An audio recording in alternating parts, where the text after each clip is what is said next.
J. Moufawad Paul. Paris 2020. Introduction.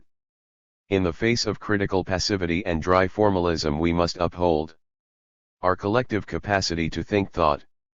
The multiple articulations of bourgeois reason demand that we accept the current state of affairs as natural, reducing critical thinking to that which functions within the boundaries drawn by its order. Even when we break from the diktat of this reason to pursue revolutionary projects, it is difficult to break from the way this ideological hegemony has trained us to think from the moment we were born. Since we are still more or less immersed in capitalist culture, from our jobs to the media we consume, the training persists. Hence, while we might supersede the boundaries drawn by bourgeois reason, it remains a constant struggle to escape its imaginary. The simplicity encouraged by bourgeois reasoning, formulaic repetition, a refusal to think beneath the appearance of things, thus finds its way into the reasoning of those who believe they have slipped its grasp. We must always be vigilant in the renewal of our thinking, struggling against the patterns of thought encouraged by bourgeois reason, so to keep our counter-reasoning sharp. Such vigilance is doubly required. For the most revolutionary expression of such reasoning to date, Maoist reason. To think Marxism as Marxism now is to also think Maoism. Lest the title of this book is misunderstood, let us begin with a definition of the concept critique. Critique is not synonymous with criticism, although it can contain multiple criticisms. I am certain there will be those who read this title and misinterpret/misrepresent it as being the kind of negative criticism that implies rejection of its object of investigation. That is, the critique of Maoist reason will be honestly read as a rejection of Maoism, a critical denunciation of this theoretical terrain. Some readers might wonder, then, why I would risk provoking this misapprehension rather than choosing another name.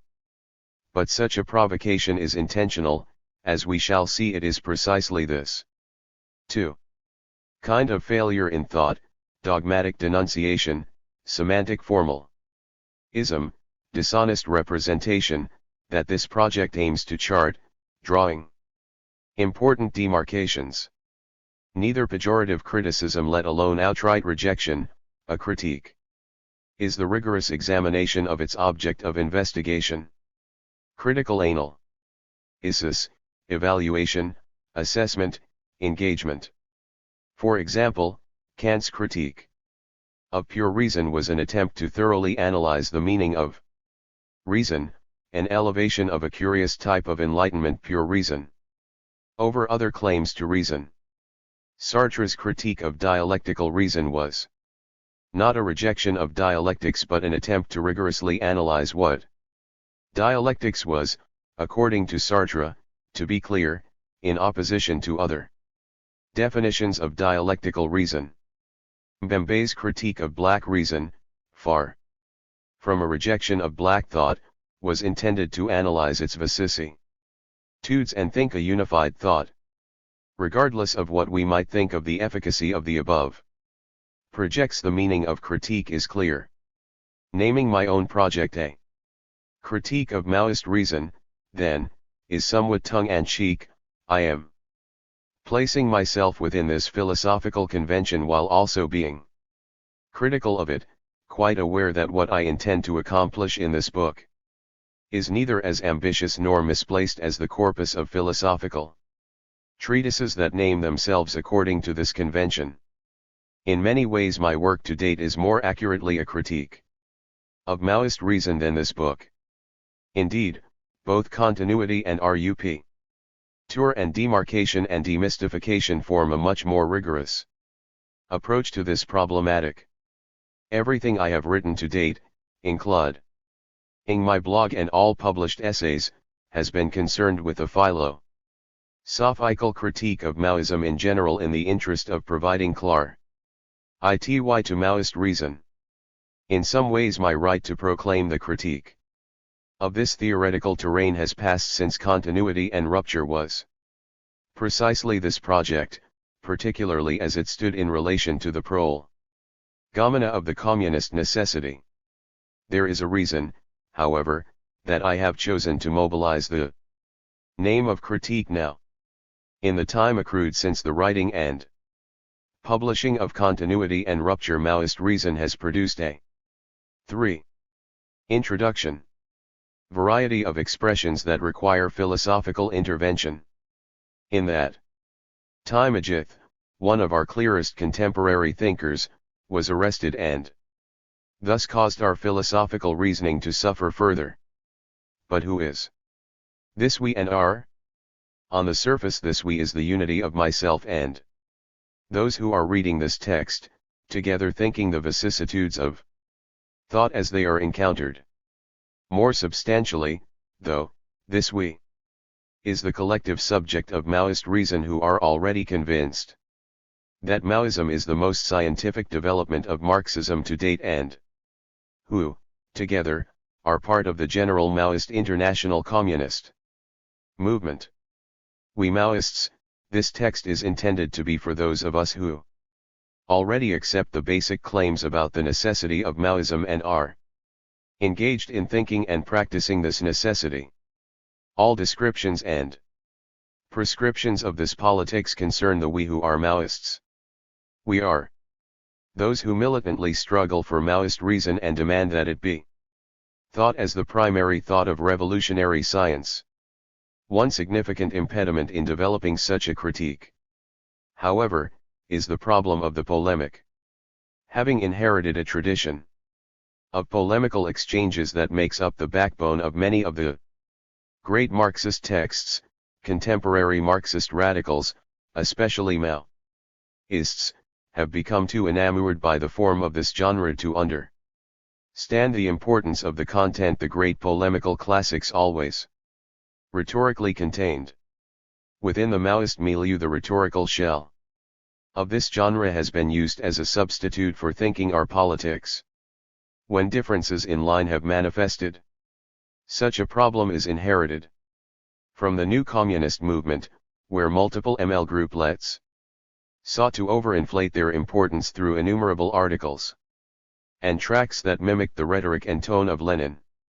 While there were important differences and lines of demarcation that needed to be drawn in that period, as there are in every period, often the over-reliance on aping the style of the great texts, and the failure to critically engage, turned non-antagonistic contradictions antagonistic. Hence, some groups from that period, such as the Sojourner Truth Organization too, that were frustrated by the fact that the superproliferation of Sojourner Truth Organization, STO, was a small but significant grouping of 4. Polemical exchanges were creating more division than unity, and often, over hair-splitting differences, felt that the genre of the polemic should be abandoned. Clearly I do not think the genre of the polemic should be abandoned. After all, I have written in this genre. Nor do I think that demarcations should not be drawn and defended, because this is what I have spent years doing and at what this intervention is also aimed. But I do feel that an over-reliance on this genre's form functions to undermine what its paradigm examples sought to underscore, the power of critique. When we look at the earliest examples of prolonged Marxist polemics, Marx's The Poverty of Philosophy and Engels' Anti-Düring, we are struck by the fact that these texts were also devoted to thoroughly understanding the line they were rhetorically demolishing and, through the power of critique, creatively developing theory. The rhetorical characteristics of the genres served the rigorous thinking of thought. Unfortunately, the commonplace polemic of today is a dismal echo of the great polemical works of the past. Within the world of Maoist reason we find polemics that, devoted to the style of the past, are designed mainly to escape critique. 3. For those Maoist groups that function within the imperialist metropoles and who are largely younger. This situation is complicated by the conditioning of social media. The rhetorical form of the polemic when it appears on blogs, Facebook, Twitter, and other similar platforms serves as a way to avoid the content of critique, isometric to the practice of doubling down, on opposing against any and every rational argument that call this position into question. The conditioned need to respond quickly, to read lazily, or to reduce arguments to angry comment wars, results in the impoverishment of critical investigation. So much for the science of Marxism-Leninism Maoism. But Marxism-Leninism Maoism is the current name the science of historical materialism bears. And if our reason as Cotter is to be scientific, then we must recapture the critical thought of critique, refuse to be absorbed by doctrinal thinking that rejects criticism by hiding behind rhetoric that obscures ignorance, and think the content of our reasoning as the third and contemporary stage of revolutionary science. 7. Chapter 1, The Route Charted to Date. Chapter 1. The Route Charted to Date. When I wrote Continuity and Rupture, I had three goals in mind.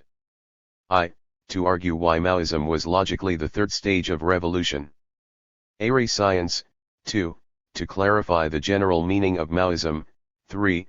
To clarify the role of philosophy in relation to revolutionary science, particularly its third stage, the practice of which I was using to elaborate all three goals. My aim was to rigorously elucidate the general boundaries of the terrain, contributing the first systematic philosophical intervention upon the Marxist-Leninist Maoist theoretical developments generated by revolutionary practice.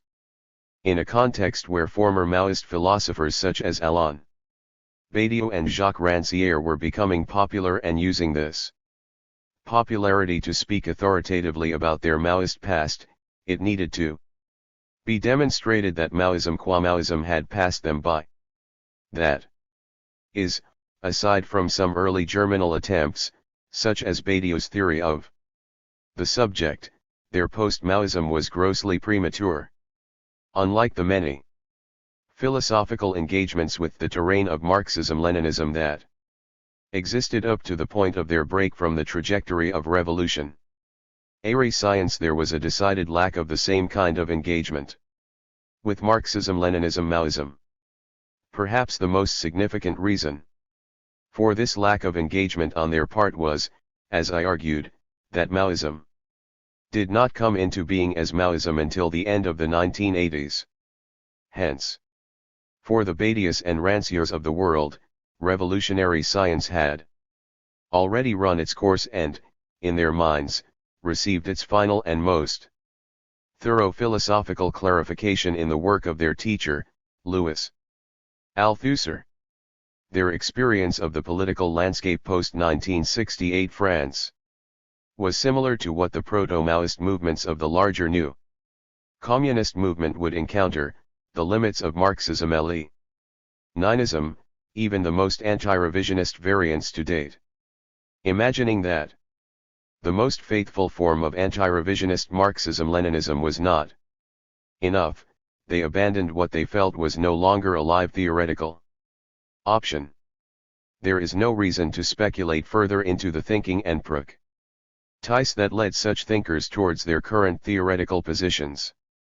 The point, here, is that sustained and rigorous philosophical interventions in revolutionary science reached both their apex and nadir with the work of Louis Althusser around the time that anti-revisionist period collapsed.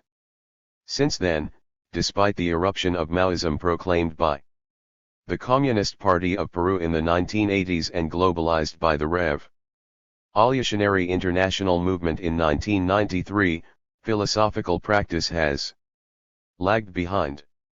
Through its multiple revolutionary movements, specifically the sequence of people's wars waged in the Philippines, Turkey, Bangladesh, Peru, Nepal, India, and Manipur, of which only the Philippines, India, and Manipur are ongoing, Maoism has generated a vital theoretical terrain. Philosophy, which is not the same as theory, has continued to lag behind. Although philosophy will always tail theory because of what it is, for the philosophical practice of contemporary Maoism is currently impoverished. To be clear, other Marxist tendencies are also philosophically impoverished, all of them relying on past philosophical interventions or eclectic and useless philosophical investigations, and so Maoism is no worse off than other Marxisms on the philosophical front. But since Maoism has been generating a more vital expression of theory through praxis, and because it is the contemporary heir of revolutionary science, it demands and requires superior and rigorous philosophy.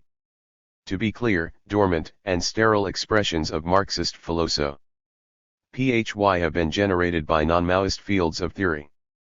Whether they were the result of autonomism, rebel Trotskyisms, pre-Lenin Marxian orthodoxy, or a patchwork of eclectic appreciations of Marxism matters very little.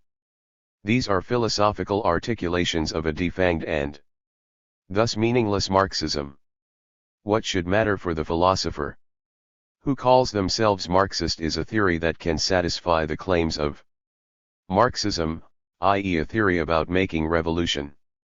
As I argued in Continuity and Rupture, this theory is Maoism.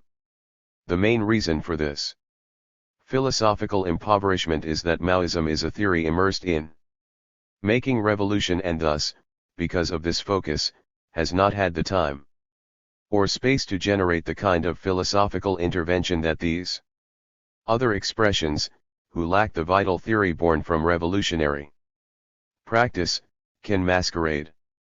This is not to say that there haven't been significant philosophical interventions in the terrain of Maoism, rather, these interventions have been incomplete. Anuradha Gandhi's and Hizala Yami's work on proletarian feminism is one such intervention. The Communist, Maoist, Party of Afghanistan's intervention against Avakianism is another. Ajitha's work, however, is probably the most significant. But Gandhi died in the course of struggle. Yami ended up following the rightist line in Nepal that annihilated the gains of its people's war, and Ajith was arrested. We lack a thorough and rigorous philosophical critique of our thought, mainly because those best posed to provide these interventions are subjected to violent state interference. In order to thoroughly think our thought, though, we must be attentive to the two primary modes of thinking that admit revisionism, and thus function to short-circuit Maoist reason, eclecticism and dogmatism. Dogmatism and eclecticism. It is wrong to think of dogmatism and eclecticism as two extremes on a continuum. At first glance they do seem to be simple opposites or even a formal contradiction. Dogmatism, characterized by formulaic and religious thinking, is by definition opposed to creative and fresh thinking insofar as it opposed to anything that strays from doctrinaire analysis. Eclecticism, defined by an unbounded and rigorous thinking, where one constantly searches for new and overly creative conceptions. The mixing and matching of concepts without scientific rigor, thus, appears to be synonymous with non-dogmatism. We need to be careful in conceptualizing the relationship of these modes of thinking in such a manner.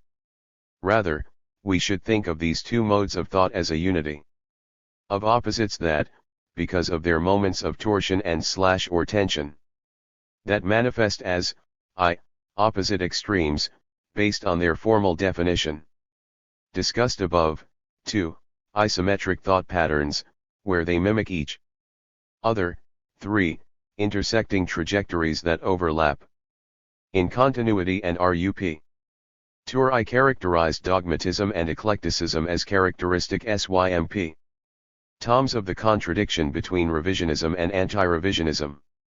Thinking of their dialectical relationship, I wrote. In some ways it is now possible to speak of dogmato-eclecticism and eclectodogmatism. There will be those who treat their eclecticism as an unquestioned fact, believing without scientific proof that incoherence is a virtue. There will be those who will incoherently mix and match every orthodoxy. 5. Indeed, eclecticists can sometimes be dogmatically committed to their patchwork theoretical approach, refusing to consider any argument to the contrary.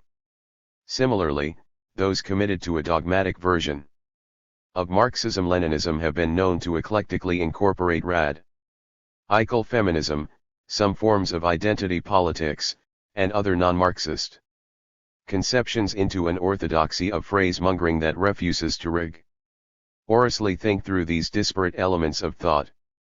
On the level of formal appearance, of course, it does appear as if these two modes of thought function as distinct extremes. And on this level, it is correct to presume this is the case. Those defined primarily by a dogmatic attitude will treat all creative interventions as eclectic deviations. Those defined primarily by an eclectic attitude will treat all militants faithful to a science as guilty of dogmatism. Dogmatism as a distinct mode of thinking within Marxist reason possesses three key characteristics. There is what Mao called book worship, the habit of treating classic theoretical texts and theoreticians as sacrosanct and beyond criticism. The texts and the thinkers become akin to sacred doctrine and sainted interlocutors. Marx or Engels cannot be wrong, for example, and to even speak their limitations, i.e. their unavoidable Eurocentrism, is treated as heretical.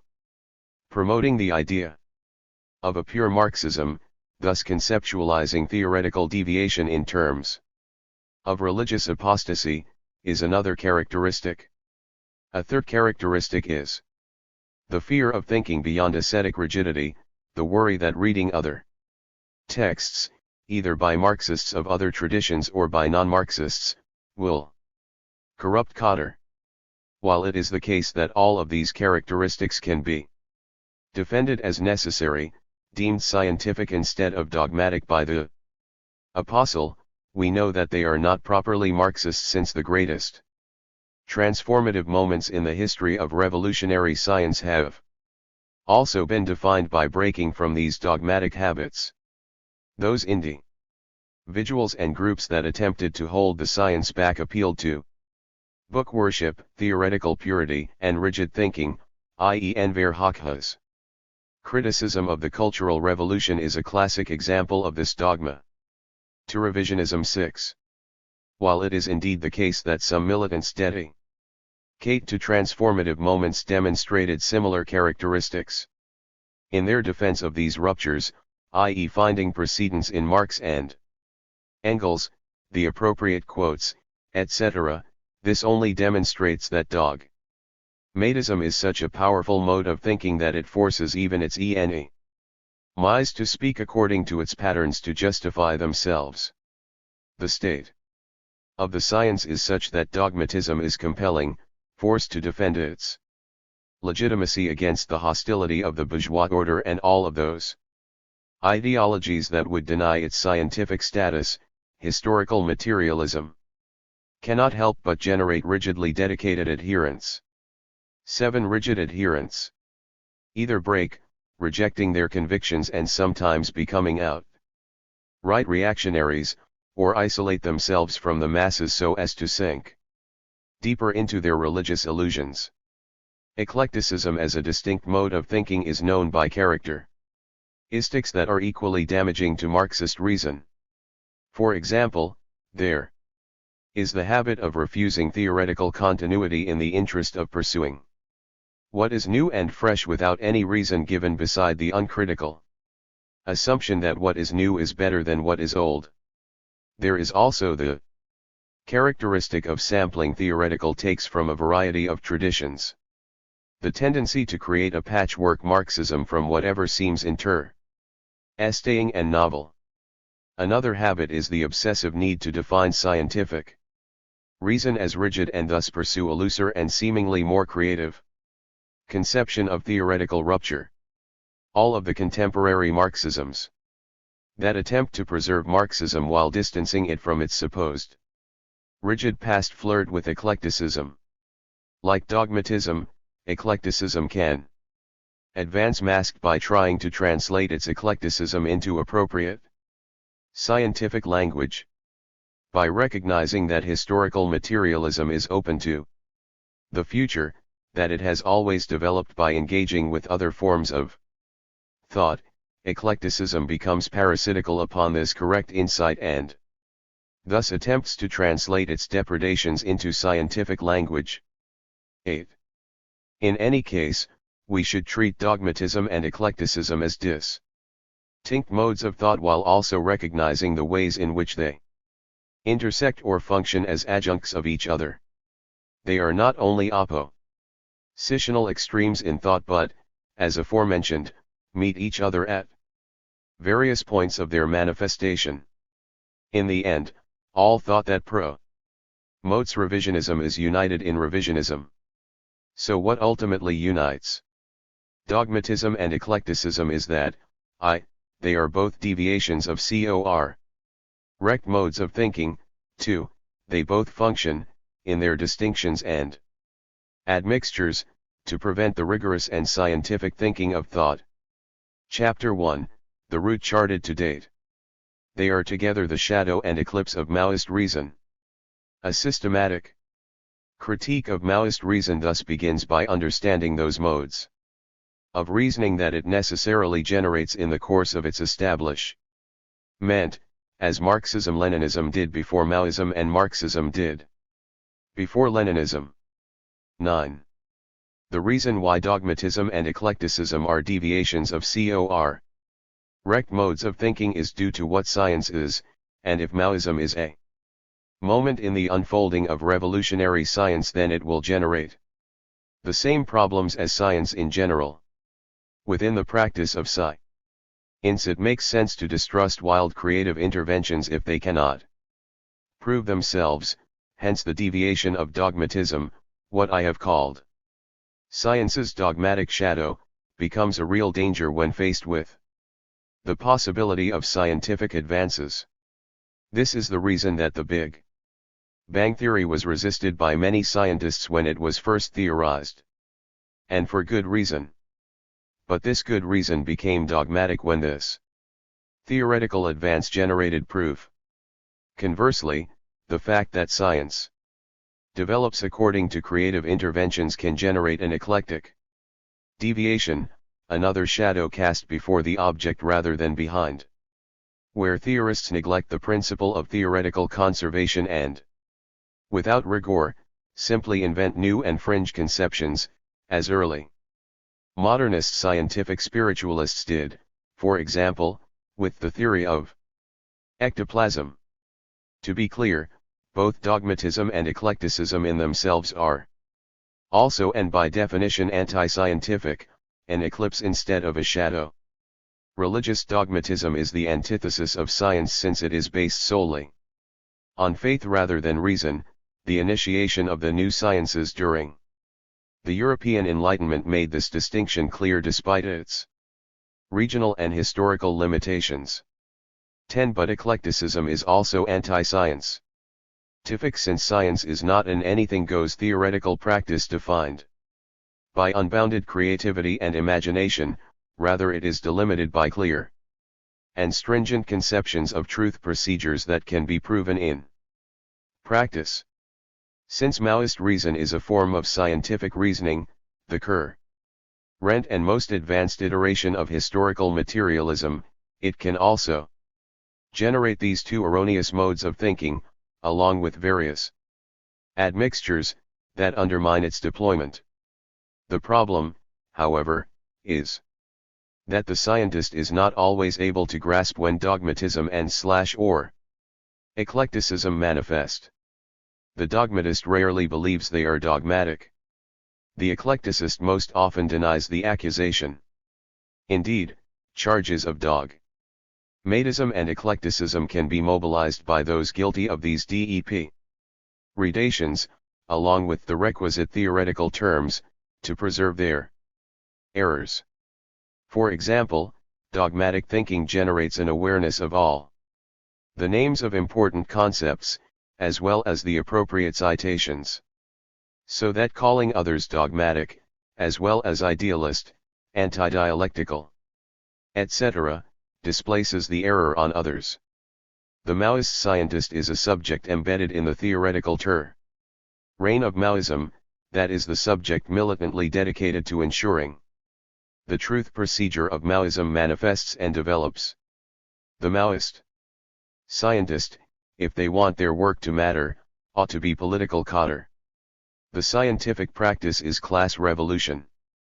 But, like all scientists, to be embedded in a theoretical terrain means immersion within its vicissitudes and can result in a loss of perspective due to the ways in which the dogmatic and eclectic modes of thinking are the deviating spawn of correct scientific reasoning.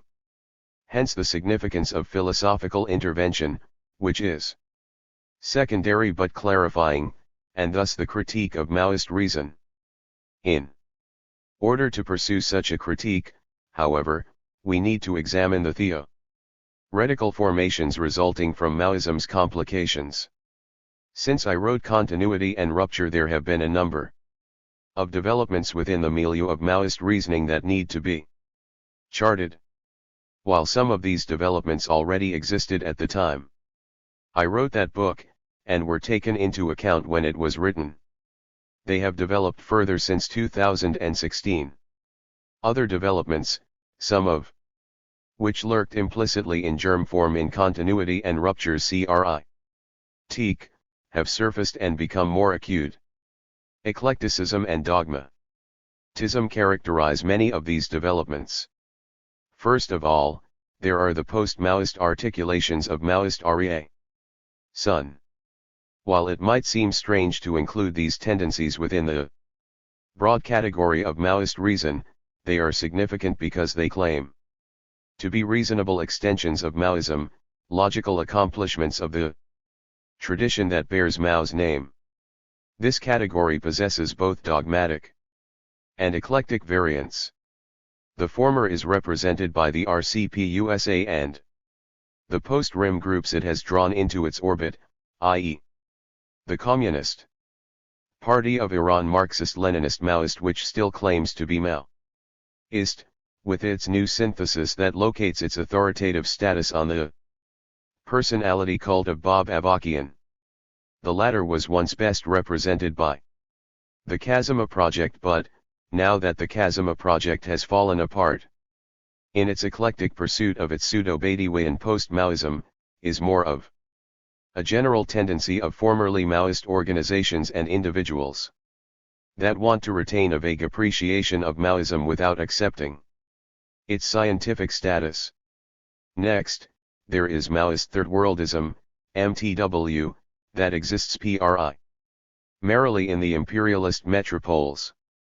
This tendency holds that there is no substantial proletariat, or that its existence is relatively minor, in so-called first world nations due to the fact that the first world working class is dependent on the exploitation of the third world working class. Although MTW, by claiming that Maoist reason results in this third worldist analysis, often sets itself in opposition to other Maoist articulations, it still remains tied to the broad Maoist milieu because its organizations and individuals generally support Maoist-led people's wars. Thirdly, there is Marxism-Leninism Maoism, MLM. Either upholding the process of theorization initiated by the Communist Party of Peru, PCP, and concretized by the Revolutionary Internationalist Movement, RIM, or the adjacent and sometimes intersecting processes of the People's Wars in the Philippines, Turkey, and India. This tendency asserts that Maoism is the third stage of revolutionary science. As the Maoism qua Maoism that I analyzed in Continuity and RUP Tour, this tendency is the most dominant expression of Maoist reason. It is noteworthy that the first tendency above and the fourth tendency below were initially closer to this baseline MLM. Fourthly, there is Marxism-Leninism Maoism, principally Maoism, MLM-PM, basing itself primarily on the Gonzalo thought of the PCP. This tendency upholds the People's War in Peru as the primary, if not sole, location of Maoist reason. Despite the PCP's participation in the RIM, MLM-PM treats the latter as a rightist expression of the pure Maoism articulated by Gonzalo and the PCP.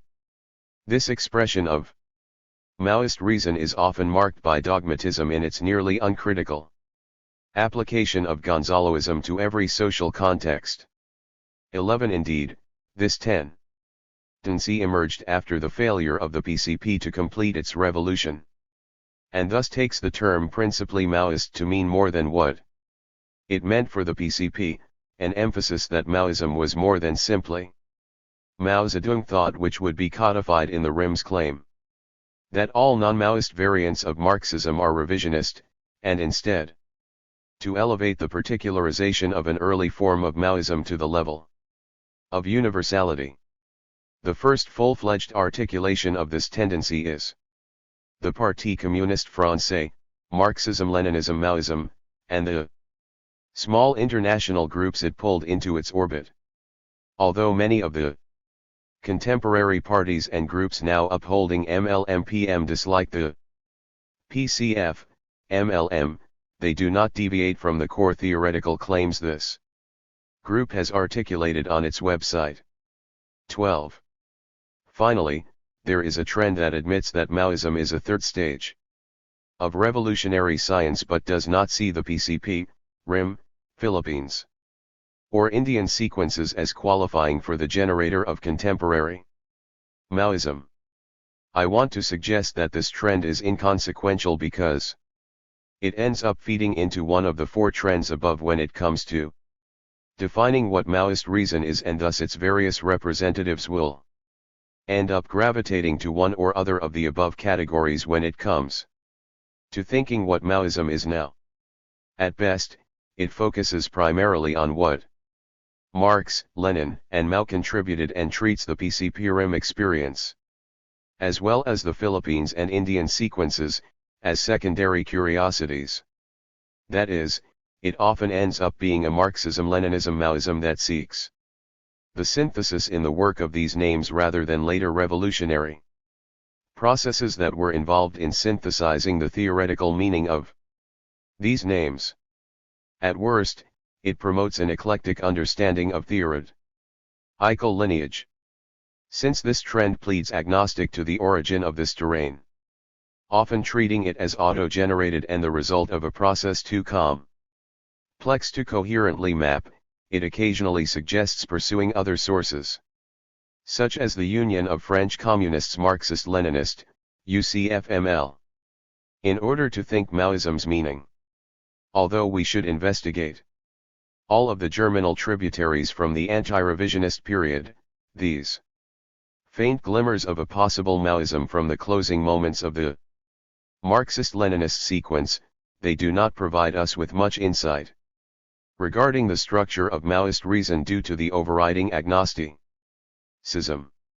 In any case, it is my contention that the third category is Maoist reason and that the other three are deviations overdetermined by dogmatism, eclecticism, or various admixtures of these two modes of thinking.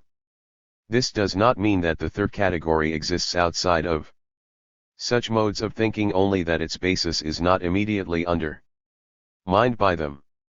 13. By pursuing a rigorous critique of Maoist reason, we will discover how this category of Maoism is not only the scientific heir of the Marxist mantle but how best it can steer clear of those modes of thinking that encourage revisionism. Chapter 2. Thinking Science. Maoism claims to be the third stage of revolutionary science, the inheritor of historical materialism founded by Marx and Engels.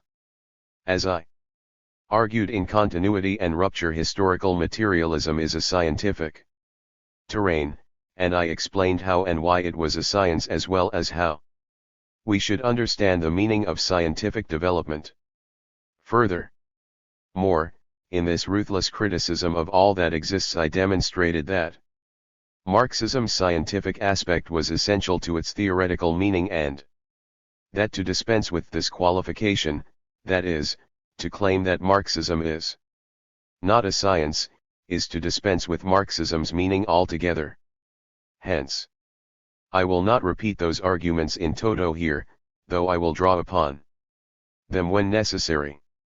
Unfortunately, the Marxist tradition has developed a number of errors when it comes to thinking of itself as a science. These errors have been repeated in every moment of its development, including Maoism. The largest error is, as noted above, dispensing with the qualification of science altogether, but, as I already suggested for reasons argued else, where this would also dispense with its theoretical significance since it was conceptualized and thus brought into being as a theory as a science. The error that concerns us here, since it finds its way into contemporary Maoist reason, is the inability to think the conceptual meaning of science despite consistently proclaiming the name of science. That is, there is a pattern of Marxists who adhere to the notion that historical materialism is a science, and who openly embrace this notion, but seemingly have no idea what it means to call something a science due to the way they understand theory and practice. Contemporary Maoists have often fallen into this same pattern. Again we are faced with the problem of thinking thought. In this case the problem concerns the fundamental premise of the theoretical terrain as a whole, that it is a scientific terrain, that it generates truth in a manner that is generically identical to other scientific terrains. 20. Once we recognize that science possesses a strong purchase on what it means to call something true and correct, however, the error is to use the name of science as a magical wand, that is, in an anti-scientific manner, to wave away all criticism as if we are conjuring the truth into being. Reactionaries do this all the time. They claim their positions are scientific 14 when all they are doing is repeating ideological claims, embarking on various sequences of pseudoscience to confuse their audience. Unfortunately, Marxism has a history of treating science in the same anti-scientific manner, and this history often finds its way into its Maoist expression. For example, it is extremely common for those who are the most vocal in repeating the claim that Marxism is a science to demonstrate that positions/practices are correct or incorrect by referring to a passage in one or other classical theoretical texts of the science. But to assert the status of science is not an argument from authority. The biologist does not prove the scientific worth of a hypothesis by quoting Darwin, though the process in which Darwin was involved provides the foundational axioms for scientific investigation and intervention. Scientism, where science is accorded the status of religion with sacred texts and prophets, is not scientific. To claim that Marxism is a science requires a much more rigorous approach to theory than a rhetorical ploy of branding statements and proclamations with the name science. The distance between this name branding and the concept of science, what it means for something to be scientific, widens every time former is enunciated for merely polemical reasons. Indeed, the rhetorical use of the term science is only rivaled within the Marxist terrain by the rhetorical use of the term dialectics. We should know that simply because someone calls something dialectical does not make this something dialectical. Dialectics means something specific, and the same can be said for science. We are required to think what dialectics and science mean and require of us as Marxists so that we can demonstrate that ruthless criticism of all that exists instead of falling back on rhetorical platitudes. In today's Maoist milieu, various militants will make claims such as criticism is a gift and many great Marxist texts were polemics. These claims are generally correct, but, as discussed at the beginning of this intervention, they are often made to disguise the failure to produce useful criticisms. For example, much of the work found on the U.S. Maoist website Struggle Sessions is paradigmatic of the worst forms of criticism and polemic within the Marxist tradition: misrepresentation. A litany of quotes from classical texts used as arguments from authority. Clever rhetoric, fetishism of past people's wars. Numerous criticisms are only gifts insofar as they teach us how not to think. Let us recall that Mao also saw the criticism of reactionaries as its own kind of gift, because since to be attacked by the enemy is not a bad thing, it provided the opportunity of surgical counter-propaganda. To therefore be ordered to accept malign criticism as a comradely gift by supposed comrades who call other Maoists revisionists for not accepting their rhetorical assertions demonstrates a poor understanding of what Maoist criticism should be and what Mao meant by calling criticism a gift. Similarly, while it is true that many great theoretical texts were also polemics, this does not mean that all polemics are great theoretical texts. For example, there is a difference between Lenin's polemics against Koskei, and what he rigorously established through them, and an October League polemical complaint about the Revolutionary Union in the 1970s. A polemic is judged by its content and not its form. A correct understanding of dialectics and science would grasp the distinction between substance and appearance.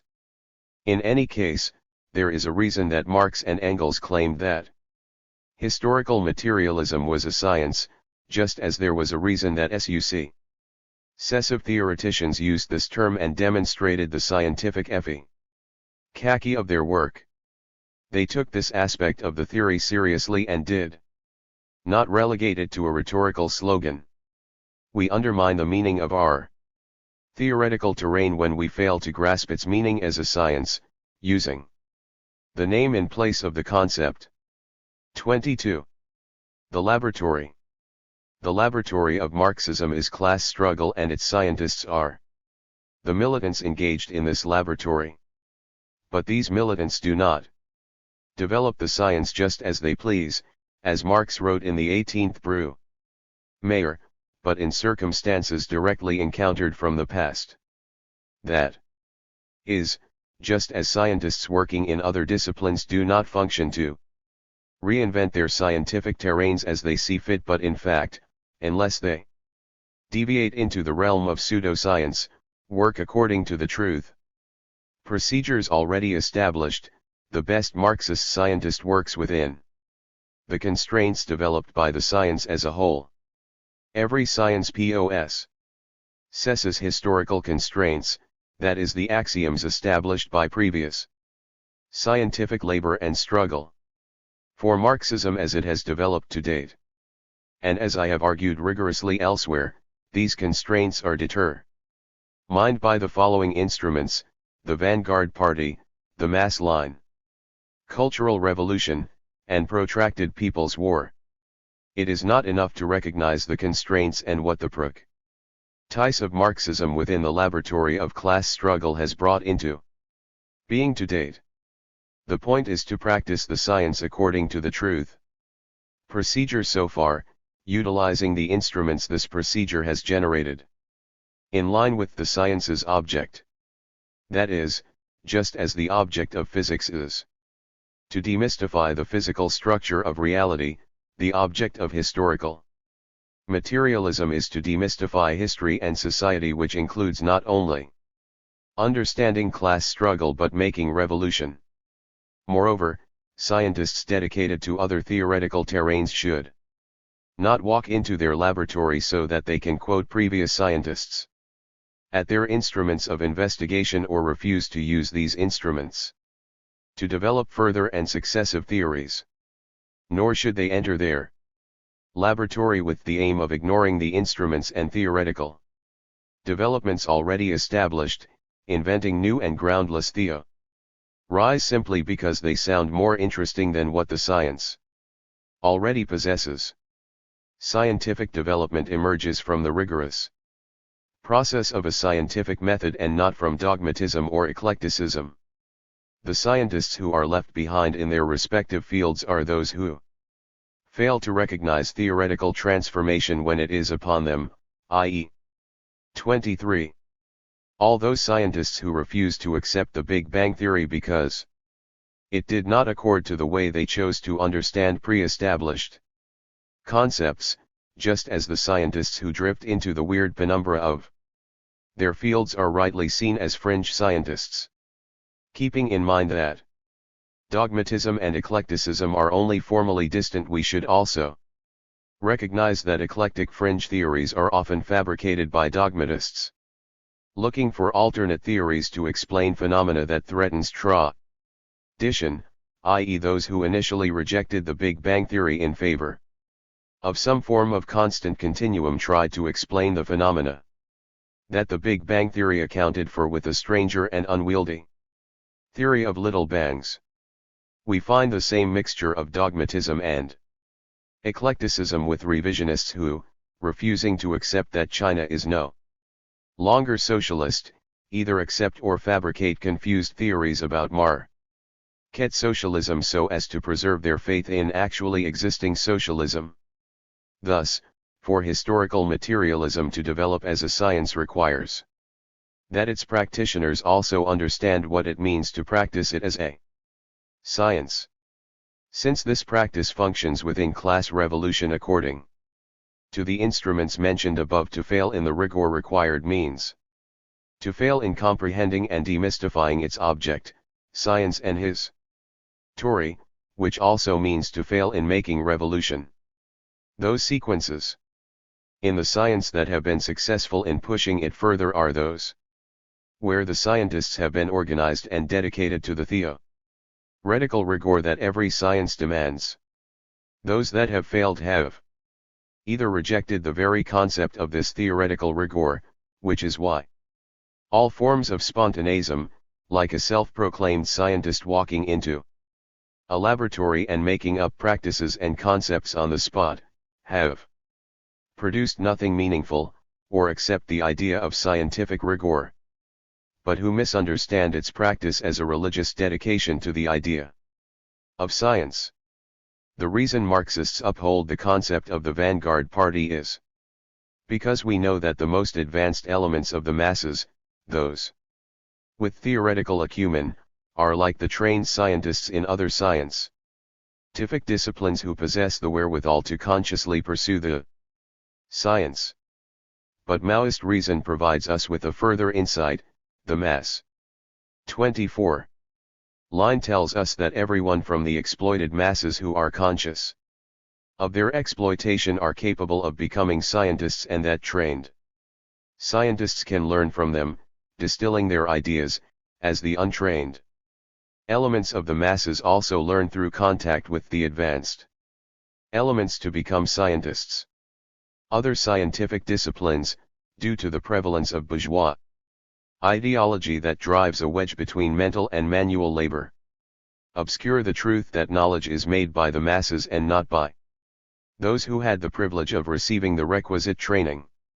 Indeed, historical materialism teaches us that the truths established by every science are the result of multiple and often invisible processes in which the exploited and oppressed masses as a whole are involved.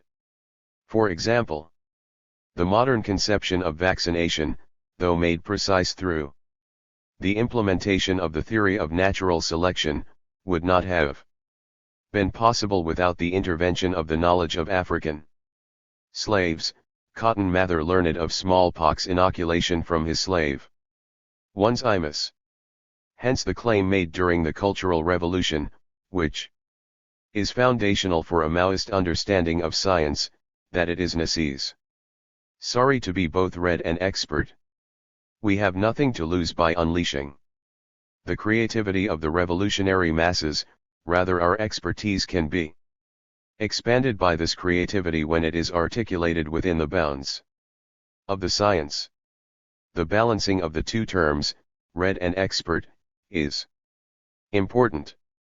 On the one hand, as the Chinese Revolution that would generate Maoism demonstrated, expertise is not enough. Theoreticians of all kinds can become divorced from the masses. Marxist theoreticians who engage in the book worship of the expert can become a new bourgeoisie. On the other hand, being read without being expert, and thus allowing the former to transform our understanding of the latter, is to fail to rise to the level of science.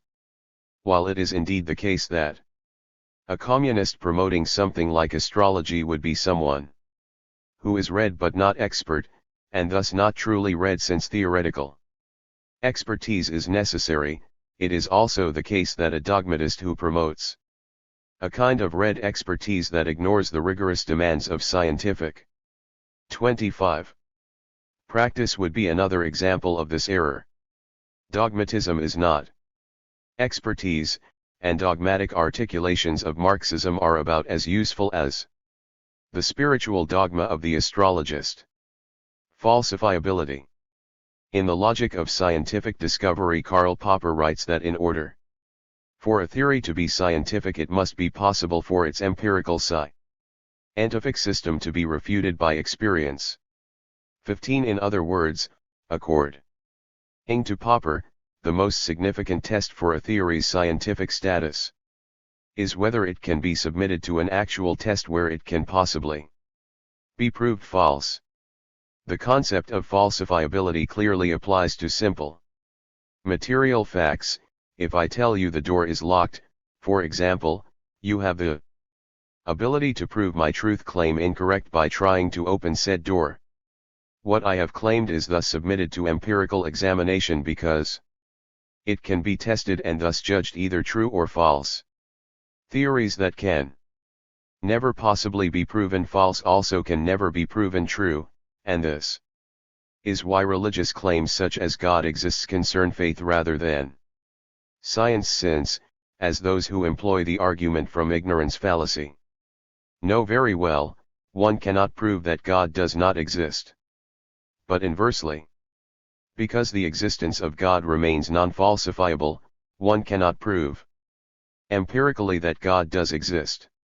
Hence, theories that systematize claims about the existence of God, miracles, astrology, haunted houses, etc., are non-scientific. Of course, as I have discussed elsewhere, Popper was an anti-communist who also claimed that the concept of falsifiability excluded Marxist theory from the realm of science.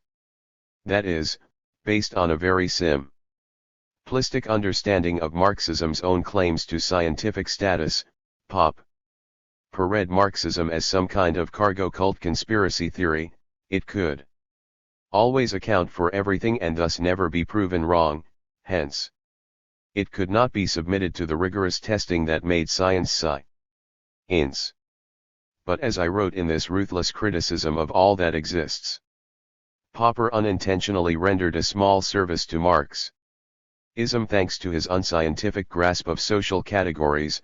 His conceptualization of falsifiability did not exclude historical materialism from the privileged domain of the sciences, but because he was too lazy to grasp Marxism as a historical process, cinched its inclusion.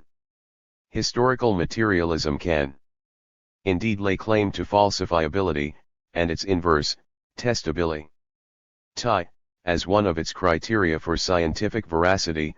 Revolutions are the crucibles in which the unfolding theoretical terrain is tested and where its hypotheses can possibly be rendered false, and this is how we judge its development as a discrete science.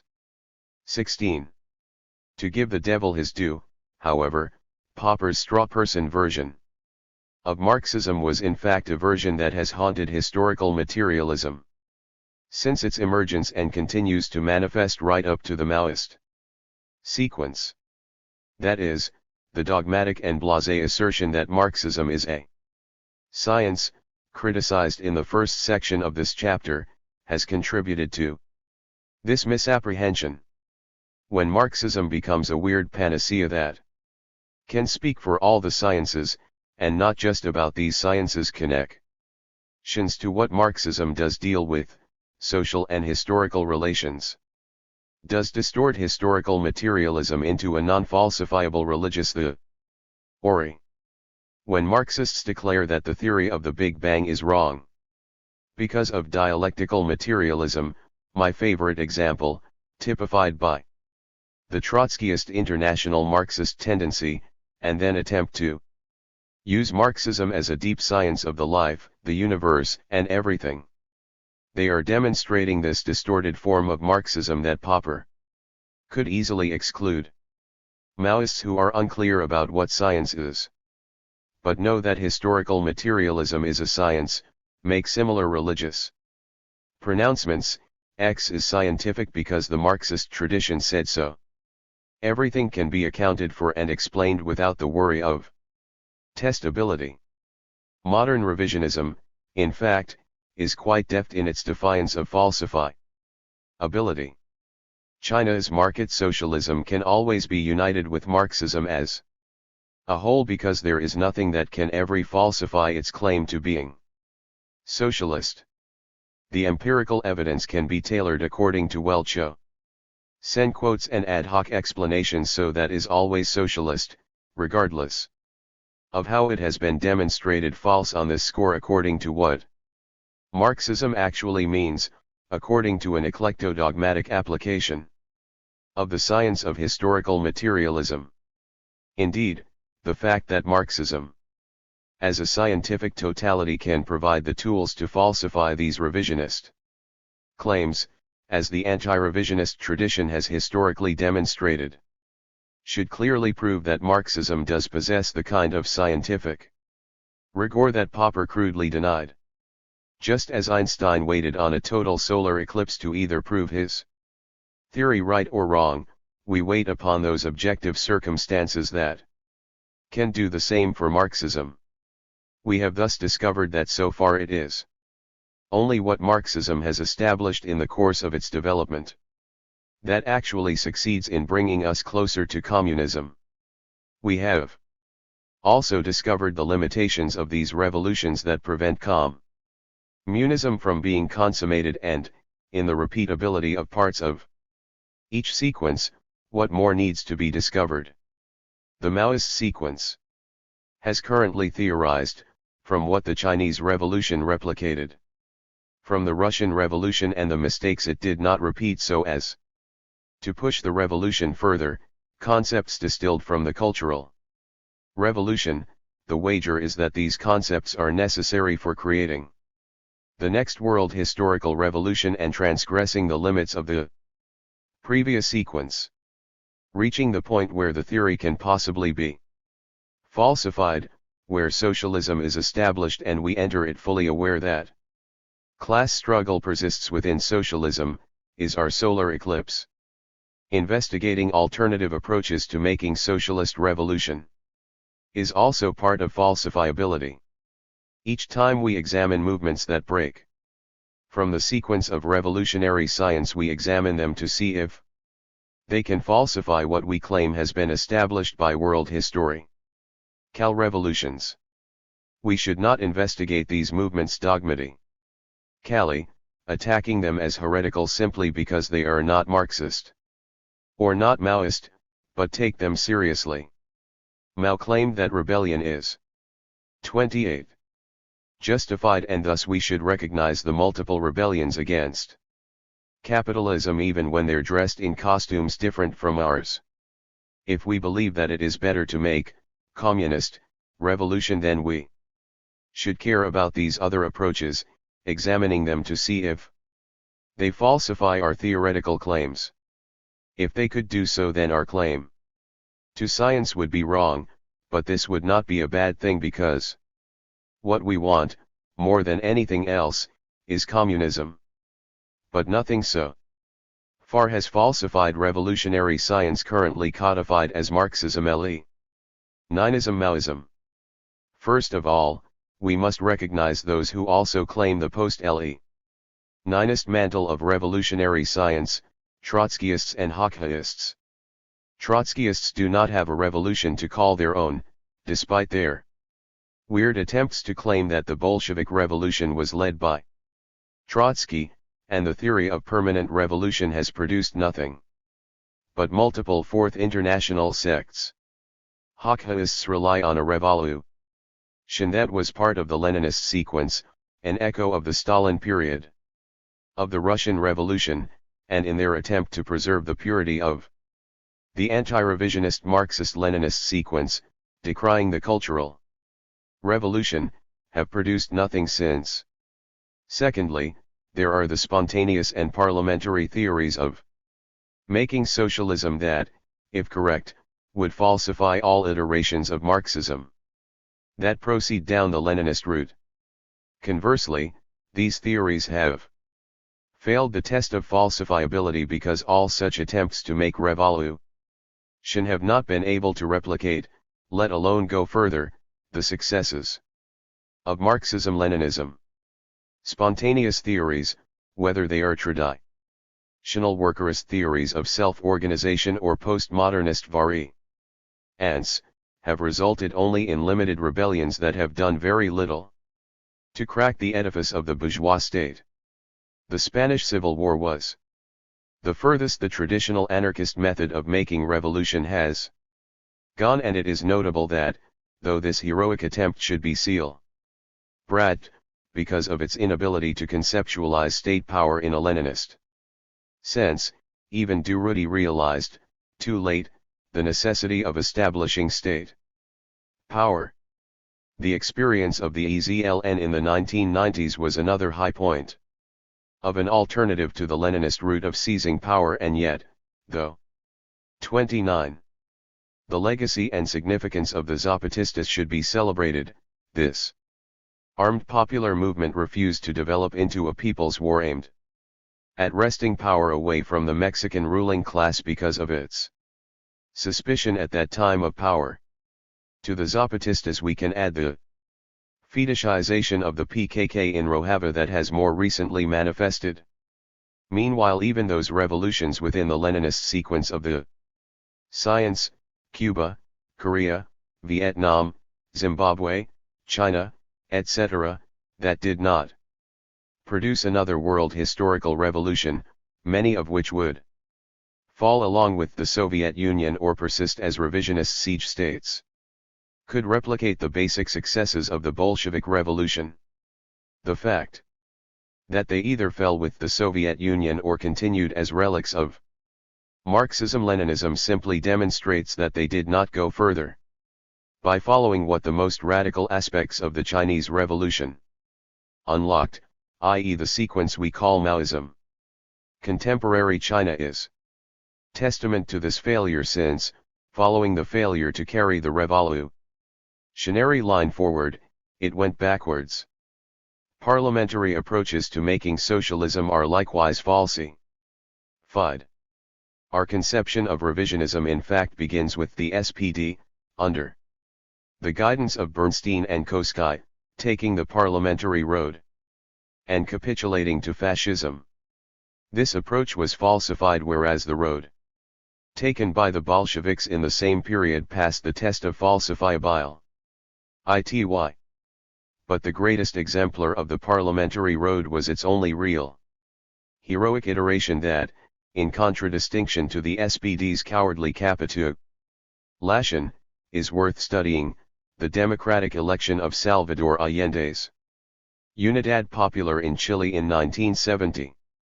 Allende's political party faithfully followed the road of making revolution through parliamentary means. What at that time could be characterized as the peaceful road to socialism. There was no insurrection or people's war but a popular election, where a socialist government was overwhelmingly and enthusiastically voted into power. On the one hand, we should recognize this popular Election as a victory for socialist rebellion because it proved that socialism was indeed popular and that, regardless of what bourgeois advocates of democracy claim, the masses will cast their vote for socialism, if they are permitted to do so. On the other hand, Allende's election 30 proves decisively that the parliamentary road to socialism is impossible. Without a revolution that built its own institutions to smash the old state and replace it with a dictatorship of the proletariat, within 3 years there was a coup. The old army remained untouched, as did all the other ruling class institutions. These were the apparatuses that, because they were not defeated in a revolution, were allowed to persist and plot the demise of a victory gained only from the ballot box. Allende was the most faithful and radical subject of the peaceful road to socialism, and, regardless of his heroism, which should be celebrated, the reason that he failed was because he could not follow the path that would allow him to repeat the successes of the Bolshevik Revolution. 17. Therefore, it has been demonstrated historically that every time attempts to make revolution have not followed the path established by Marxism to date, by either repeating the lines of failed attempts that have been consistently proven to fail, or by trying something new, which is usually just a rehashing of these old attempts, they have proven false, none succeeding in replicating the successes that the Marxist sequence to date has achieved, let alone overcoming the failures these sequences met. Indeed, through falsifiability we recognize the limits of even these successful attempts and what has caused them to fail, leading us to hypotheses that now need to be subordinated to the same rigorous appreciation. As Maoists, though, we must of course extend the same rigor to our current claims. So far we know only this about our thesis, that we can get as far as the last world historical revolution in China if, like the Chinese Revolution did with the Russian, we replicate its sequence and also learn from its errors. We have received a series of hypotheses from this sequence that can guide us in making the next revolutionary sequence, but only if we do not fall into dogmatism, eclecticism, or a mixture of these two errors. The danger is to take what has been established and treat it unscientifically, even when we speak the name of science, and fail to think Maoist reason according to a concrete analysis of concrete situations. Scientific development. By claiming that revolutionary science develops according to stages, and stages that are justified according to world historical revolutions, we are repeating another important qualification that makes a theory scientific, that scientific demystification, that which explains natural phenomena according to natural causes, is also open to the future. Science does not establish static truth claims that are closed, but are necessarily incomplete or procedural. In every science new discoveries open to the potential of newer ones, and the broad scientific fields are never closed.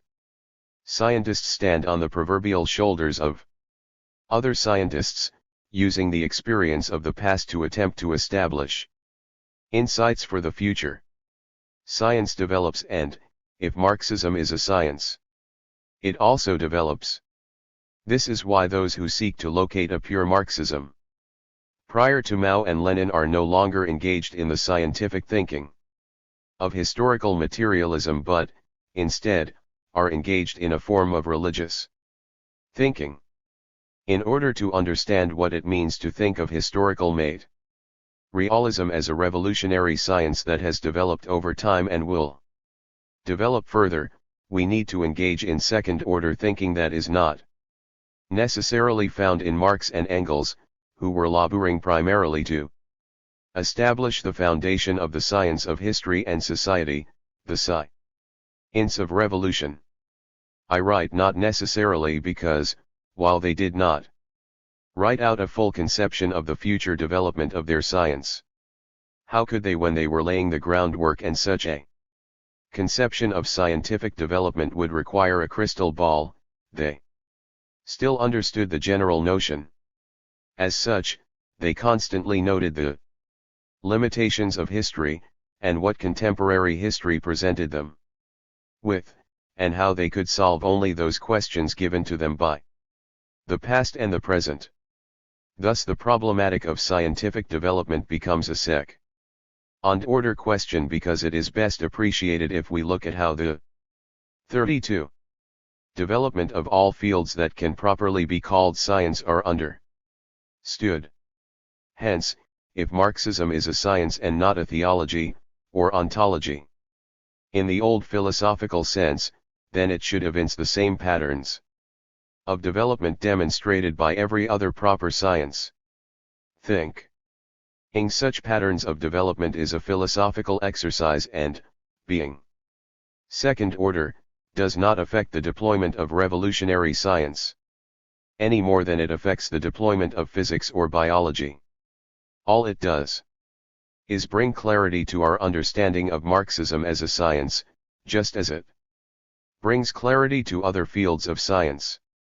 Most importantly, it helps prove that Marxism is scientific, a qualification that cannot be proved by simply citing multiple quotes that merely assert this fact as a truism. Some thing is not a science just because it is claimed. Such an understanding of the proof of Marxist scientific development, as well as the development of other sciences, proceeds through the clearest philosophical logic we possess to date, and the logic that Marx and Engels revealed and championed, the logic of dialectical materialism. In continuity and rupture, therefore, I attempted to explain the scientific development of revolutionary science that resulted in Maoism through the dialectic, from which the book took its name, Continuity Rupture. To clear up some confusion as to why I utilized this dialectic to explain the unfolding of revolutionary science, aside from borrowing terms that were at that time in operation within the international communist movement, most notably in the Afghans' response to the RCP, USA and the Indians' discussion of the Maoist Party, was because it was a dialectical way of looking at what important works in the philosophy of science, the work of Bachelard and the work of Kuhn, had written about scientific development. They had both demonstrated how scientific fields develop according to different stages of thought, and admittedly Kuhn, who was a physicist as well as a philosophy, had done so in a much clearer manner than Bachelard. Hence, far from being an addition to the theory of Marxism, Leninism, Maoism, and thus some kind of doctrine, the conception of continuity rupture was a way in which to prove, against multi-ple claims to the contrary, that historical materialism was a science. 33. Because it also developed in the way Kuhn had described, that Maoism was the name given to its most contemporary development, and that its development was extremely vital. Philosophically and dialectically speaking, I feel the relation of continuity rupture is more accurate than Kuhn's use of paradigm shift, because it explains not only the fact of successive and higher stages of development.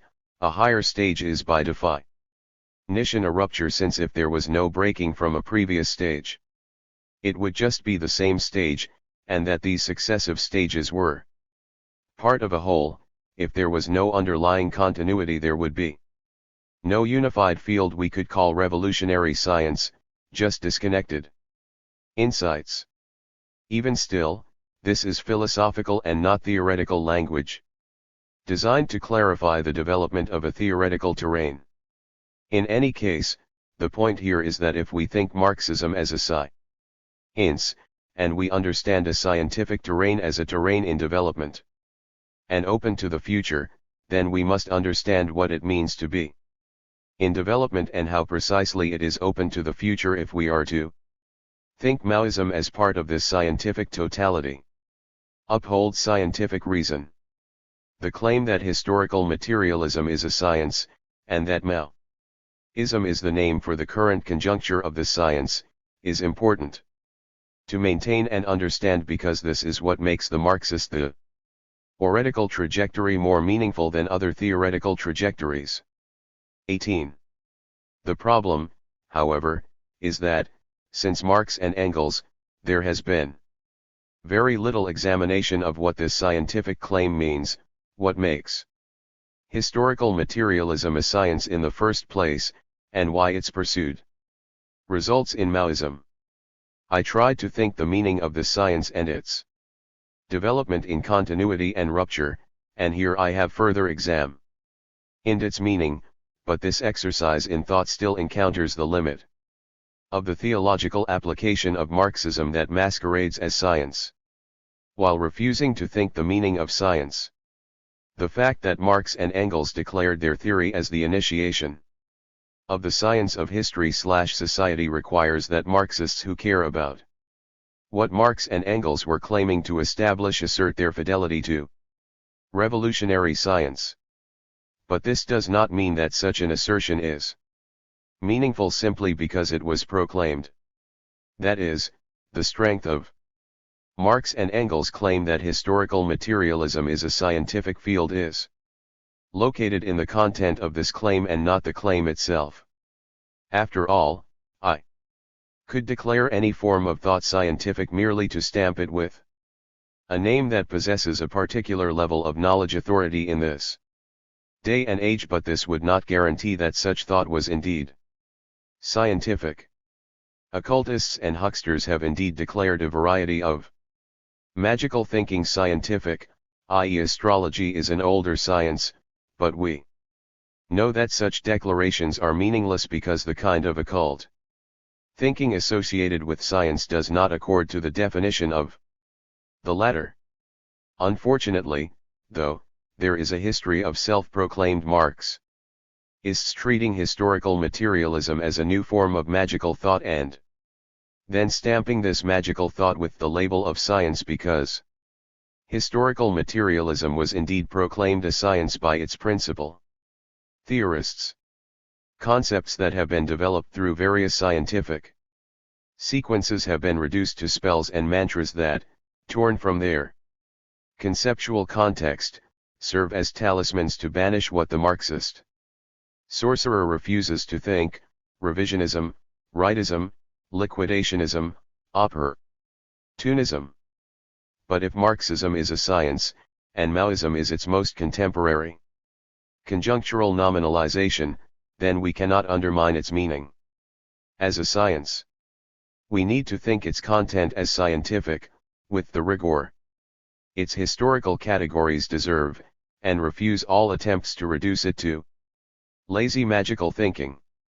In order to do so, we not only have to examine what it means for the historical development of Marxism to be counted as a science, as I have indicated in this chapter, but understand the emergence of its current articulation, Maoism, and what this emergence tells us about how, like any science, it is open to the future. 35. Chapter 3. The Maoist Point of Origin. I want to argue that we ought to be unequivocal in asserting that the point of origin for Marxism-Leninism-Maoism is found in the sequence begun by the PCP and consummated by the RIM. Anything else did not generate Maoism as Maoism, what I have called Maoism qua Maoism, and was only a prefiguration to or adjacent of revolutionary science. The prefigurative aspect encompasses a variety of theories and theorists, anti-revisionist Marxism-Leninisms that Xian ally used the name of Maoism, often meaning Mao Zedong. Thought, 2. Early attempts to claim Marxism-Leninism-Maoism that were still indistinguishable from Marxism-Leninism and were oft times eclectic. 3. Theories and theorists who did not necessarily use the term Maoism but that provided insights that predicted significant aspects of Marxism-Leninism-Maoism. The adjacent aspect refers to those theories and theorists that were claiming Maoism simultaneous to the PCPRM sequence, and thus influenced the sequence during and after its existence, only to be also influenced by it later on, the theory that emerged over the fragmented people's wars in India, leading up to the foundation of the Communist Party of India, Maoist, 2, the theory that resulted from the long People's War led by the Communist Party Philippines. We will examine these prefigurations and adjacents, followed by the argument as to why the PCPRM sequence is the gen. Erator of Maoism qua Maoism, in the successive sections of this chapter, but for now let us discuss the importance of origins. Why does the grounding of Marxism-Leninism-Maoism in a univocal origin matter? Most importantly, because origins matter to any theory that speaks in the name of science, as those who oppose the totalizing aspect of revolutionary science have made patently clear. Indeed, Foucault's opposition to scientific discourses, particularly Marxist discourse, has proceeded according to an appreciation of a genealogical 36 method that, unlike science, opposes itself to the search for origins.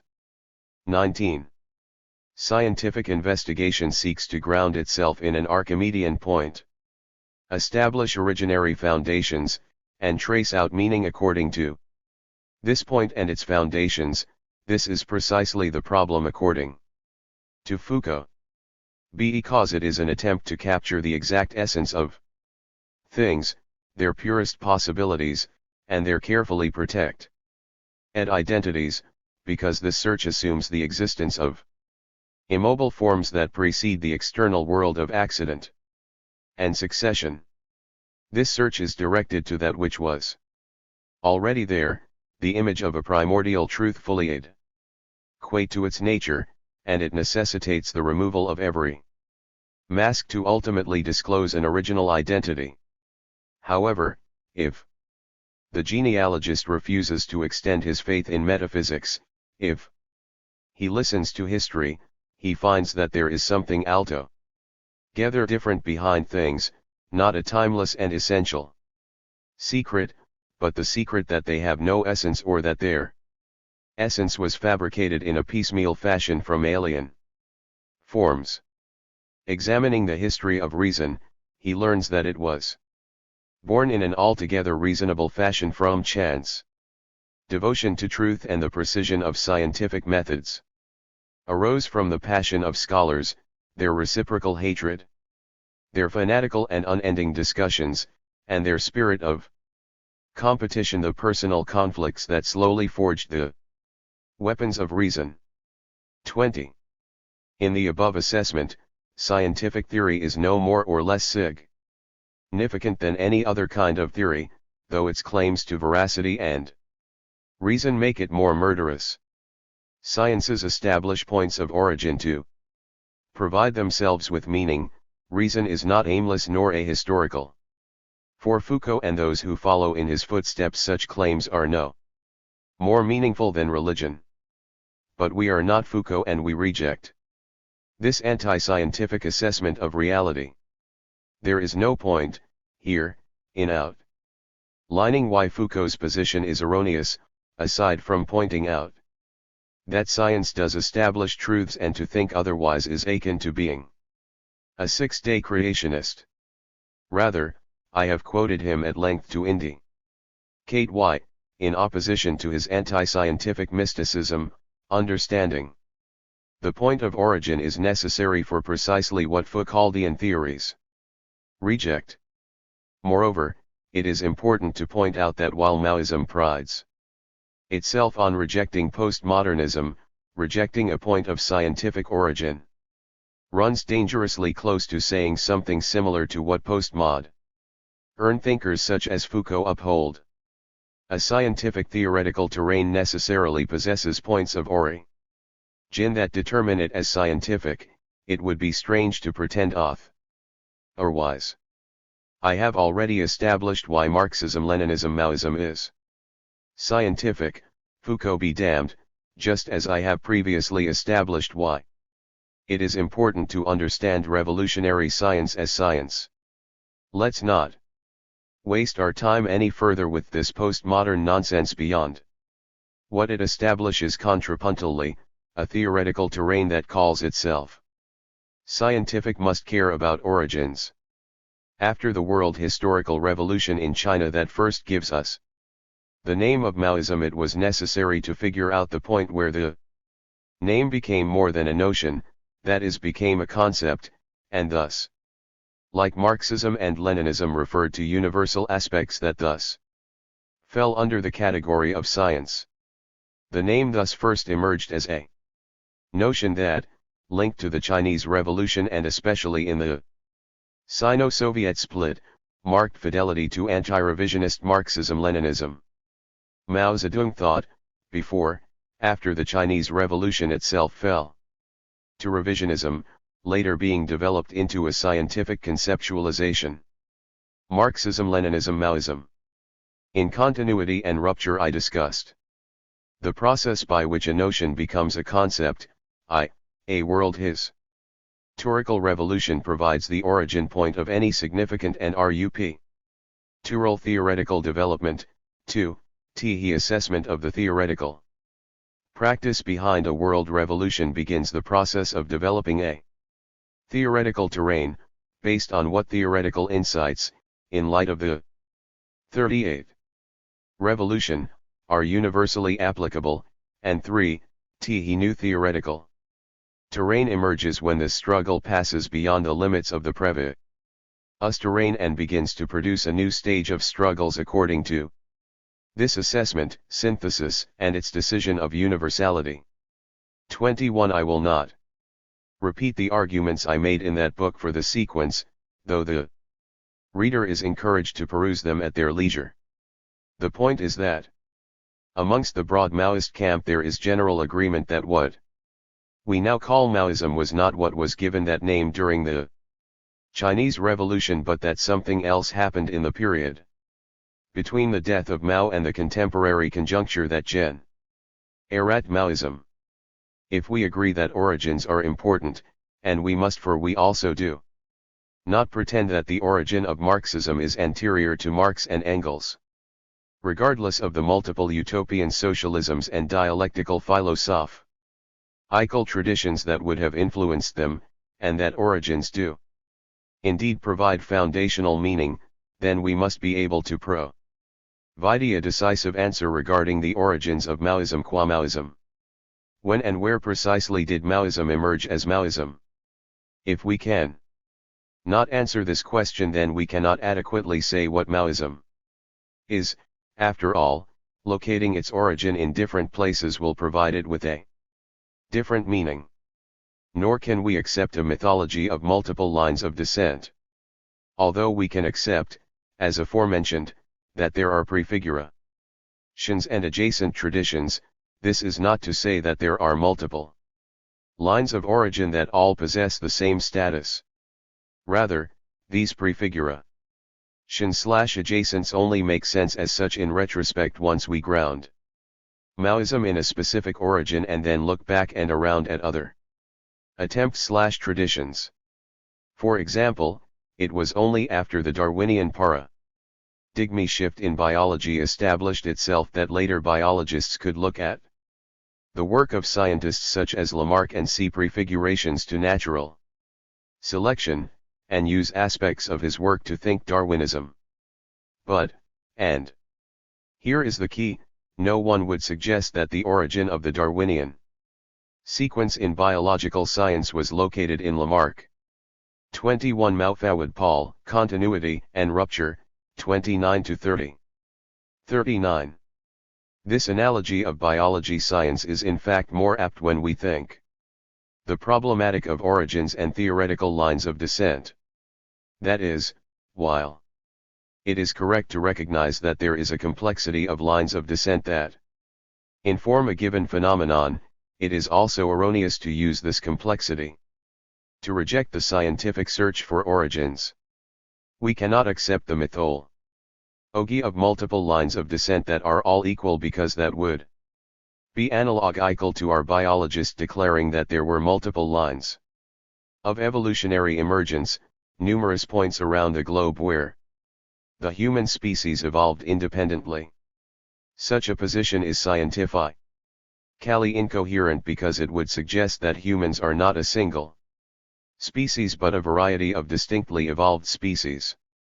As should be obvious, this way of thinking humanity's emergence not only assumes the accident of natural selection that generated the human species was repeated, which makes sense only if a god or gods was running an experiment that worked and, like any good scientist, was able to repeat the results, but divides humans into a set of subspecies, the cornerstone of racist pseudoscience.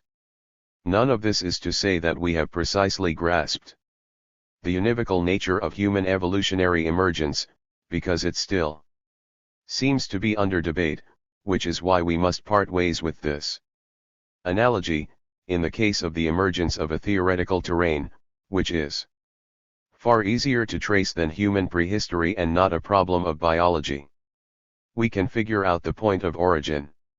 In the case of Maoism, this origin can only be the sequence formed between the PCP and the RIM, and definitely not the former without the latter, as one group claiming the name Maoism wants to assert, but in order to grasp this in its totality we must discuss the prefigurations and adjacents. These prefigurations and adjacent are not separate lines of descent but only make sense as prefigurations and adjacents in reference to the singular line of descent, as we shall examine. Prefigurations. As noted above, theoretical and philosophical work that prefigured aspects of Marxism-Leninism Maoism can only be understood as 40 prefigurations in retrospect. That is, the establishment of a science, and, in particular a scientific development, sheds light on a variety of pre-existing concepts that would not have been as meaningful otherwise.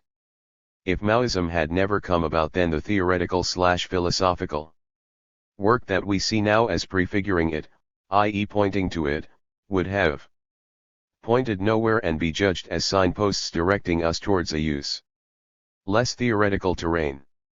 In the terrain of literature, Borges once claimed that Kafka defined his precursors. The literary significance of Kafka was so singular that if Kafka had never written a line, we would not perceive this quality, the so-called Kafkaesque. In other words, it would not exist. 22. Similarly, if Mao and Maoism did not exist in the singular theoretical way that they exist, then we would not be able to locate meaningful prefigurations. And for those who do not appreciate this literary analogy, I reiterate the point I made about Lamarck and Darwinism in the previous section. The history of scientific theoretical terrains is also filled with examples of precursors that are given new meaning after a paradigm shift or epistemic rupture within a given terrain. Those who have been skeptical about my claim that the PCP RIM sequence is the prime generator of Marxism-Leninism Maoism have pointed out that my reference to a constellation of prefiguring theories/philosophies seems to undermine this claim.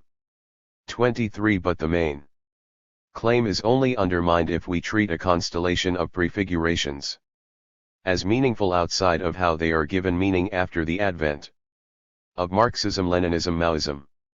If this advent had not taken place, if the theoretical sequence of Maoism was not founded as Maoism, then we would not have a complex history of precursors to examine, because they would prefigure nothing but a dead end. We can thus treat the whole of the new communist movement as producing, to greater or lesser degrees, prefigurative moments of Maoism.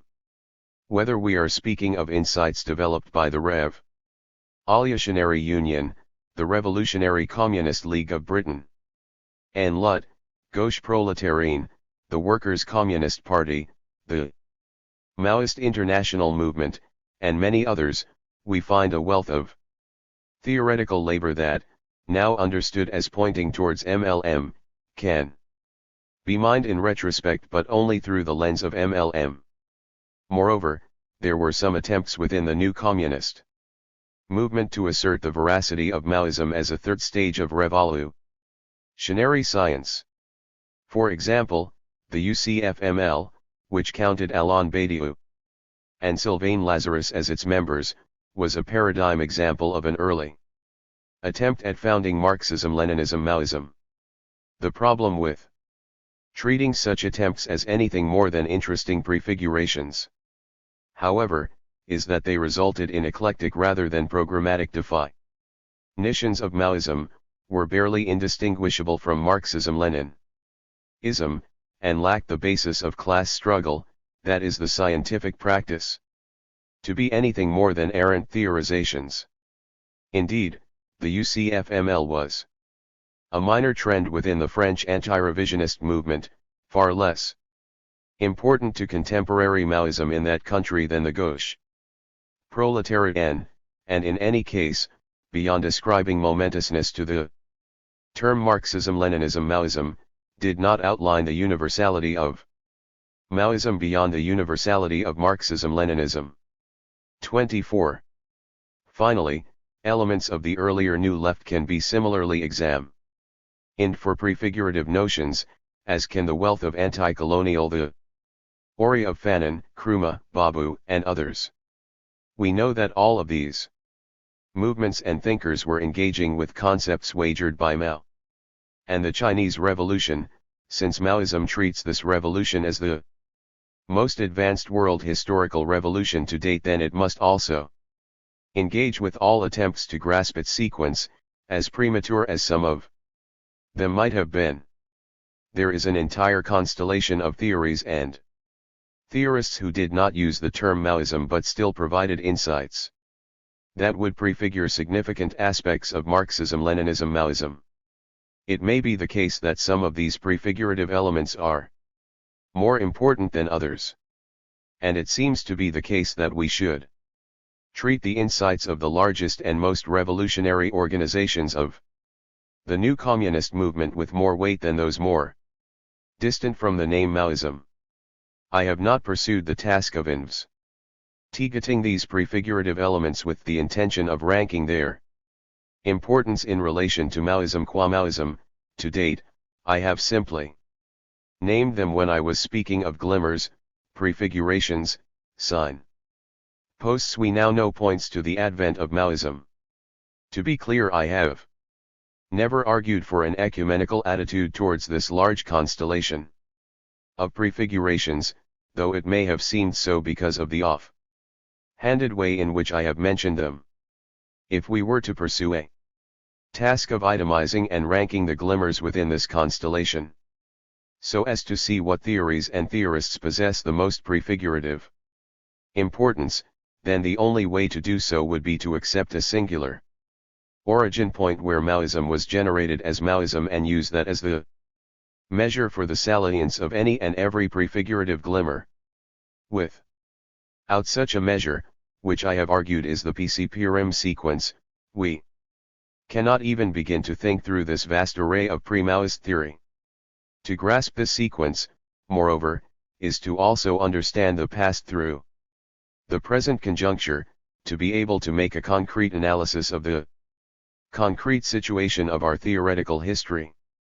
This task, which is the task of historical materialism, requires Archimedean points of origin, 1 for every moment of continuity rupture in the unfolding of the science. Adjacents. Far more important to the foundation of contemporary Maoism than the prefigurative theories and theorists are those that I have called adjacents. These are revolutionary movements that resulted in PLE's wars that are still being waged today and, though using the term Maoism, were not necessarily generated by the PCPRM sequence. What makes them far more important than the prefigurations is that, at present, they inform the two greatest ongoing revolutionary Maoist movements of the contemporary conjuncture, the People's War in India 43 and the Philippines, respectively, both of which identify themselves as Maoist revolutions. But the fact that they are adjacent, and not merely prefigurative, demonstrates the significance of the PCPRM sequence. As I shall argue below, the People's War in India, led by the CPI, Maoist, is probably the easiest to grasp as an adjacent process that confirms the significance of the PCPRM sequence. Although the Charu Majumdar-led Communist Party of India, Marxist-Leninist, CPI, ML, pre-existed the PCP and the RIM, and was veiling itself as Maoist as it associated itself with the original Naxal rebellion. Like the majority of the new Communist movement, it never really theorized Maoism as a third stage and was instead an anti-revisionist variant of Marxism-Leninism, declaring, "China's chairman is our chairman." When it fragmented into multiple proto-Maoist groups, however, two of these groups ended up joining the RIM, the Maoist Communist Centre MCC, and the Communist Party of India, Marxist-Leninist, Naxalbari CPI, ML, Naxalbari. At the high point of the RIM, the MCC ended up uniting with another post-Majumdar Indian Revolutionary Organization, the Communist Party of India, Marxist-Leninist, People's War Group CPI, ML, PWG, and their unity would be on the basis of Marxism-Leninism Maoism and not Marxism-Leninism Mao Zedong thought. 25. The CPI, ML, Naxalbari would join the CPI, Maoist, years later, after the dissolution of the RIM, thus signifying the importance of the theoretical conjuncture that the PCPRM sequence had sealed. Ajith, one of RIM's primary theorists of Maoism qua Maoism, was now a theorist of the CPI, Maoist. The overall point, here, is that although aspects of the Maoism developing in the People's War in India were adjacent to the PCPRM process, it was also intimately connected to this process. And its current understanding of MLM cannot be treated as separate any more than the Communist Party of Turkey Marxist-Leninist TKP/ML or the Maoist Communist Party of Turkey MKP are separate from this process. The People's War in the Philippines, however, is different from the Indian case because the Communist Party of the Philippines CPP never joined the RIM and yet was pursuing a People's War under the name of Maoism before the PCP initiated its own People's War and declared Maoism as the third stage of revolutionary science. Since the CPP initially embraced an ideology of anti-revisionist Marxism-Leninism, eventually adopting the terminology Mao Zedong thought, it might seem that the CPP is not properly Maoist, as some have claimed. Indeed, in Stand for Socialism Against Modern Revisionism, a classic CPP anti-revisionist text from 1992, Marxism-Leninism is the terminology used for revolutionary science. In this sense it may appear as if the CPP is closer to the CPI, ML, or at least similar to the NCM. Marxist-Leninist Maoist groupings, in its understanding of Marxism. At the same time, however, the CPP participated as observers in the first RIM meeting, and those Maoist organizations that came out of RIM largely recognized the CPP's People's War as an advanced Maoist revolution. Most importantly, however, is the fact that the 2016 Constitution of the Communist Party of the Philippines begins by asserting the universality of Marxism-Leninism Maoism. 26. Although it is also the case that the same document later uses the term Mao Zedong thought, it does so as a synonym of Maoism as the highest stage of revolution. Airy theory by again asserting its universality. 27. Due to the fact that the anti-revisionist Marxism that used the terminology Mao Zedong thought in the NCM did not assert that Mao Zedong thought was universal but, instead, asserted only the universality of Marxism-Leninism. We should understand that this term's usage here is conceptually different in the way that Maoism has become conceptually different after the PCPRM process. The odd use of it is perhaps due to Jose Maria Sisson's backpedaling where, in the years before the drafting of this constitution, he asserted that there was no real difference between Maoism and Mao Zedong thought. Whatever the case, the shift from Marxism-Leninism to Marxism-Leninism-Maoism was significant enough that the party would not in 2017 that THIRD Second Congress in 2016 amended the CPP constitution to reflect the party's experience in applying Marxism-Leninism-Maoism as the ideological guide in its concrete revolutionary practice. 28 Thus, by the time it celebrated its 50th anniversary in 2018, the CPP was calling its ideology Marxism-Leninism-Maoism, proclaiming that MLM was universally applicable, and defining the universal aspects of this theory in terms that echoed the foundational RIM conception of MLM. 29. None of this is to say that these adjacent emergents of MLM are homogeneous with the PCP-RIM process, or with each other, but only that they are adjacent to the latter's conception of MLM and even actually participated, echoed, and reasserted that conception of MLM. Although some aspects of the PCP-RIM conception of MLM are not accepted in these adjacent versions that exist as a constellation around the point of origin, for example, the universality of protracted people's war, it is notable that they otherwise are largely in agreement with the way in which the RIM statement conceptualized Maoism.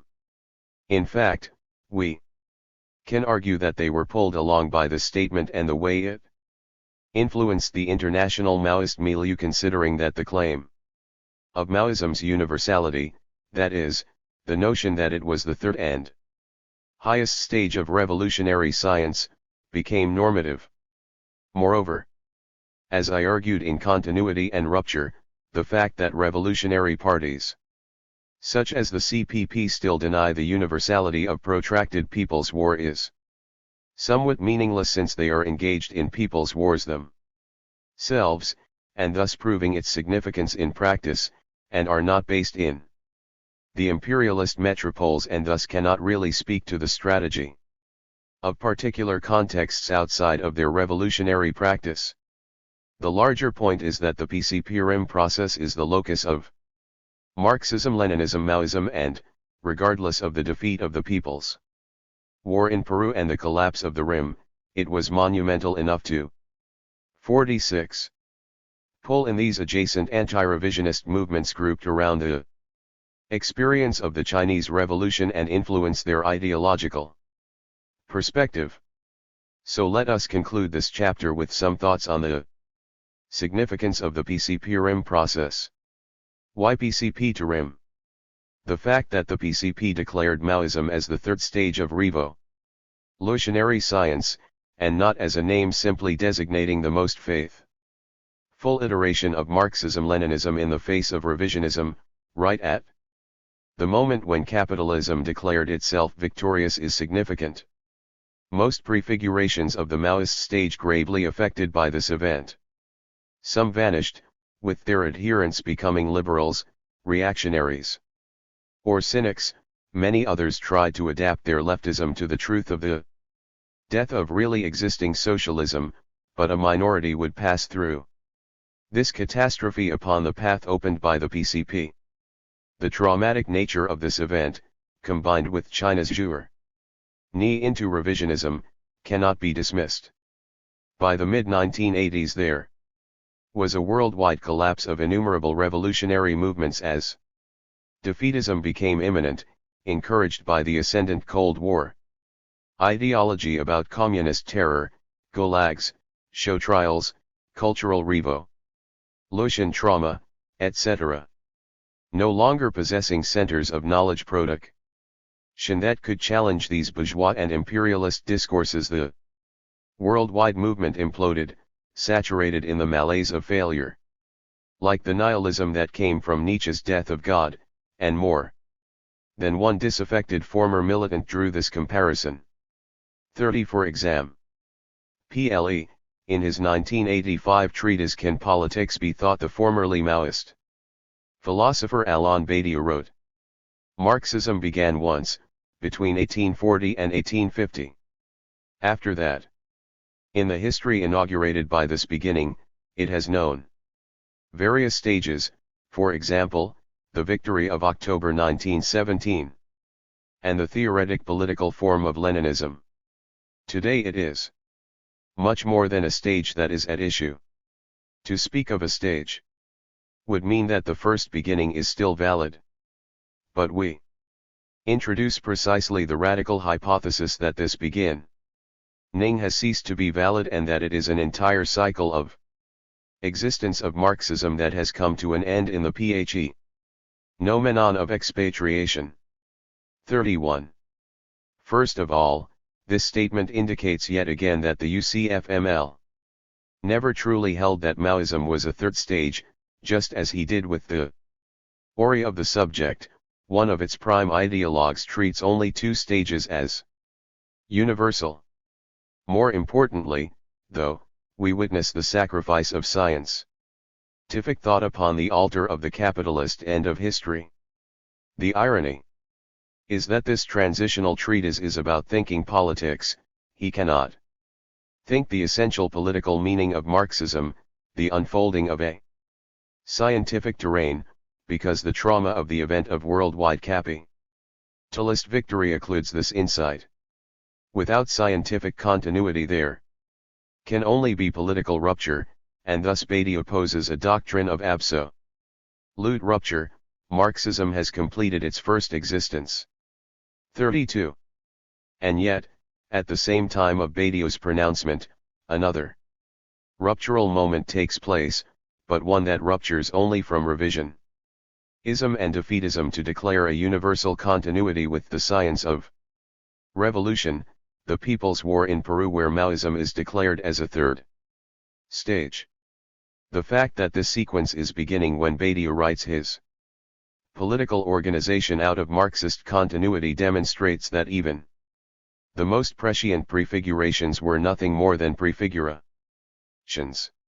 They did not grasp what was at stake, nor were they willing to pay attention to what was happening in the global peripheries. 33. The fact that we find a people's war declaring a third stage right at the collapse of really existing socialism is thus significant. Revolution is happening just when we are told that it should not happen, that every thing should accord to the capitalist New World Order. More importantly, the declaration of the PCP resonates with a new international communist movement. Various worldwide revolutionary organizations come together under the auspice of the Revolutionary International Movement, with the PCP, to eventually think the PCP's claims. In 1993, the RIM, which includes the PCP and many remaining anti-revisionist communist organizations worldwide, collectively agrees that Maoism is the third stage of revolutionary science. The PCP's wager is endorsed by numerous groups worldwide. The basis of Maoism is decided upon collectively, and hence this third stage is consummated. While there are adjacent developments that inform contemporary Maoism, as I noted in the previous section, the parallel influence of the PCP-RIM experience is singular in its ability to generate the framework of a coherent theoretical terrain. Here it is necessary to assert that there can be no Maoism without the RIM, despite the fact that the principally Maoist trend maintains that there is no legitimate sequence between the PCP and the RIM, asserting the former as the only legitimate origin point.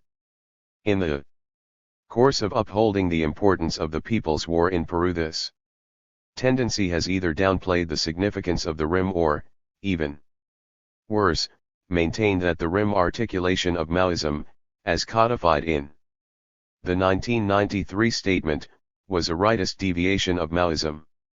Upholding the PCP as the sole generator of Maoism, with its connection to the RIM.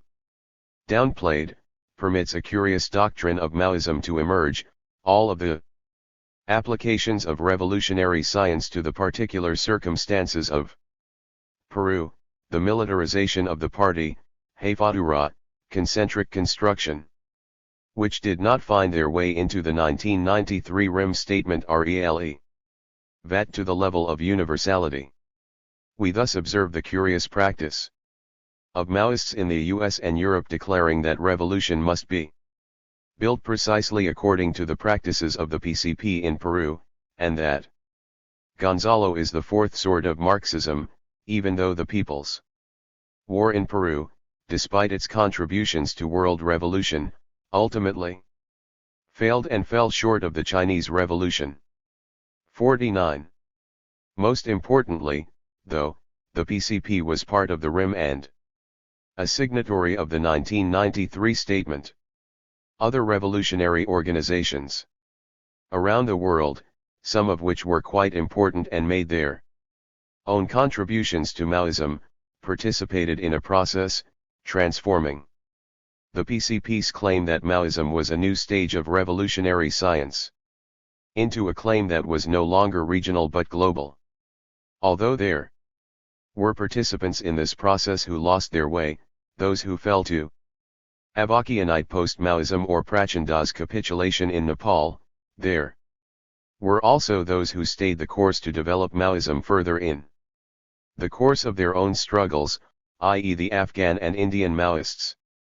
Moreover, as aforementioned, the PCP also collapsed, having splintered when its original Central Committee was captured and, unlike the Indians or Filipinos whose people's wars have survived the arrest and exile of leadership, collapsed.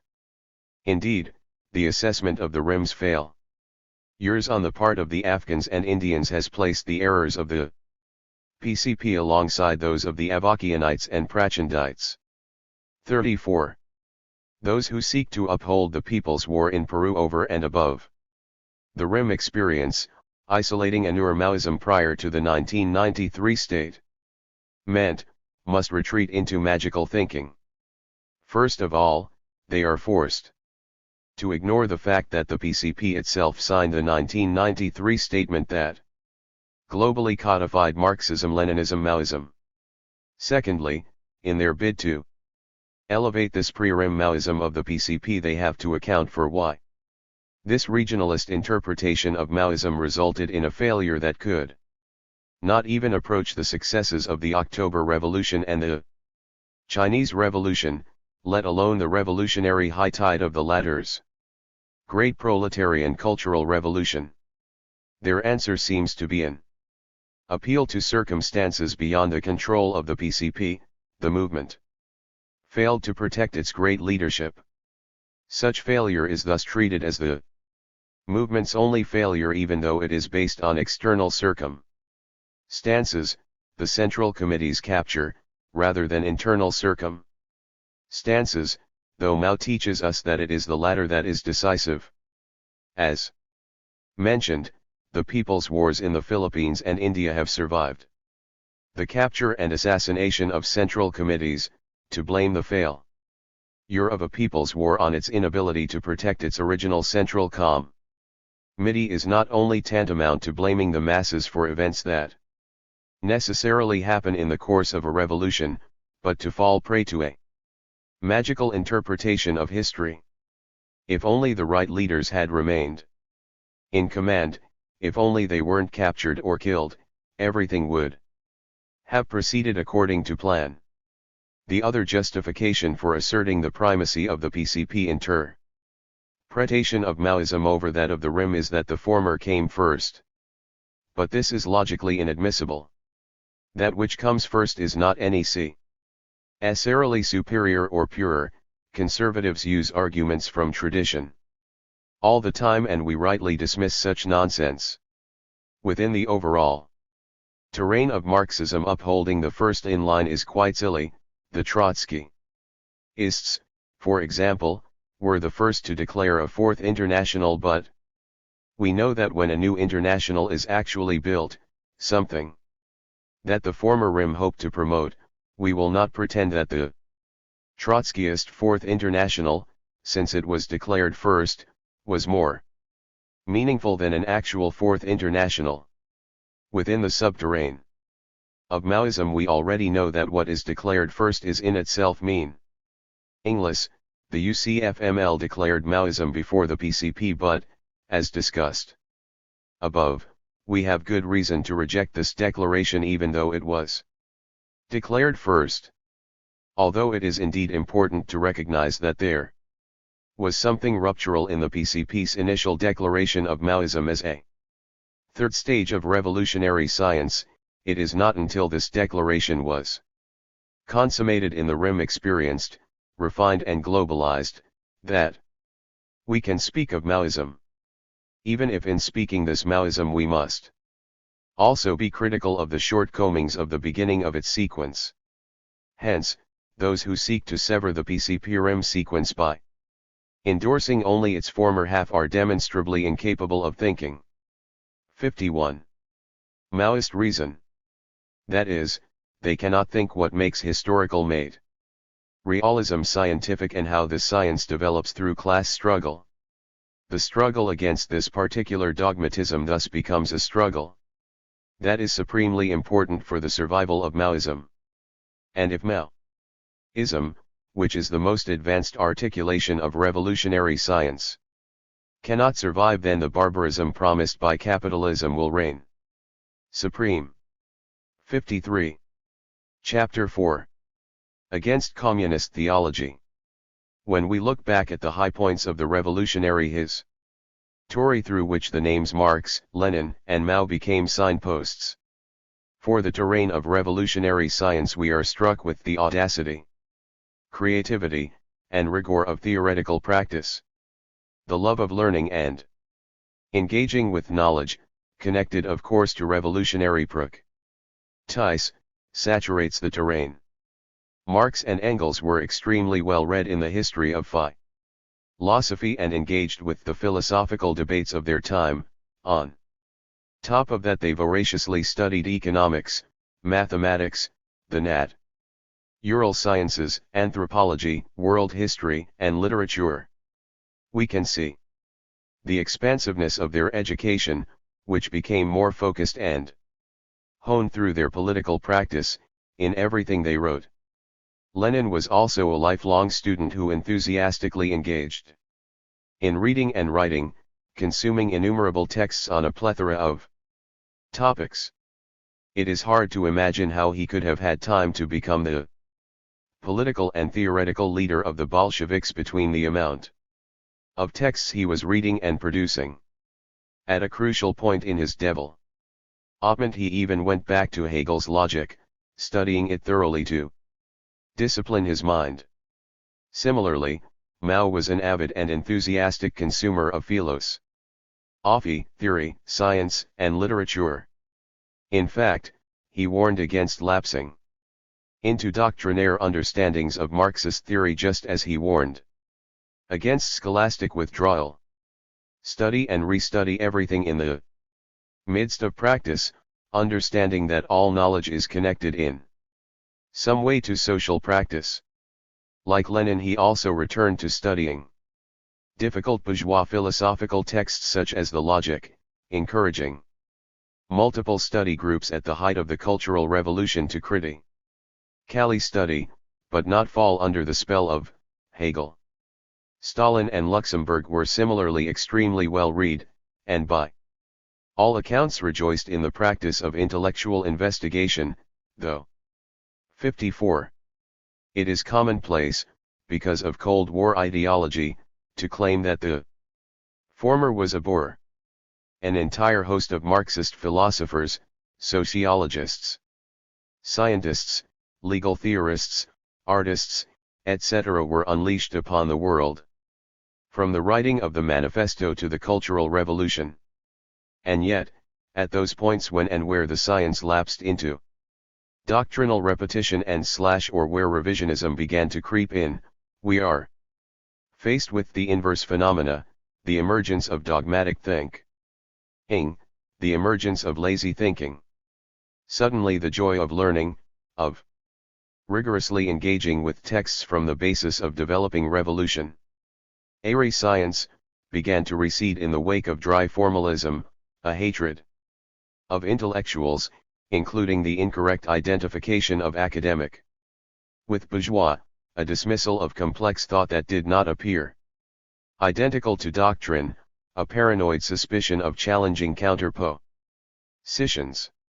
During the course of the new communist movement in the imperialist metropoles, for example, there is a point where all of the polemics devolve into quote-mongering protectionism of little ml kingdoms, of whose hermeneutics is the most faithful to a pure Marxism-Leninism.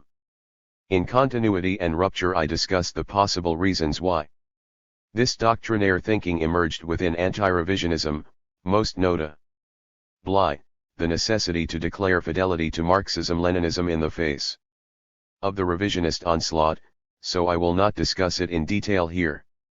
The point is that we find these moments in a theoretical terrain's development where all of the creative thinking, all of the love for intellectual investigation, is suddenly and tragically eclipsed by a refusal to think anything but what is accepted as canon. That is, scientific theoretical struggle is subordinated to hermeneutical struggle, with the latter sometimes being called scientific or philosophical when it is in fact more akin to a guiding theology. We have again reached such a point, now over 50 years after the Cultural Revolution and over 25 years after the consummation of the PCPRM sequence, within the realm of Maoist reason. It has become commonplace for young Maoists, who in their laudable desire to stand against contemporary revisionism and anti-communism, which also 55 takes pseudo-radical forms such as postmodernism, adopt the same kind of anti-intellectualism as previous generations that is in direct contradiction to the expansiveness of intellectual rigor and investigation that the great theorists and philosophers of Marxism demonstrated. They even treat the theoretical achievements of these thinkers as theological artifacts, though they employ the name of science to hide their hermeneutics, forgetting that these great theorists came to their conceptual insights partly because of their expansive intellectual rigor. Although it is worth noting that such dogmatism is a response to the eclecticism that has produced variants of post-Maoism, that are not, as noted earlier, free from their own dogmatism, this does not excuse its fear of intellectual investigation and rigor. Whereas the great theorists from Marx to Gonzalo did not shy away from intellectual investigation, and in fact held such investigation to be supremely worthwhile, there is now a troubling anti-intellectual current that fears engagement with any text that is not canonical. All Marxist theorists and philosophers outside of this core canon are treated as immediately suspicious. At best they are vaguely interesting curiosities, at worst they are seen as impure academics who exist to seduce the masses. An overarching fear of postmodernism results in theory and philosophy that is not Marxist being instantaneously relegated to the proverbial historical dustbin.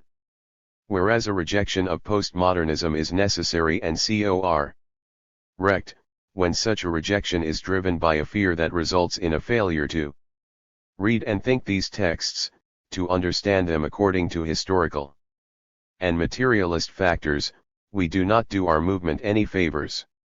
The love of knowledge and intellectual engagement that has defined all of the great moments of Marxist development is abandoned at the altar of theological preservation. We forget that the strength of capital was due in part to Marx's willingness to critically read and think through, without immediate pithy dismissals, multiple bourgeois economists. Indeed, we would not have been gifted with the materialist theorization of the labor theory of value, the concept of surplus value, and exploitation, and a whole host of our core concepts without Smith, Ricardo, Malthus, and many others that Marx treated seriously in order. 56. To demystify and elaborate the basis of historical materialism.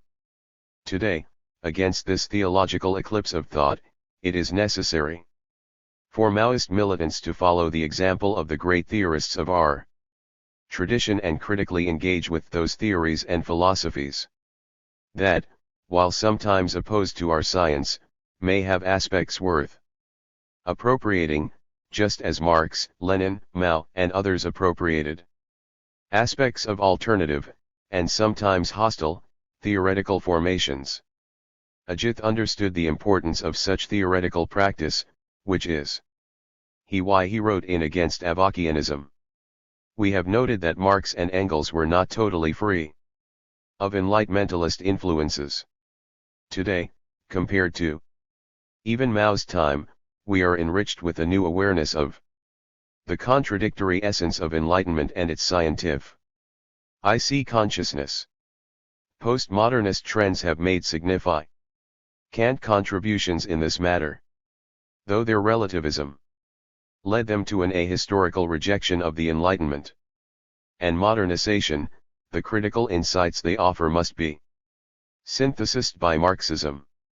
35. But it is passages like this, which only exhort us to think thought in the way it was thought by Marx and Lenin and Mao, that caused Ajith to be maligned by the theological currents in Maoist reason. The strongest of these currents coheres in the fourth tendency of contemporary Maoism, Marxism-Leninism Maoism, principally Maoism, built on the fetishization of the ruins of the PCP's People's War. Failures in thought. To be clear, the PCP during its apex could not be accused of the theological thinking we are examining in this chapter.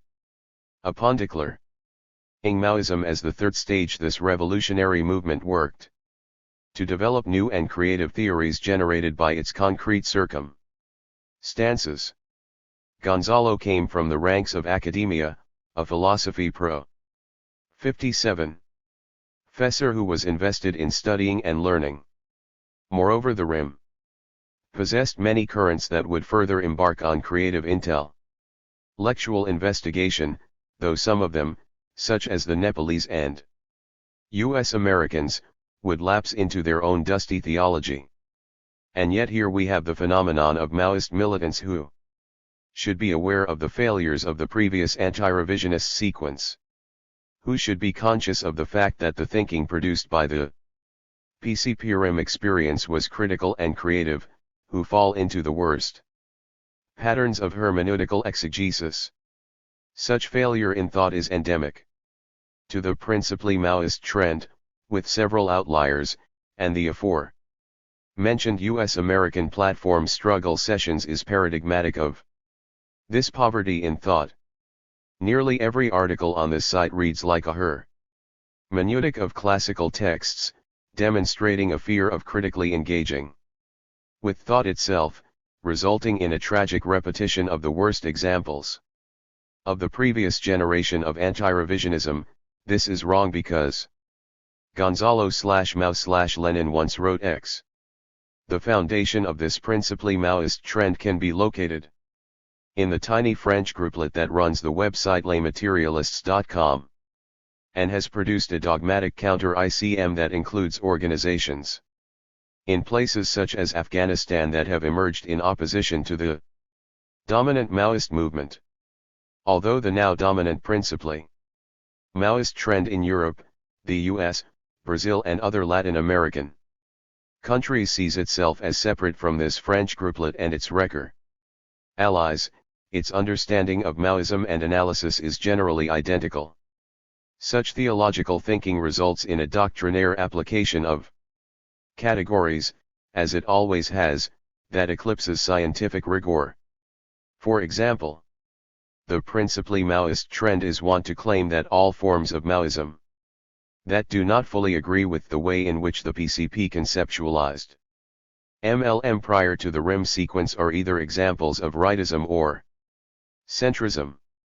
Such a claim, though, rests on the a priori assumption that the principally Maoist trend is the correct left position, no argue meant beyond appeals to the PCP's greatness and an assumption of correctness is given for this claim, which enables the categories of right-ism and centrism to be deployed according to a theological axiom. 58. The claim is non-falsifiable, it is a profession of faith. And just as all deviations from the core beliefs of a religious sect can be designated as heresy due to their distance from these central but presumed axioms, everything that deviates from principally Maoism is, by definition, a rightist or centrist deviation due to this doctrine's unquestionable status as left. Hence, when utilized in this manner, these categories lose their initial meaning. They are scientific costuming draped over the corpse of dogma, where what is really meant by the word left is a confession of faith, and what is meant by the words rightism and centrism are heresy and apostasy. But why can we not, inversely, categorize this principally Maoist trend as rightist due to its backwards presumption of theoretical tradition? After all, it asserts that it is properly left only because the claim that Maoism was the third stage of the science was first declared by the PCP, but then, despite the PCP's failure, refuses to accept the later instantiation located in the REM sequence. Moreover, it refuses to account for the PCP's failure in a historical materialist sense, choosing to explain this failure according to external contradictions. The PCP did not protect its central committee, the repression was insurmountable. Rather than internal contradictions, the PCP's conception of Hafadura internally conditioned the collapse of its People's War. It failed to fully develop its People's War according to the mass line. All of this smacks of rightist traditionalism, no matter how much a contemporary aesthetics of representation dress up this reality. Moreover, the fact that the three most significant Maoist formations, in the Philippines, India, and Afghanistan, do not accept the principally Maoist interpretation, and that two of these formations are engaged in the most advanced people's wars, should falsify the claims made by the principally Maoist tendency, who now decidedly lag behind the worldwide Maoist movement. The exception to this is Brazil, which by most accounts has a relatively developed mass movement on several fronts.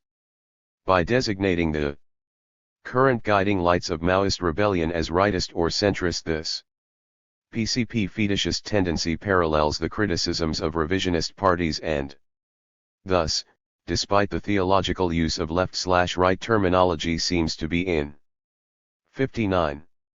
A rightist camp. Of course, things are not so simple. It would be erroneous to dismiss this principally Maoist trend as a rightist deviation. But that is the point, we cannot simplistically employ these categories. According to a theological analysis of the global state of affairs, the doctrine of the synthesizers, there are three theoretical moments in Marxism-Leninism. Maoism symbolically represented by the figures of Marx, Lenin, and Mao.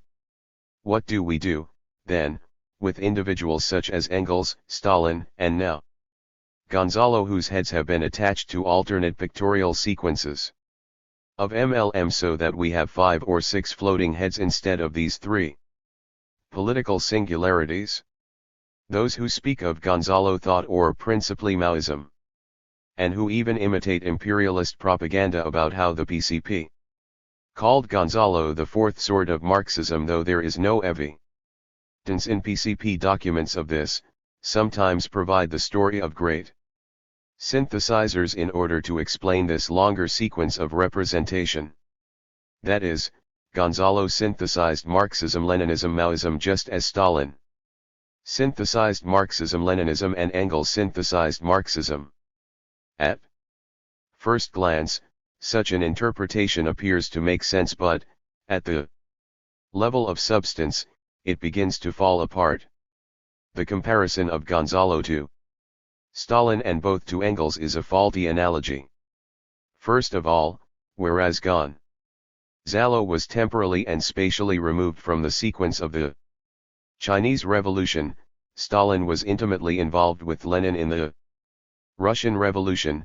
He was a fellow cadre whose practice was bound up with the Bolshevik Party, and thus his work on Marxism-Leninism. The work that first gave us the name Marxism-Leninism, is the work of someone practically involved and invested in what would come to be known as the Leninist sequence.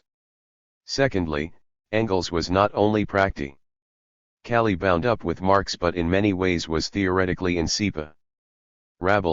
A large portion of what is known as classical Marxist theory is the theory written by Marx and Engels, core works that produced as collaborators, works by Marx that Engels edited, and works by Engels that Marx edited, and it is only Marxian dogmatists who, ignoring 60.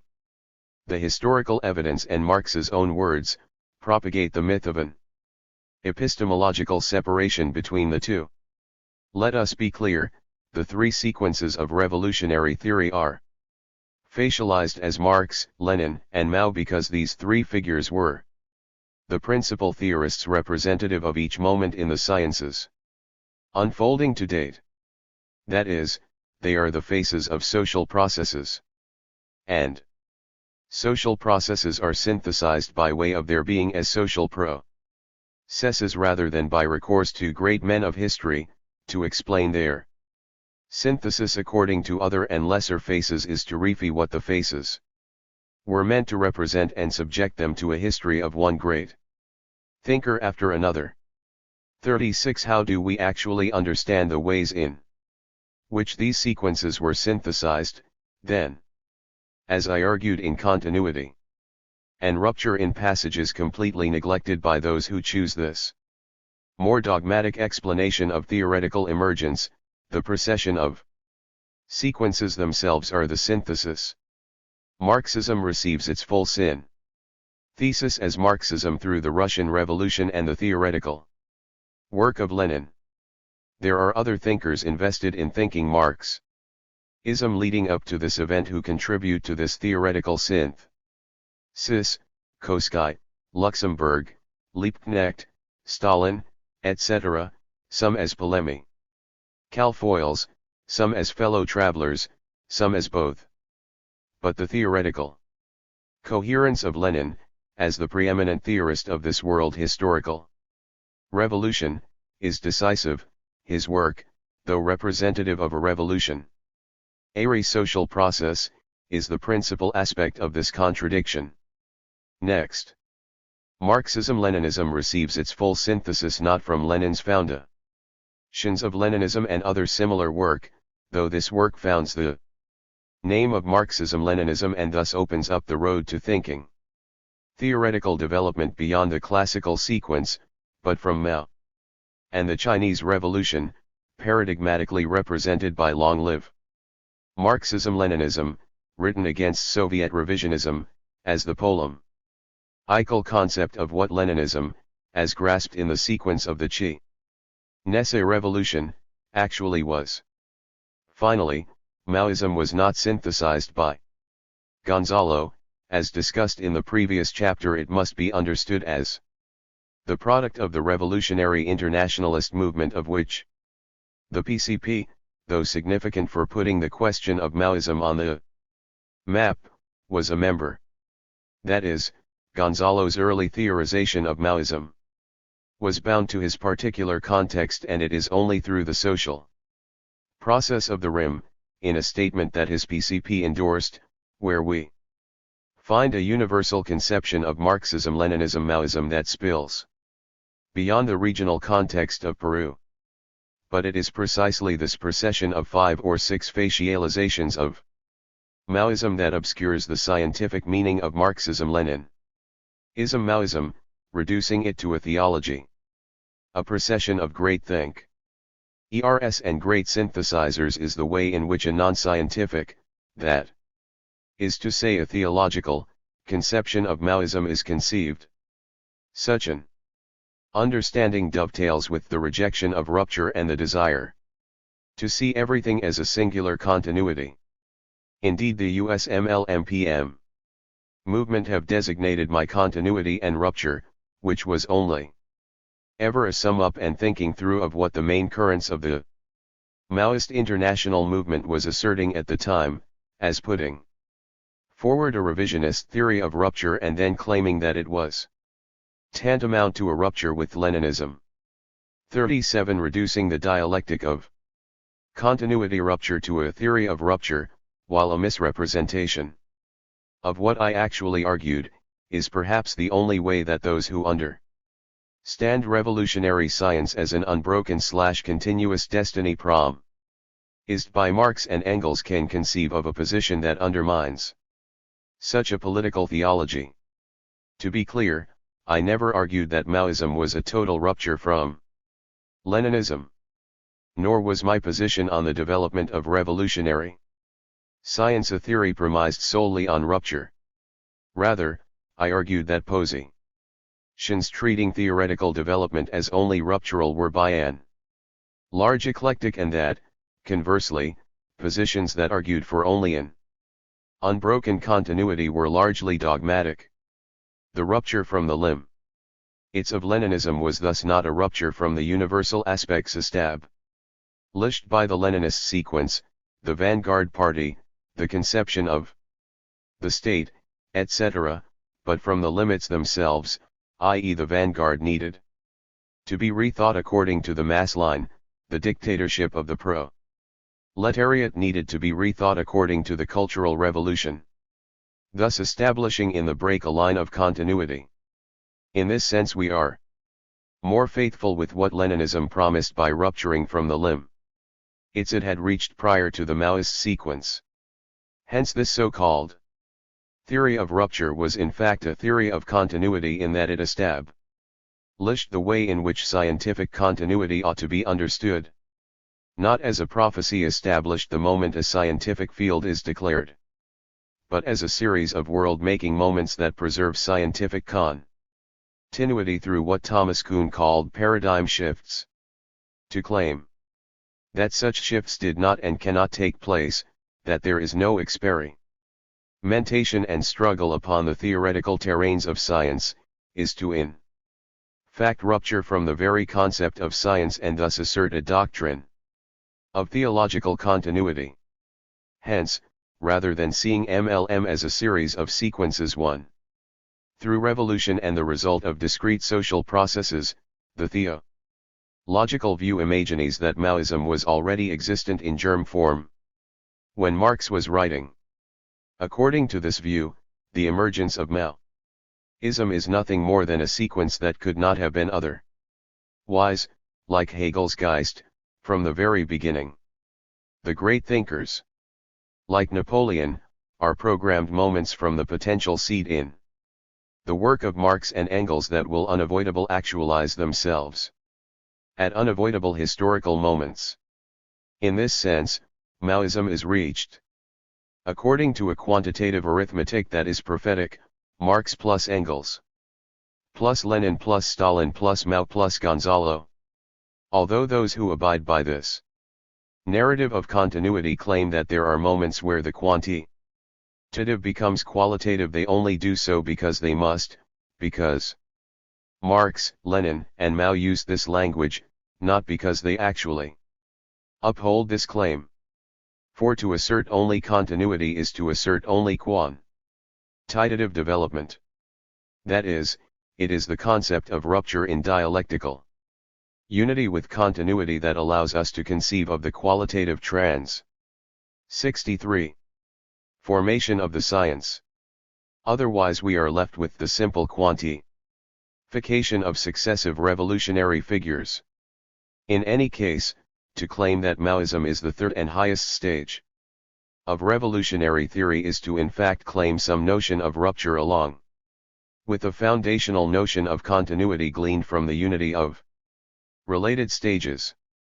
Asserting that one theoretical stage is higher than another is to say that is not the same as the previous stage, is in some form of discontinuity, because to be logically continuous is to be logically identical, which means that there can be no higher stages just as there can be no lower stages.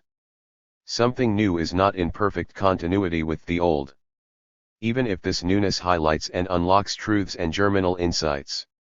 In older moments, which would be the continuity preserved in such a theoretical development. If there are stages in revolutionary theory, then there are ruptures, as one stage supersedes another, just as there are continuities, as we cannot reach successive stages without standing upon previous theoretical truths. Against destiny, Marxist theologians always go back to the classics so as to assert theoretical destiny. The anti-Maoists and anti-Leninists have a long history of engaging in such a practice. They assert that there is no evidence of Leninism in Marx, let alone evidence of Maoism, and promote either a completely pre-Leninist Marxism or some Trotskyist variant based on the passages they decide are the most significant. We know that such readings are wrong, that they deceitfully pick and choose in the way that they assemble the foundational work of Marx and Engels, but this is the point. Our forebears of revolutionary science are not prophets. Going back to them does not solve questions but, rather, and in reference to their own claims, should make us recognize that we can only answer those questions presented to us in our historical moment. There are indeed multiple ways to read previous moments of the science, possibilities based on what they were thinking in their time and place, due to their historical and social limitations. The reading of precedents always happens in retrospect, the only aspect that makes any reading theoretically 64. Equally important, that allows us to develop the language of universal ity, is the basis of the theory that is class struggle. That is, those aspects of the previous sequences of theory that are proved by its revolutionary development, that are seized and mobilized in moments of revolution, specifically world historical revolution, are far more significant than those interpretations that have nothing to do with theory's core claims. Regarding class struggle, Trotskyists, for example, assert a particular tiny without any experience of class struggle. This is why their reading of Marxist origins is simultaneously doctrinally correct but scientifically wrong. They can find precedents for their theory, as can those opposed to their theory, but they have so far failed to falsify this interpretation. Trotskyists are theologians par excellence, let's not follow their example into the void of pseudo-praxis. We cannot emphasize this anti-theology enough. It should be central to Maoist reason and yet is obliterated by an anti-scientific mindset that seeks an unbroken theoretical destiny from Marx and Engels to the present. As noted in the previous chapter, qualitatively new theoretical moments define their precursors, they were not predicted all along. 2. Claim pure continuity, an unbroken and promised theoretical growth, with historically mandated synthesizers and great theorists helping it along the way, is to claim prophecy. Moreover, it is to delete two significant aspects of historical materialism, I, its methodological perspective of history, 2, its foundational understanding of the motion of history. The methodological perspective of history presented to us by historical materialism is that we can only understand historical development in its totality by reading the past through the present. This is an unfinished totality because, unlike Hegelian idealism, it remains incomplete. To paraphrase Marx, we can only answer those questions that history presents us with. In the 18th Brumaire he speaks of history as a nightmare on the brain of the living, and that, although humans collectively make history, that is, move history forward, we are made By this same historical process, we can understand how we are made. By grasping our present circumstances in light of the historical relations that have brought them into being. Such an insight will teach us 65. Something about thinking and engaging with the present. It will reveal our options, teach us something about the limits of our contemporary period and the possibilities of future transformation, but it does not predict the future. Hence the truth of successive theoretical developments did not always exist in the work of Marx and Engels any more than the exact present we have always existed in the contradictions of the historical past. We can see that present in these contradictions now, because this is the only present that exists, but history could have happened differently. The materialist point, though, is that history didn't happen differently. Similarly, we can see the prefigurations of the theoretical terrain's later developments in its antecedents because these developments now exist. 38. Furthermore, historical materialism teaches us that class struggle is the motion of history, the law of motion of this science.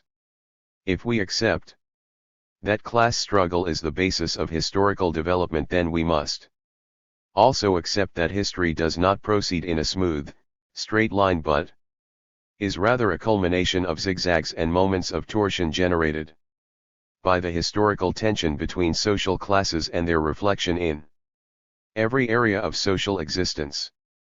Revolutions are, by definition, ruptural in that they break from the continuity of business as usual.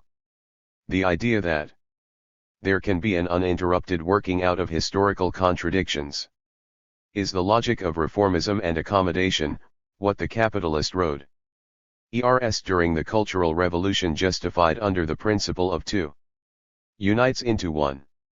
Those associated with the revolutionary line in the Cultural Revolution argued instead for the principle that one divides into two so as to emphasize the importance of splitting and breakage. That defines historical momentum where antagonistic class positions are involved. When it comes to the larger and more generalized historical stage, where we can grasp the great theoretical developments of this science, world historical revolutions become significant, and these are by definition ruptures from the previous states of affairs. They are not predestined, they are not generated by peaceful reform, but are violent breaks from the past so as to establish qualitatively different theoretical continuities.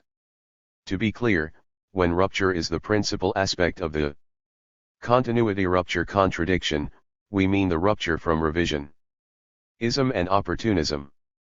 Contradictions. One final point needs to be made about the theological distortion of Marxism, particularly Marxism-Leninism, Maoism. Theological approaches to revolutionary theory are largely incapable of grasping the distinction between antagonistic and non-antagonistic contradictions. Specifically, there is a tendency to treat all contradictions as antagonies. Everything that differs from the authoritative reading of the theory is judged hostile, just as priests judge all deviations from revealed scripture as heretical. We know that a failure to recognize antagonistic contradictions, or when non-antagonistic contradictions are becoming antagonistic, has historically resulted in revisionism. Such an error is in fact key to understanding the significant historical moments of revisionism. The belief that the antagonistic contradiction between the proletariat and bourgeoisie could be made non-antagonistic through parliamentary 67. Struggle and progressive reforms, or that there could be a peaceful coexistence with capitalism, is the logic behind the revisionism of both Bernstein and Koskai's SPD and Khrushchev's Soviet Union. Often, this conciliatory approach to contradictions is accompanied by new and eclectic doctrines such as Koskai's Guidelines for a Socialist Action Program. Hence it is commonplace to imagine that revisionism only manifests according to an eclectic mode of thought, double down on doctrinal purity, fear all creative applications of the science, and become absorbed in dogmatic devotion to the classics. History also tells us, however, that such an attitude breeds its own kind of revisionism, the dogmato-revisionism that, by treating the classics as scripture, and we need to recognize that what is deemed classic is historical, since the work of Lenin was not deemed classic by a swathe of Marxists at the time it was wagered, nor was the work of Mao at the time this notion of dogmato-revisionism was coined, undermines the scientific outlook of historical materialism. Theological devotion to the letter of the law always undercuts the spirit of the law.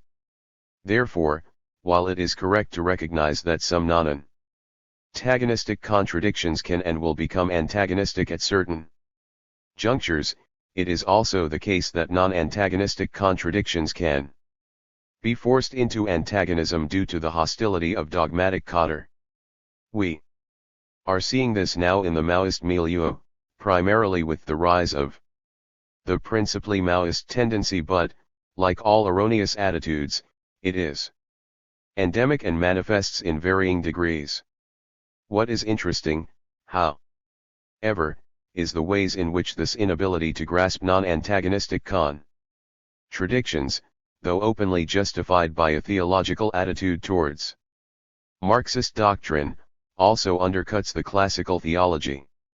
The promotion of antagonistic contradictions at the expense of non-antagonistic contradictions is dialectically unified with promotion of non-antagonistic contradictions at the expense of antagonistic contradictions.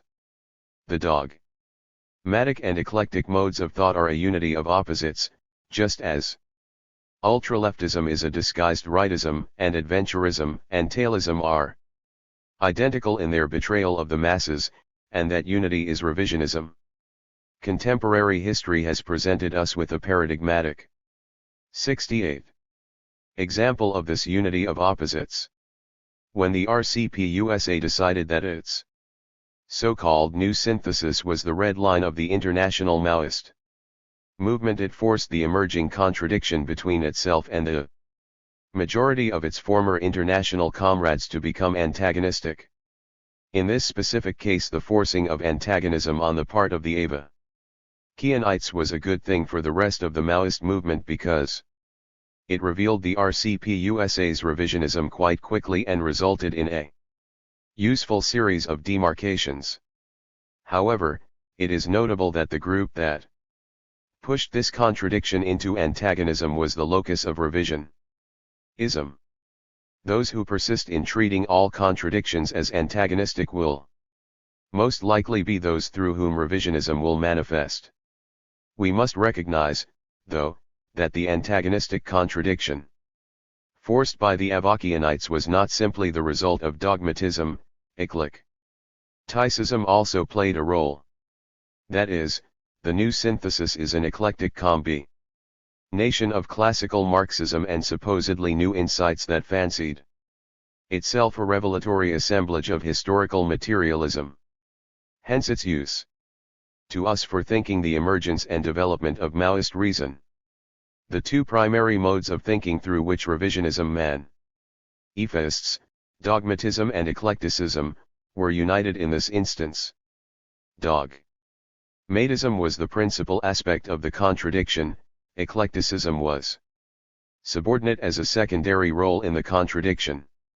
That is, theological antagonism was principal, but it relied on a non-antagonistic unity with post-Maoist ideology. The new synthesis was primarily dogmatic in the way it was pushed into theoretical practice.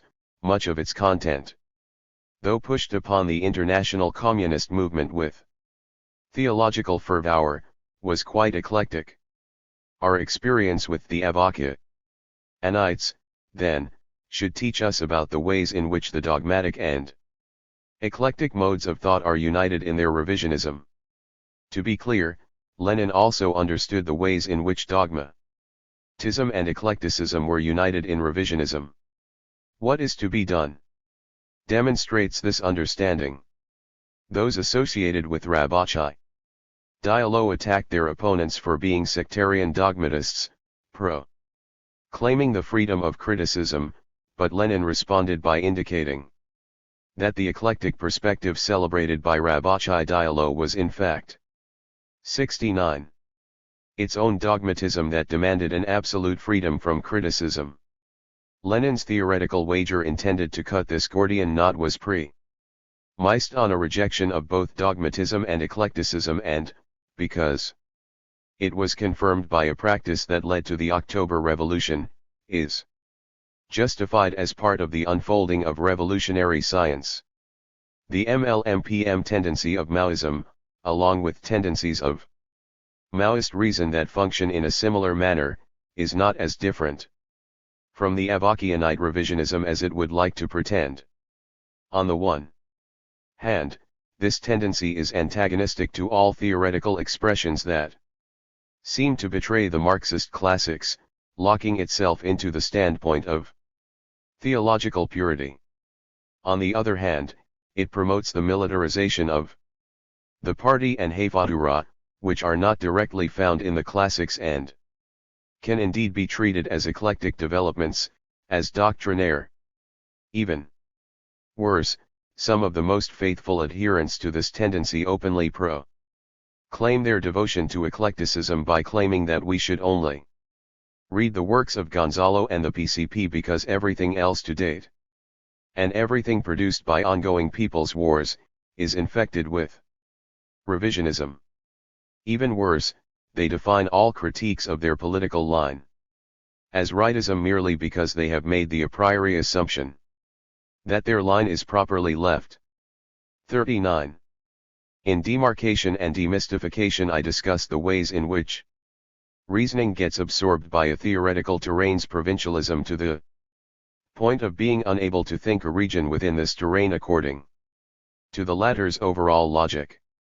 I called this tendency assimilation, where those guilty of this philosophical error, refusing to take on the kind of perspective that in the past was useful for understanding revision its developments, could no longer ask the larger questions regarding meaning and clarity. 40. Assimilated thought is always dogmatic since it cannot think beyond the boundaries drawn by historically received formulae.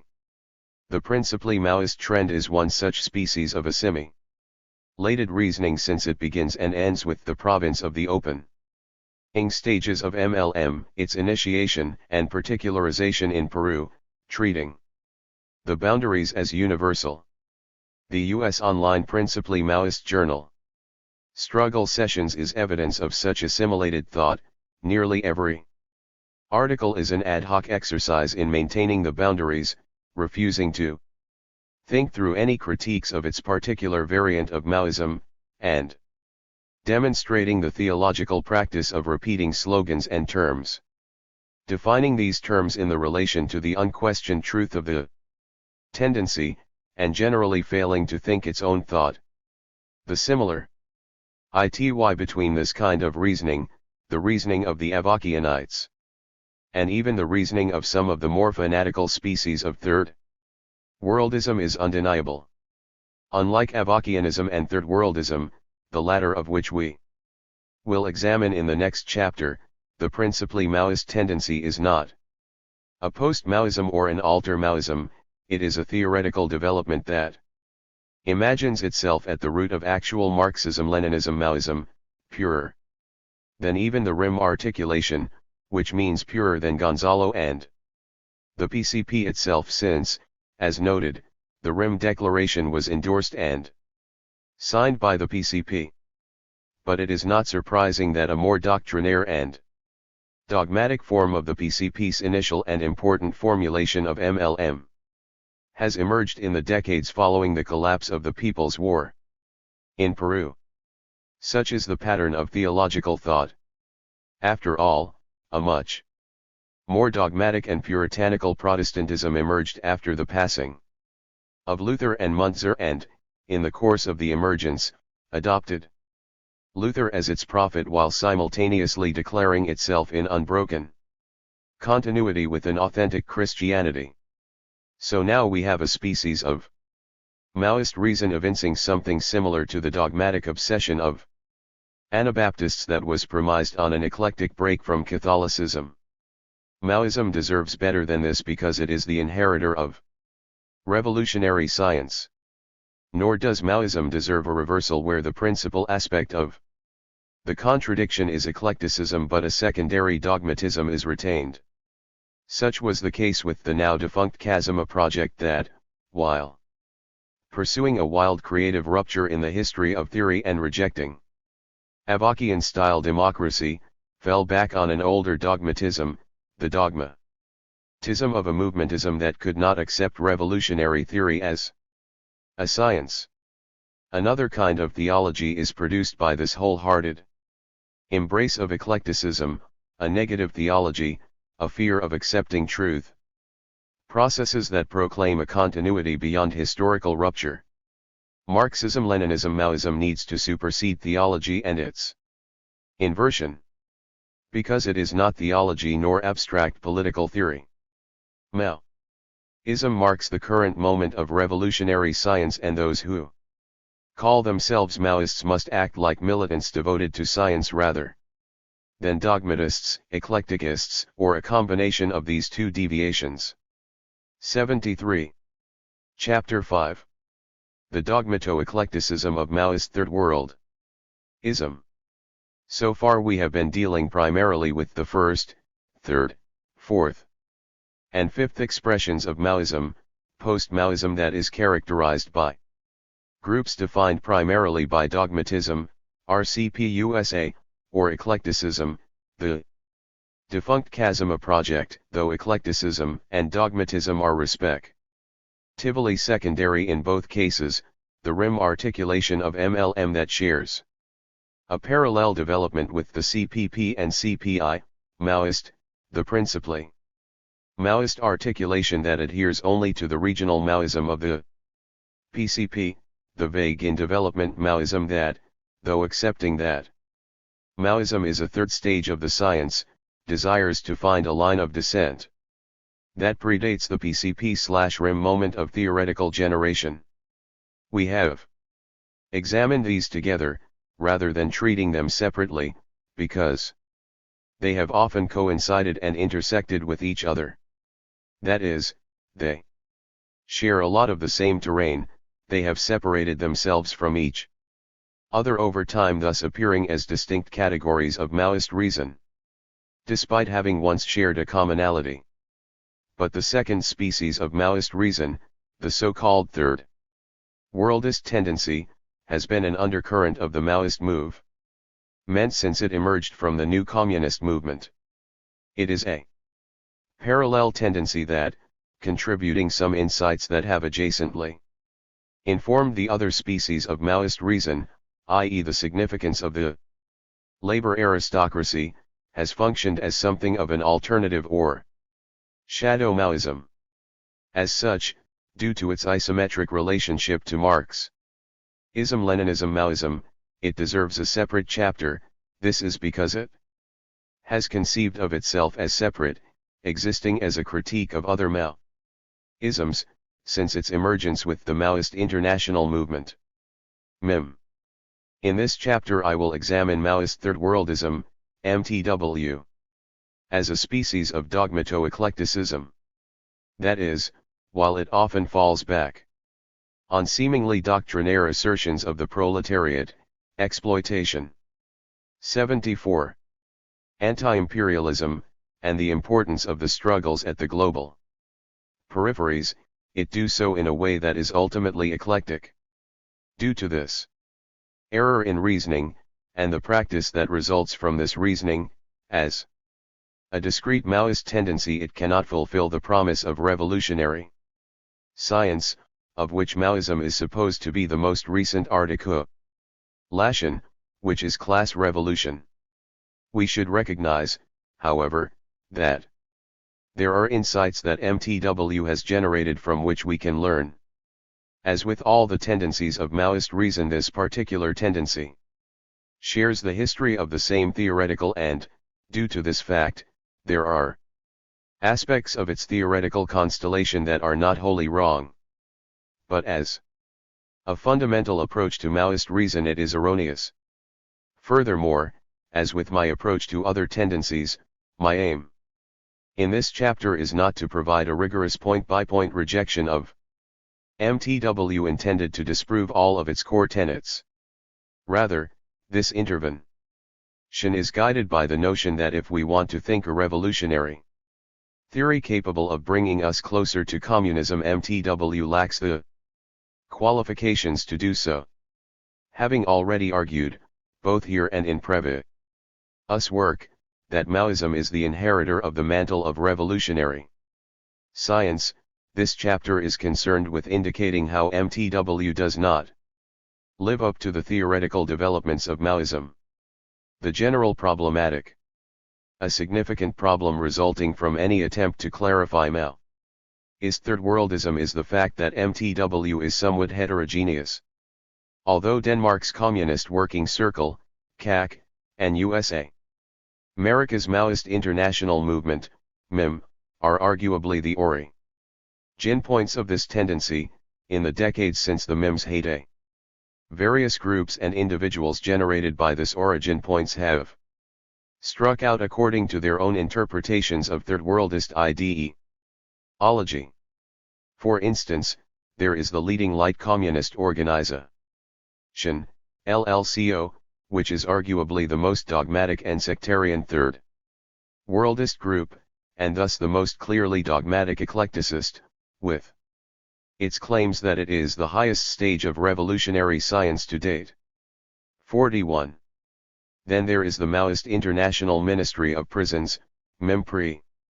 ONS, that, though concerned primarily with agitation amongst US prisoners, sees itself more in line with the ideology developed by the MIM.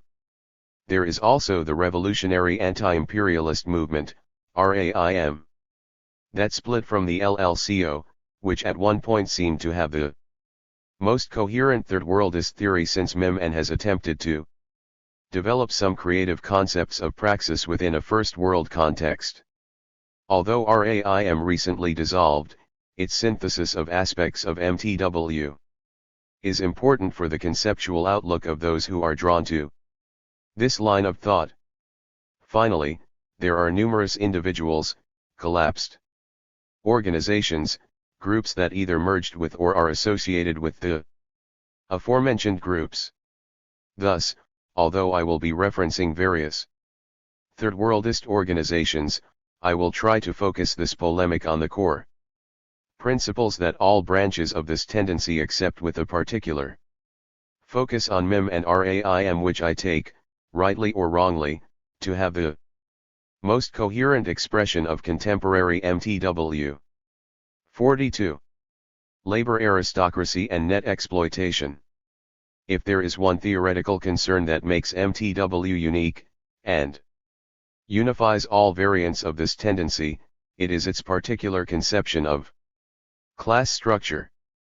Since every communist ideology begins by classifying friends and enemies according to the universal class contradiction of proletariat and bourgeois, the one concept that unites every articulation of MTW is where it locates and how it defines these classes.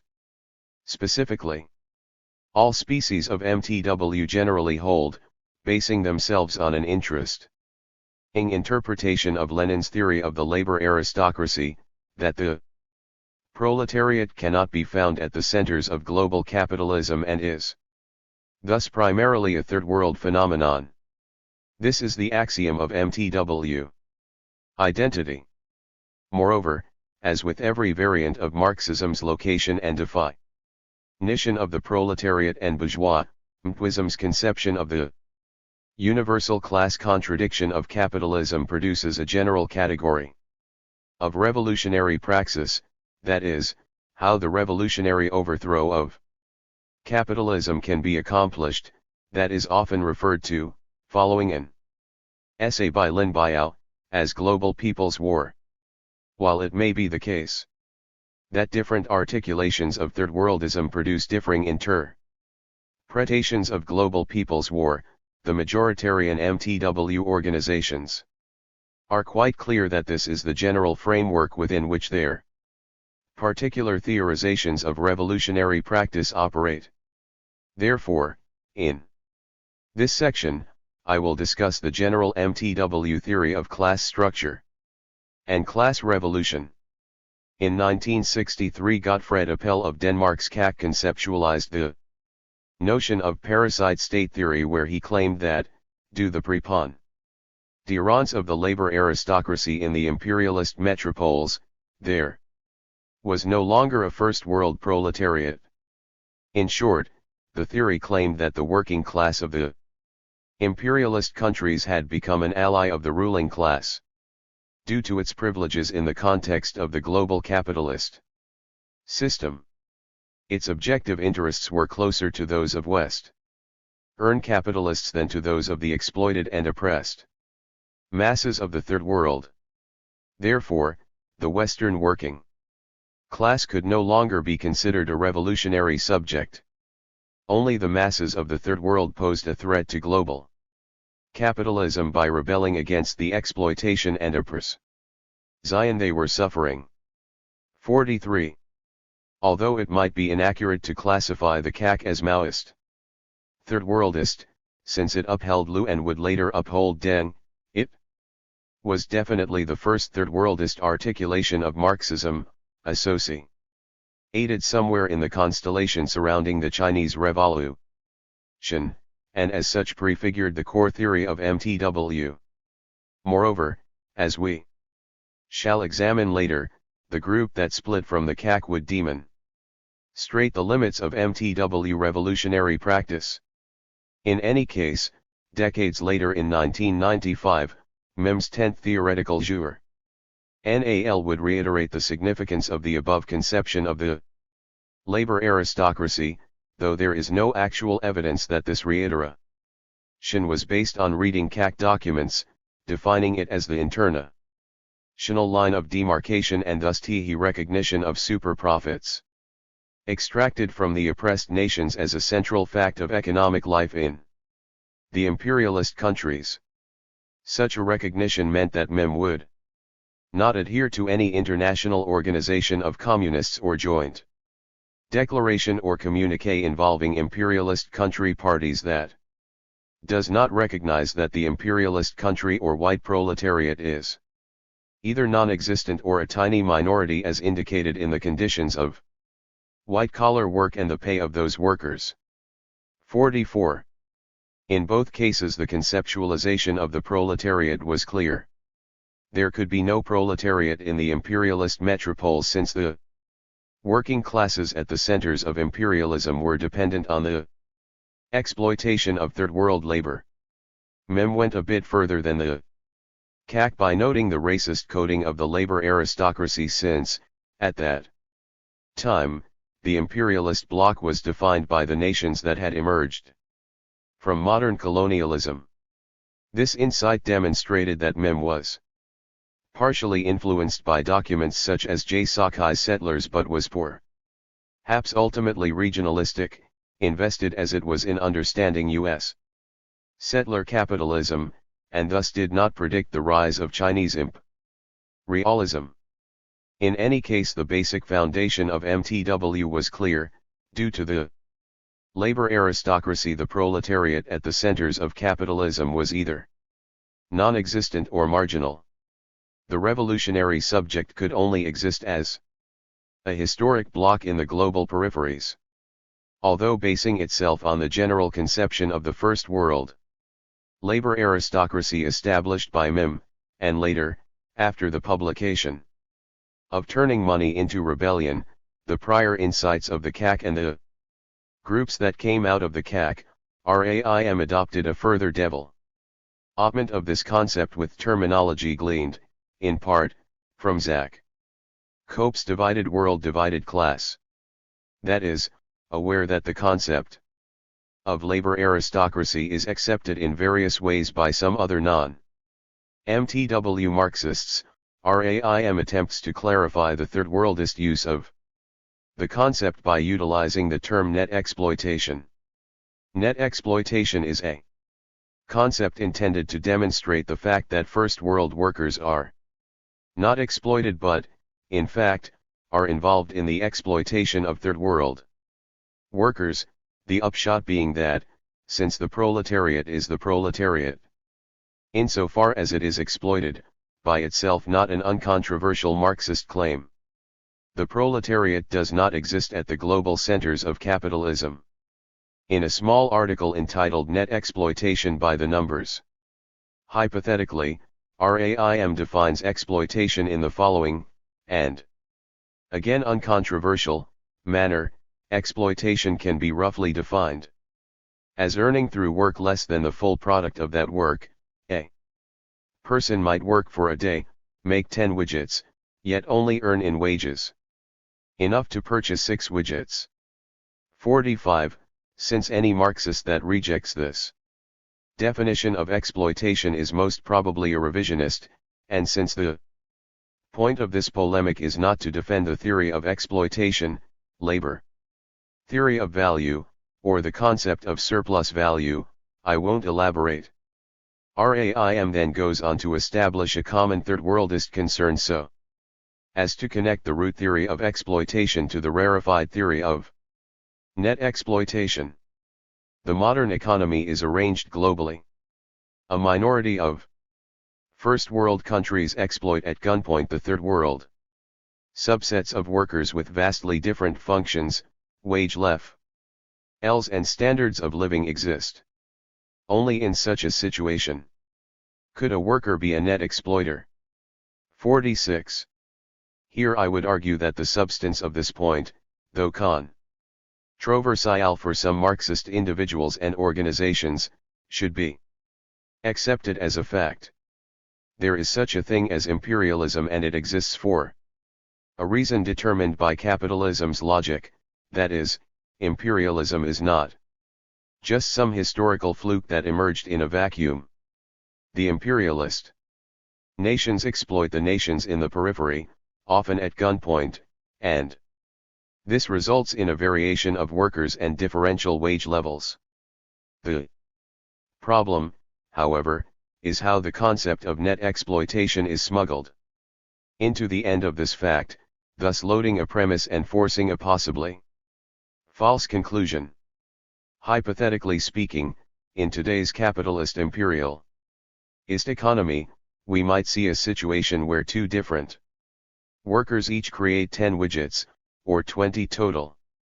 The first worker, from the first world, might earn enough wages to purchase 11 widgets, whereas the latter worker, from the third world, only one. Through the extreme exploitation of the third world worker, the first world worker receives wages over and above what they actually created. In this situation, the first world worker gets a small cut, the equivalent of 1 widget, from the 9 widgets produced by the third world worker, yet not included in the latter's wages. In other words, the first world worker is a net exploiter. 47. How does it follow from the fact of imperialism and super-exploitation that net exploitation, and thus the claim that the first world worker somehow receives wages over and above what they actually created is correct? Obviously, RAM would argue that more thorough examinations of net exploitation, such as the one found in Cope's Divided World Divided Class, prove the logical coherence of this statement, but this does not mean that the argument is correct. At the most, it means that there is a positivist empirical way to prove net exploitation, just as there is a positivist empirical way to prove, as others have unfortunately produced, that there is no such thing as superexploitation. Any substantial materialist investigation of reality that provides explanatory depth, however, contradicts this general syllogism. We do not have to, and we should not, deny the superexploitation that develops under imperialism, allowing first world workers to benefit from imperialism, to reject this concept of net exploitation. While the export of capital allows for the first world worker to be less exploited, and thus live a better life than their third world contemporaries, to claim that the first world worker is not exploited, even in a limited sense, is to make the absurd claim that there is no reason for first world capitalists to maintain a first world workforce in any sense, and that the only reason they are doing so is because they are fully collaborating with their counterparts in global exploitation. If first world workers are not exploited, then we need to ask why there is a continuous drive of wage lowering, a consistent cap on the wages of first world workers, and the tendency to casualize labor, not to mention union busting, the use of undocumented labor, assaults on benefits, etc. Obviously first world capitalists are getting something from their first world workers, just as it is obvious that the majority of these first world workers, though greatly privileged in comparison to their third world counterparts, are making less than what they would make if they controlled the means of production. The historic compromise between labor and capital in the first world, though made possible by imperialism and achieved through workers' struggles within the possibility produced by the imperialist context, only makes sense if we accept the theory of the labor aristocracy and super-exploitation, but this does not necessarily mean the completion of first world worker and capitalist collaboration and thus the absence of exploitation in the first world. The contradiction between first world workers and capitalists, though often assuaged by the labor aristocracy and the ideology it produces, still persists. In moments of crisis it consistently explodes, and capitalists, who certainly do not see their privileged workers as belonging to their class, fight for the right to exploit first world labor. Ultimately, the theory of net exploitation is the result of equivocation where the concept of exploitation is taken to be axiomatically synonymous with super-exploitation. Therefore, if we agree with the MTW theorist that exploitation is only exploitation insofar as it is super-exploitation, then we have to agree that there is no exploitation in the first world. From this it follows that there can be no first world proletariat in any sense. But such an agreement is only possible if we conflate the categories of exploitation and super-exploitation. Without investigation, the Maoist maxim goes, there should be no right to speak. But third-worldist explanations of net exploitation and the labor aristocracy are precisely the kind of explanations that emerge from a lack of social investigation. Most often they come from the work of academic theorization and abstract empiricism, and thus can be traced back to the works of H. W. Edwards, R. Gyri Emanuel Wallerstein, and others, all of whose investigation were purely academic, rather than emerging from a context of social investigation where one goes out to the masses and positions oneself in a social movement. So what if these abstract exercises supposedly prove, with statistics and positivist equations, that there is no proletariat at the centers of capitalism?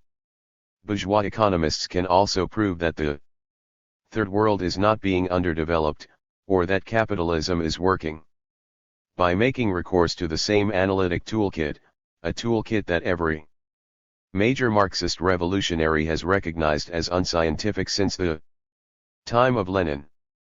The general point, here, is that when one does immerse oneself in even the first world masses, however minimally, one immediately discovers a conscious awareness of exploitation, a conscious awareness of poverty, a conscious awareness of being unable to live as a full human due to the necessity of survival. If social being determines social consciousness, then where does this consciousness come from? It cannot be derived from bourgeois ideology, which has always maintained, even in the first world, that workers are not exploited and that poverty is only a problem if workers are lazy, nor can it emerge in a vacuum, an a priori idea that just pops spontaneously into the average worker's head. But if this consciousness exists, we have to find a way to explain it, to make sense of how the mental emerges from the material, and the theory of 82. Net exploitation, by itself, can only deny that it is a fact. None of this is to say, again, that these workers and their reserve army, if their awareness of exploitation resonates with a material fact, are even close to experiencing the same level of exploitation and misery as their third world counterparts. The argument, here, is simply that the fact of super-exploitation does not mean that exploitation does not exist.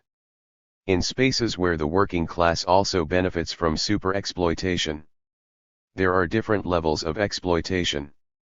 It is clearly the case that proletarianization is more of a concrete fact at the peripheries than it is at the centers, which is why we should agree with third-worldism in arguing, along with Lenin and Mao, that revolutions will most likely first happen at the weakest links of global capitalism. But such a recognition does not mean that there is no exploited proletariat at the centers of capitalism. These are two different claims that should not be conflated, as MTwism does. First-worldism, due to its division of the world into a global proletariat and bourgeoisie, third-worldism claims that the primary enemy of a revolutionary movement is first-worldism.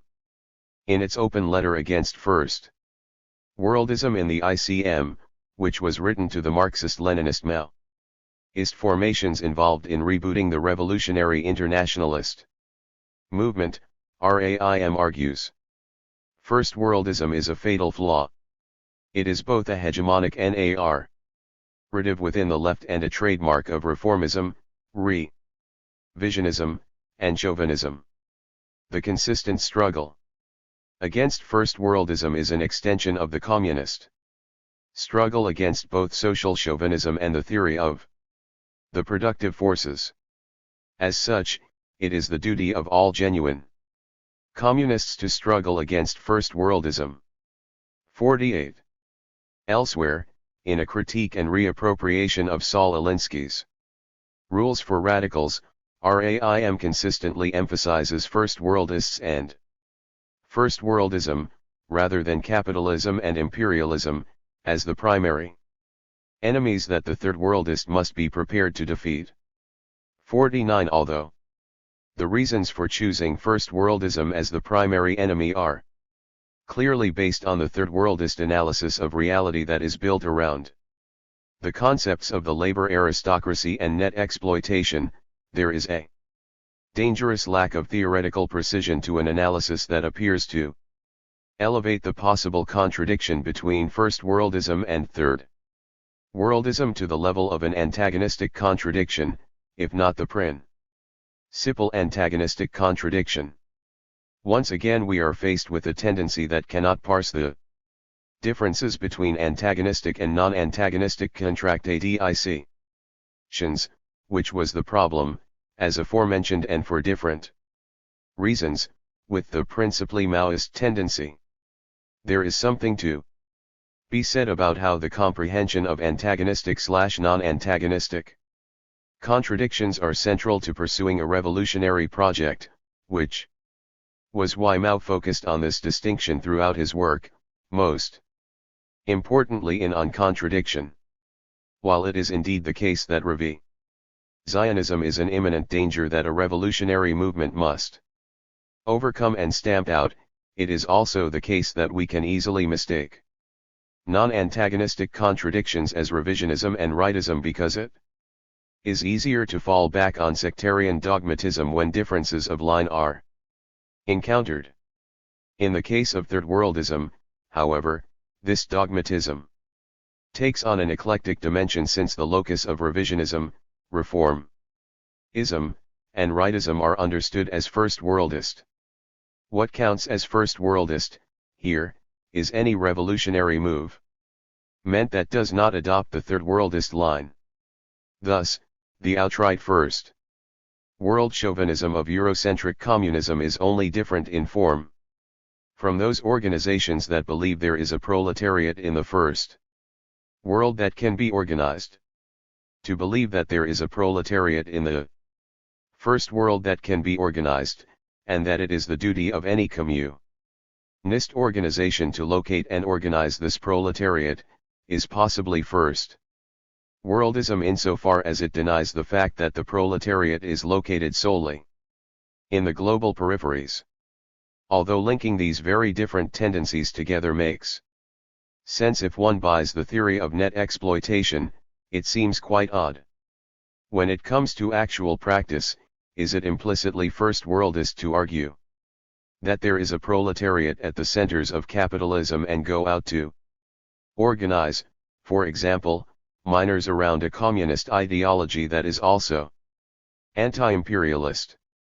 The third worldist will argue, however, that to embark on such an organizational strategy is to deny the fact that first worldism will necessarily get in the way of one's praxis and quite possibly result in counter-revolution. There is a damned if you do fatalism that lurks at the heart of third worldism and produces an a priori justification for revolutionary refusal. After all, if the revolution can only happen elsewhere, and agitating for revolution in the first world must always fail, due to an intrinsic counter-revolutionary tendency that overdetermines praxis at the centers of capitalism, then the third worldist living within the belly of the beast, where, to be clear, third worldism generally finds its home, is justified in failing to mobilize the masses around a revolutionary strategy. The masses are in the third world and it is thus impossible to practice the mass line in the first world.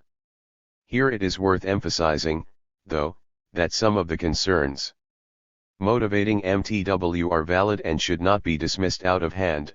We need to recognize that unquestioned racism and over-fetishization of a working class automatically classified as white, who looks a certain way, works in a certain kind of factory, listens to the boss, etc., has been a significant problem for some organizations, and that the inability to deal with this problem is often due to the fact that these organizations are overwhelmingly filled with white folks who want to separate race from class and ignore the role imperialist exploitation plays in class struggle. We also need to recognize that the conservatism and embourgeoisification of the working classes at the centers of capitalism is indeed due, as third worldists have rightfully argued, to a labor aristocracy that was made possible by imperialist super-exploitation. As I noted at the outset of this chapter, there are aspects to MTW that are laudable and that 85. Shorn from their ahistorical and often quite metaphysical theoretical constellation, are extremely useful for any revolutionary project worth its salt. Other variants of Marxism-Leninism Maoism, then, are in agreement with MTW when it comes to the problem that first worldism plays in the movement. Where these tendencies differ from MTW, though, is on the focus of first worldism as the primary enemy, since it serves as a substitution for thinking about capitalism as an enemy. Such a substitution, as we shall examine in the conclusion of this chapter, prevents concrete organizing against capitalism. For such a substitution is not a problem for third worldism because the praxis logically aided by its theory prevents it from even trying to organize amongst the first world masses.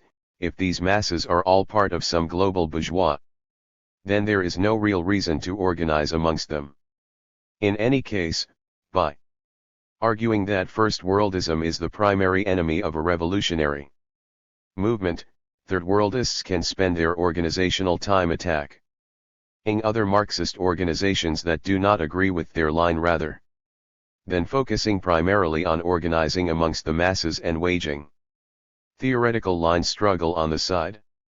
While it is correct to grasp the power of ruling class ideology, and thus be prepared to expend part of one's revolutionary praxis in combating those superstructural elements that partially determine the base, the focus on the problem of first-worldism is primarily a focus on the realm of ideas, in that it locates struggle on the ideological terrain. By arguing that the most significant problem facing the international communist movement is not the problem of capitalism, let alone the problem of organizing a viable and sustainable movement at this juncture of history, but a problem of ideas. One is reminded, here, of Trotskyism's obsession with the specter of Stalinism that supposedly haunts every non-Trotskyist movement. Third-worldists are similarly obsessed with the specter of first-worldism. And yet the belief that first-worldism is the primary enemy of the revolutionary camp has been a dogmatic conceit from the very beginning of third-worldism. The MTW rejection of the RIM is a poor 86 fact example of this conceit, following Mim's conspiracy theory analysis of the RCP USA's control of that would-be international, third worldists are able to ground their suspicions of first-worldism in what they take to be an historical fact, the RIM, which they misunderstand as the property of the RCP USA, ended up becoming a bastion of first world chauvinism and a weapon that undermined the PCP's People's War. Hence the suspicion and hatred third-worldists bear for any Marxist-Leninist Maoist formation that cites the RIM experience as significant. For third-worldists, the RIM was nothing more than a first-worldist project that, because it was first-worldist, destroyed a revolution. 50.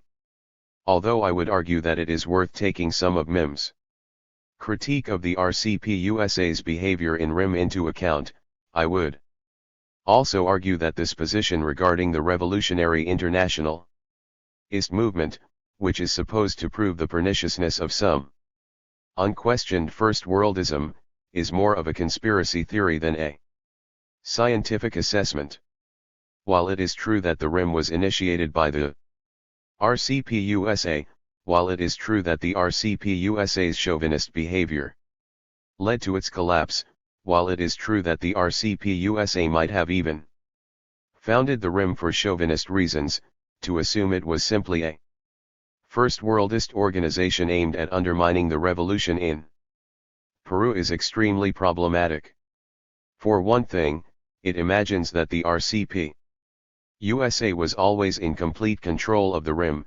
For another, it supposes that every third-world organization involved in the RIM was either a puppet of or duped by the RCP USA and thus guilty of first-worldism.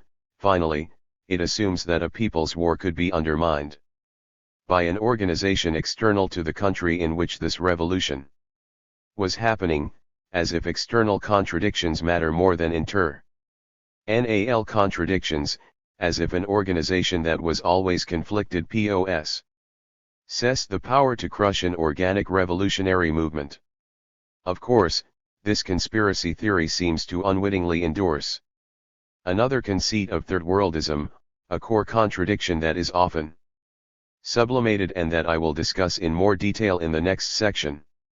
That organizations in the First World, perhaps due to First World political and economic hegemony, are more powerful than organizations elsewhere, and that any movement in which problematic First World organizations are involved must be movements that they command.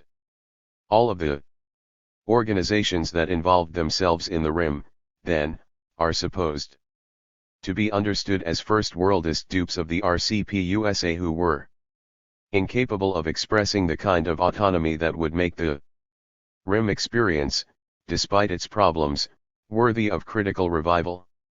Even if the RCP USA did plan to use the RIM to place every party involved in this organization under its authority, and there is at least evidence that it did try to maintain control of the leading body of this organization, a gambit that hastened the collapse of the Rim, to imagine that a loose affiliation of Third World revolutionary organizations was homogeneous and simply a mouthpiece of the RCP-USA is a logical stretch.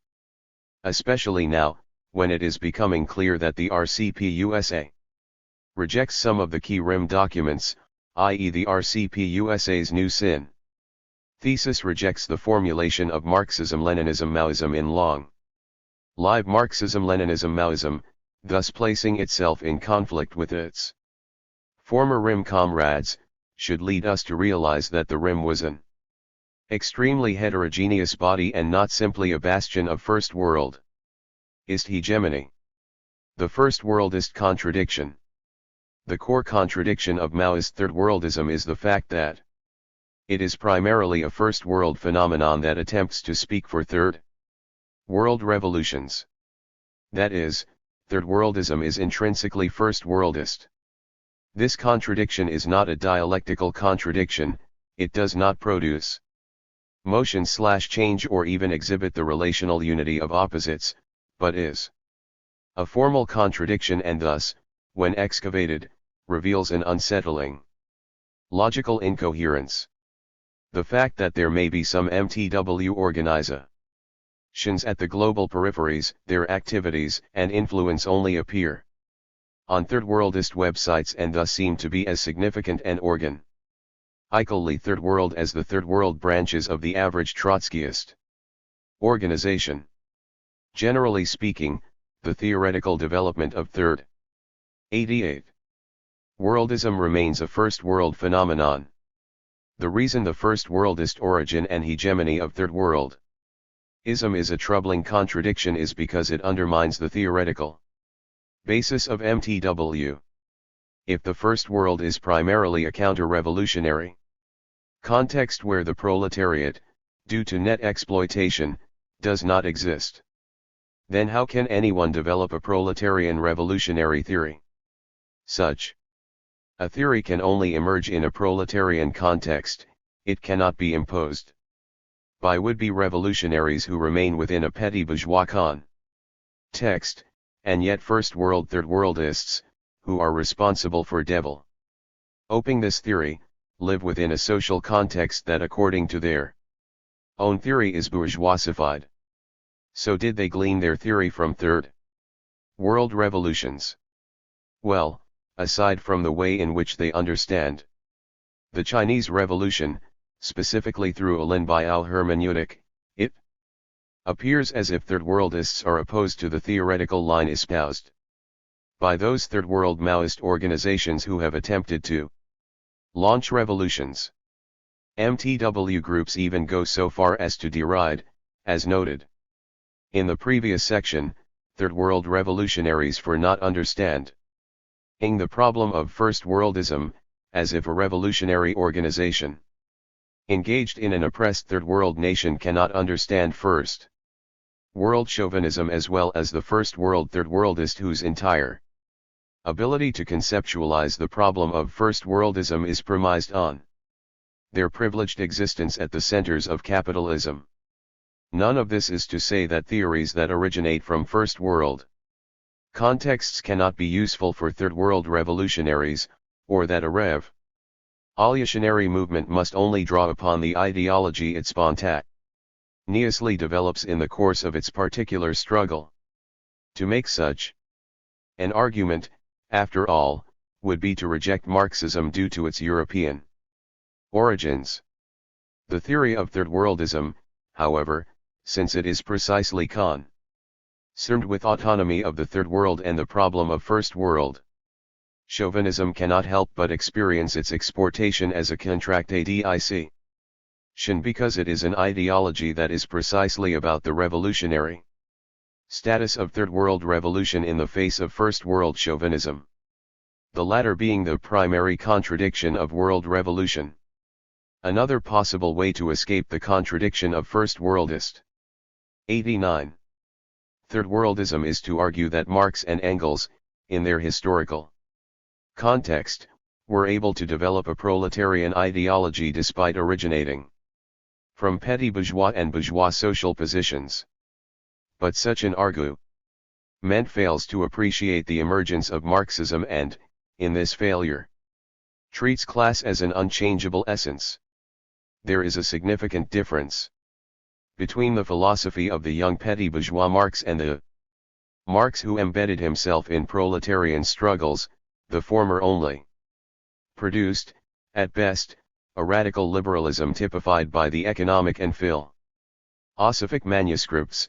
The latter, though on a continuum with the former, is the Marx who would eventually produce Capital and who wrote, along with Engels, the manifesto in the context of a proletarian organization. We know that Marx not only went to the masses in order to eke out the broad brush strokes of proletarian science, but that he also sank to the level of the proletariat by the time he wrote Capital, so much so that he had to continually pawn his winter coat and rely on monies received from Engels' bourgeois family. So where is the moment that the first world third-worldists have embedded themselves in those proletarian masses that, according to their theory, exist only at the global peripheries? It is clear that the third-worldist academic intellectuals of yesterday and today, the Emmanuels and the Wallersteins, have not embarked on such proletarianization. I think it is also safe to assume that MIM, LLCO, and RAIM have also not pursued this process of déclassing. They cannot, without leaving the comfort of the first world. And it is clear that the most significant third world Marxist revolutions are disinterested in their insights. The upshot of MTW's core formal contradiction is terribly chauvinist. First world third-worldists will perform the mental labor of theory, third-world revolutionaries will perform the manual labor of actually making revolution according to this theory. The former group, after all, cannot make revolution since they are not in the third world. They can only provide the guidelines and prepare for world-building revolutionary activities of the global proletariat. The latter group, being the authentic proletariat, is historically destined to kick off the global revolution, but only if they accept the perspective of the first world. 90. Third-worldists, after all, if they reject the theory that first-worldism, as conceptualized by MTWs, is the primary contradiction, they are doomed to revisionism. To be fair, there are third-worldist organizations that have attempted to theorize creative ways in which to approach revolutionary praxis despite the fact that they operate within a first-world context, where there cannot be, according to the theory of net exploitation, a viable proletarian class. The revolutionary anti-imperialist network, for example, uses the metaphor of a 21st century John Brown 51 so as to argue that behind enemy lines, we consider our circumstances and focus on areas where we can effectively contribute to revolutionary struggle. 52 Elsewhere, RAIM speaks of preparing certain elements of the petty bourgeois first world masses for their future dissolution into the ranks of the proletarian by organizing them around wedge issues, such as patriarchy and national oppression, with the aim of a revolutionary class alliance for proletarian revolution. 53 Here the praxis is one of class suicide, an attempt to sabotage imperialism from behind enemy lines, but with the goal of some united front between these 21st century John Browns and the international proletariat of the Third World. Such a strategic line is rather vague, however, and relies heavily on the revolutionary heavy lifting being done by other. In fact, the only viable revolutionary practice for Third Worldism is the practice embarked on by Denmark's Manifest Communis Tysk Arbeidsgruppe, MK, that split from the aforementioned CAC in 1978. eventually known as the Blicking Agate Group, cadre of the MK went underground to carry out armed expropriations so as to provide material support for Third World revolutionary movements. 54. Reasoning that there was no proletariat in the First World and the only authentic proletarian movements were in the Third World, the MK followed their ideological line to its most rigorous revolutionary conclusion.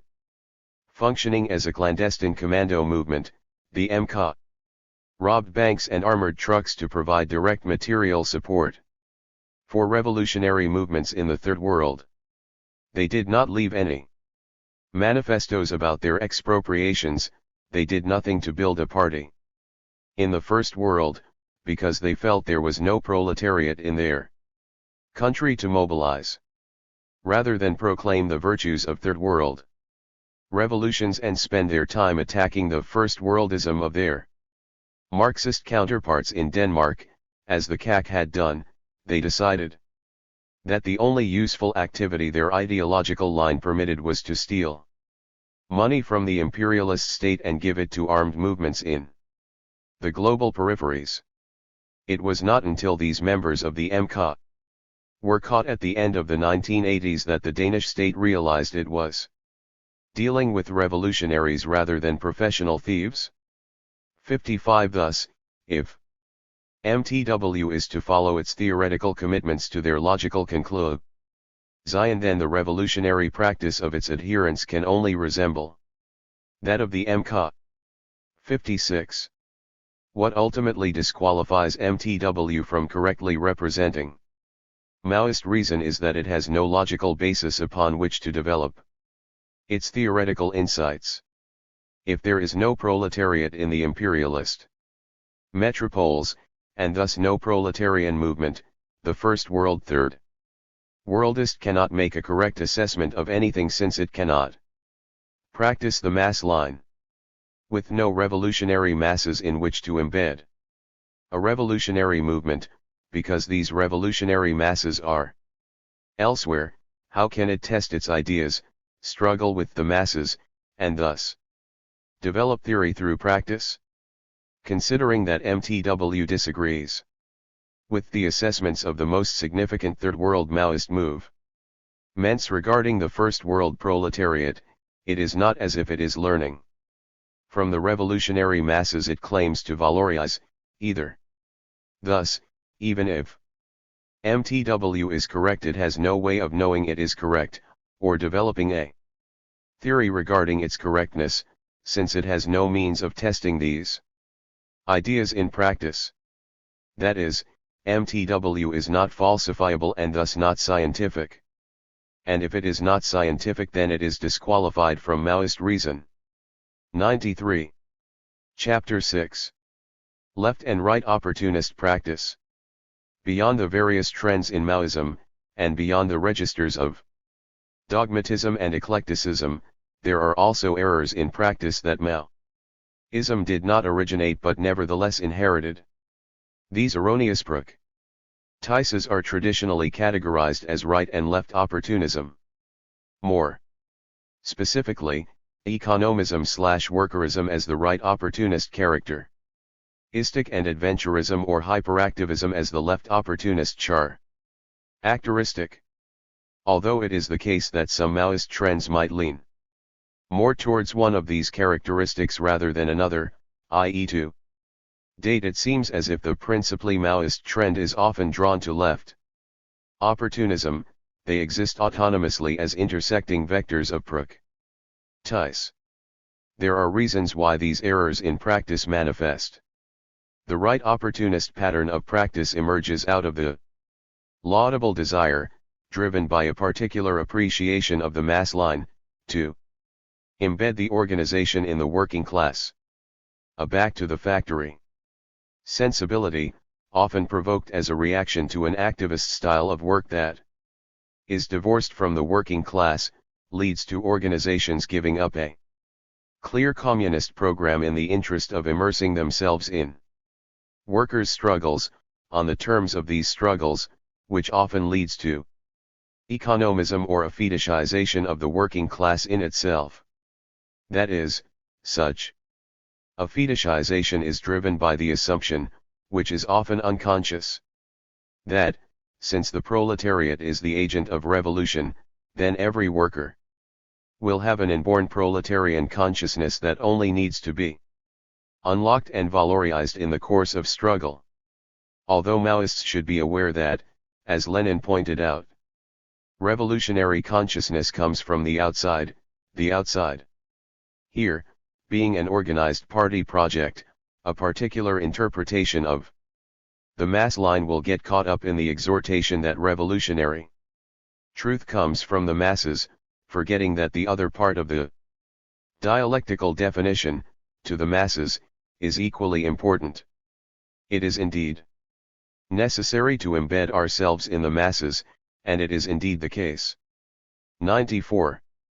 That figuring out how to do this is often quite difficult, but doing so without a party program, or by suspending a party program, will do very little to build a viable project.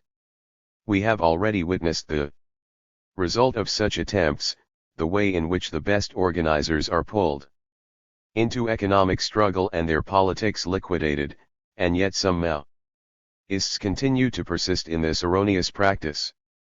On the other hand, the left opportunist style of work leaves much to be desired and, in some cases, encourages Maoists to reject it in favor of right opportunism. Left opportunism can manifest as adventurism, where an organization without roots in the masses embarks on military or quasi-military experiments in the hope of using such experiments to draw the masses into its orbit.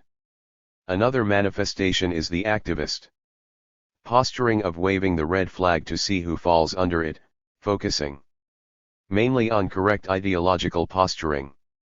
Both manifestations apply to the masses line without very much consideration of what it means to think from the masses, often believing that this left opportunist can be tested amongst the masses as a substitute for onerous mass work. Here we must remember that left opportunism is not actually left, but only masquerades as such. It is another rightism with left characteristics. And like right opportunism, this deviation is generated by a correct assessment of its opposite deviation.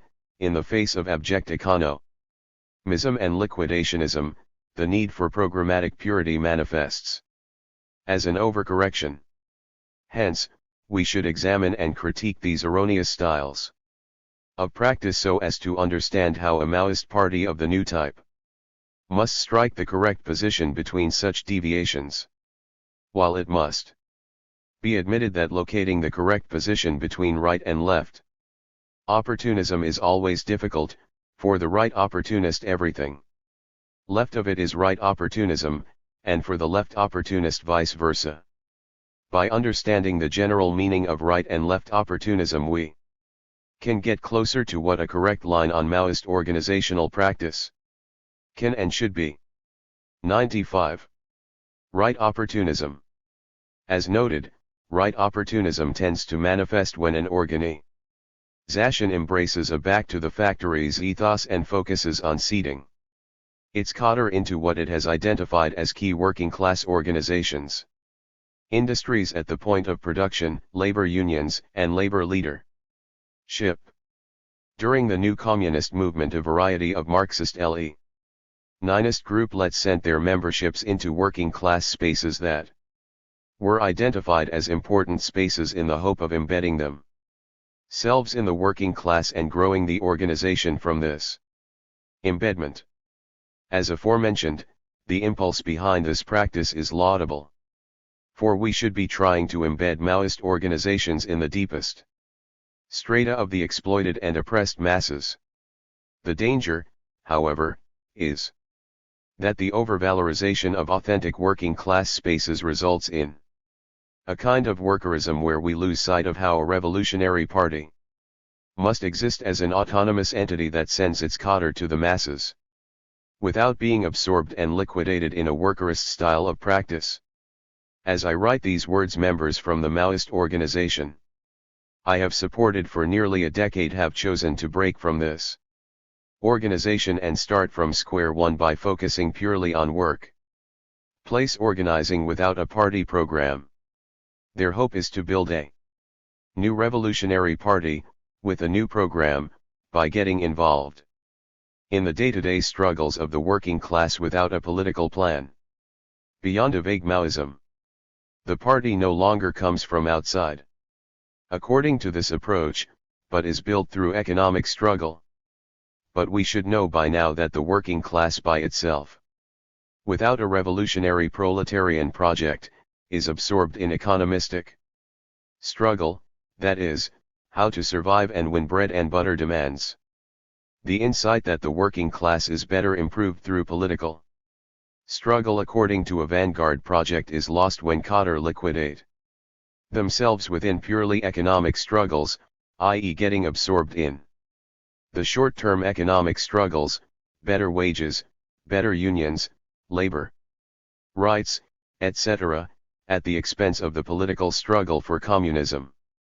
An immediate problem confronting working class organizing in 96.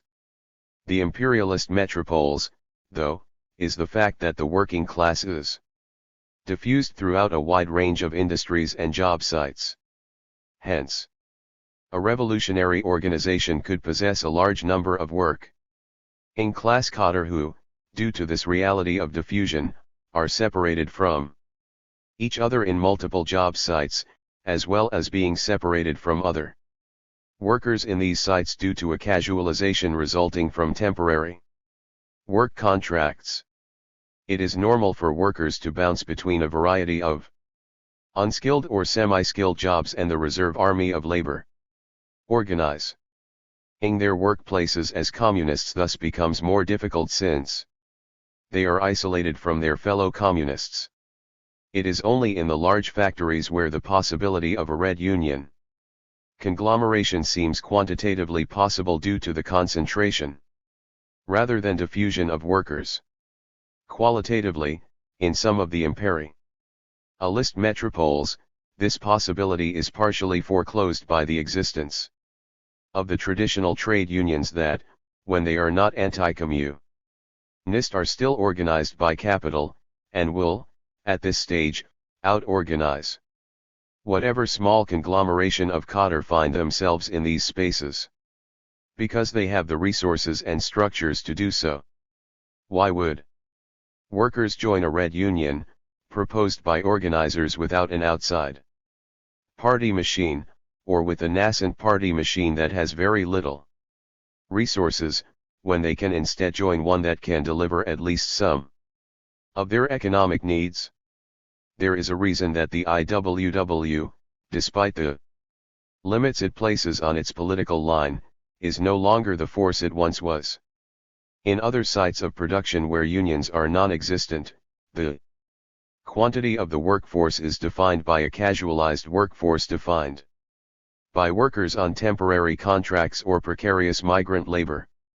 In these spaces, organizing a red union will have to be clandestine due to the precarity of the workforce or take on the identity of a traditional union drive, the latter of which will thus integrate workers into the ranks of the labor aristocracy and fail to produce communist cadre. The former option, clandestinity, will be meaningless without an overarching party project to guide this clandestinity according to a general strategic line. In order to be effective communists in workplace organizing, 97 requires an exterior organization with a clear political line and a pro-leaderian program.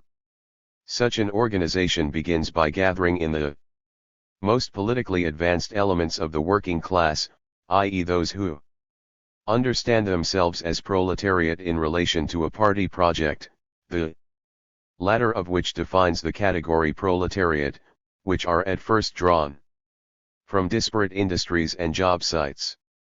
The fact that these initial cadre are drawn from disparate job sites means that they will initially find political unity in the party rather than in their place of work. But as more are drawn in, and if the project remains consistent, quantity will transform into quality. Coordinated intervention in multiple job sites, including large-scale industry, will become possible.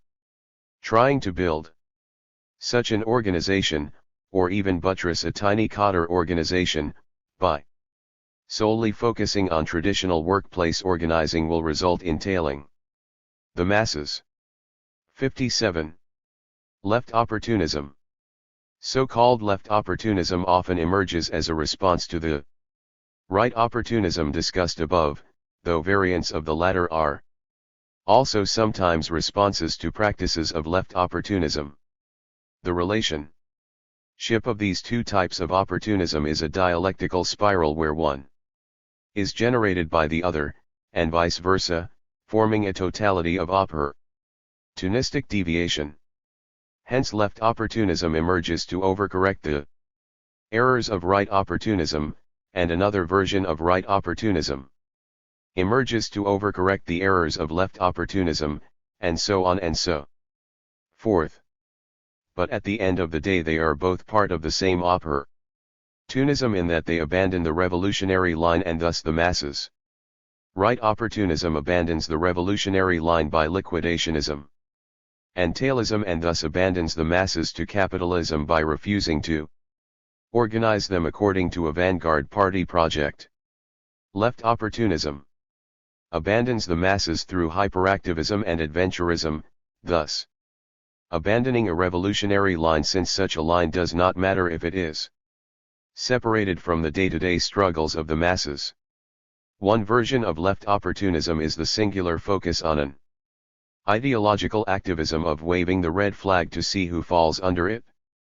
Although it is necessary for vanguard project to engage in such ideological activity to locate potential recruits, the reduction of political activity to this kind of hyperactivism is identical to street missionaries who stand on the corner and preach the book of Revelations to the unsaved, hoping to win people over by the word of God. Agitation is necessary, and those who get caught in the right opportunist deviation also understand this. Let's justify our red union with a newspaper, though their agitation will necessarily disguise their political line, but agitating for communism without organizing in ways that are not purely agitational is to simply dictate to the masses. The masses do not necessarily care about the correct understanding of communism, they need to be won over. And the only way they can be won over is not by pure agitation, though such agitation might win some recruits, but by mass work. Another version of left opportunism, which often emerges in relation to the first, is adventurism.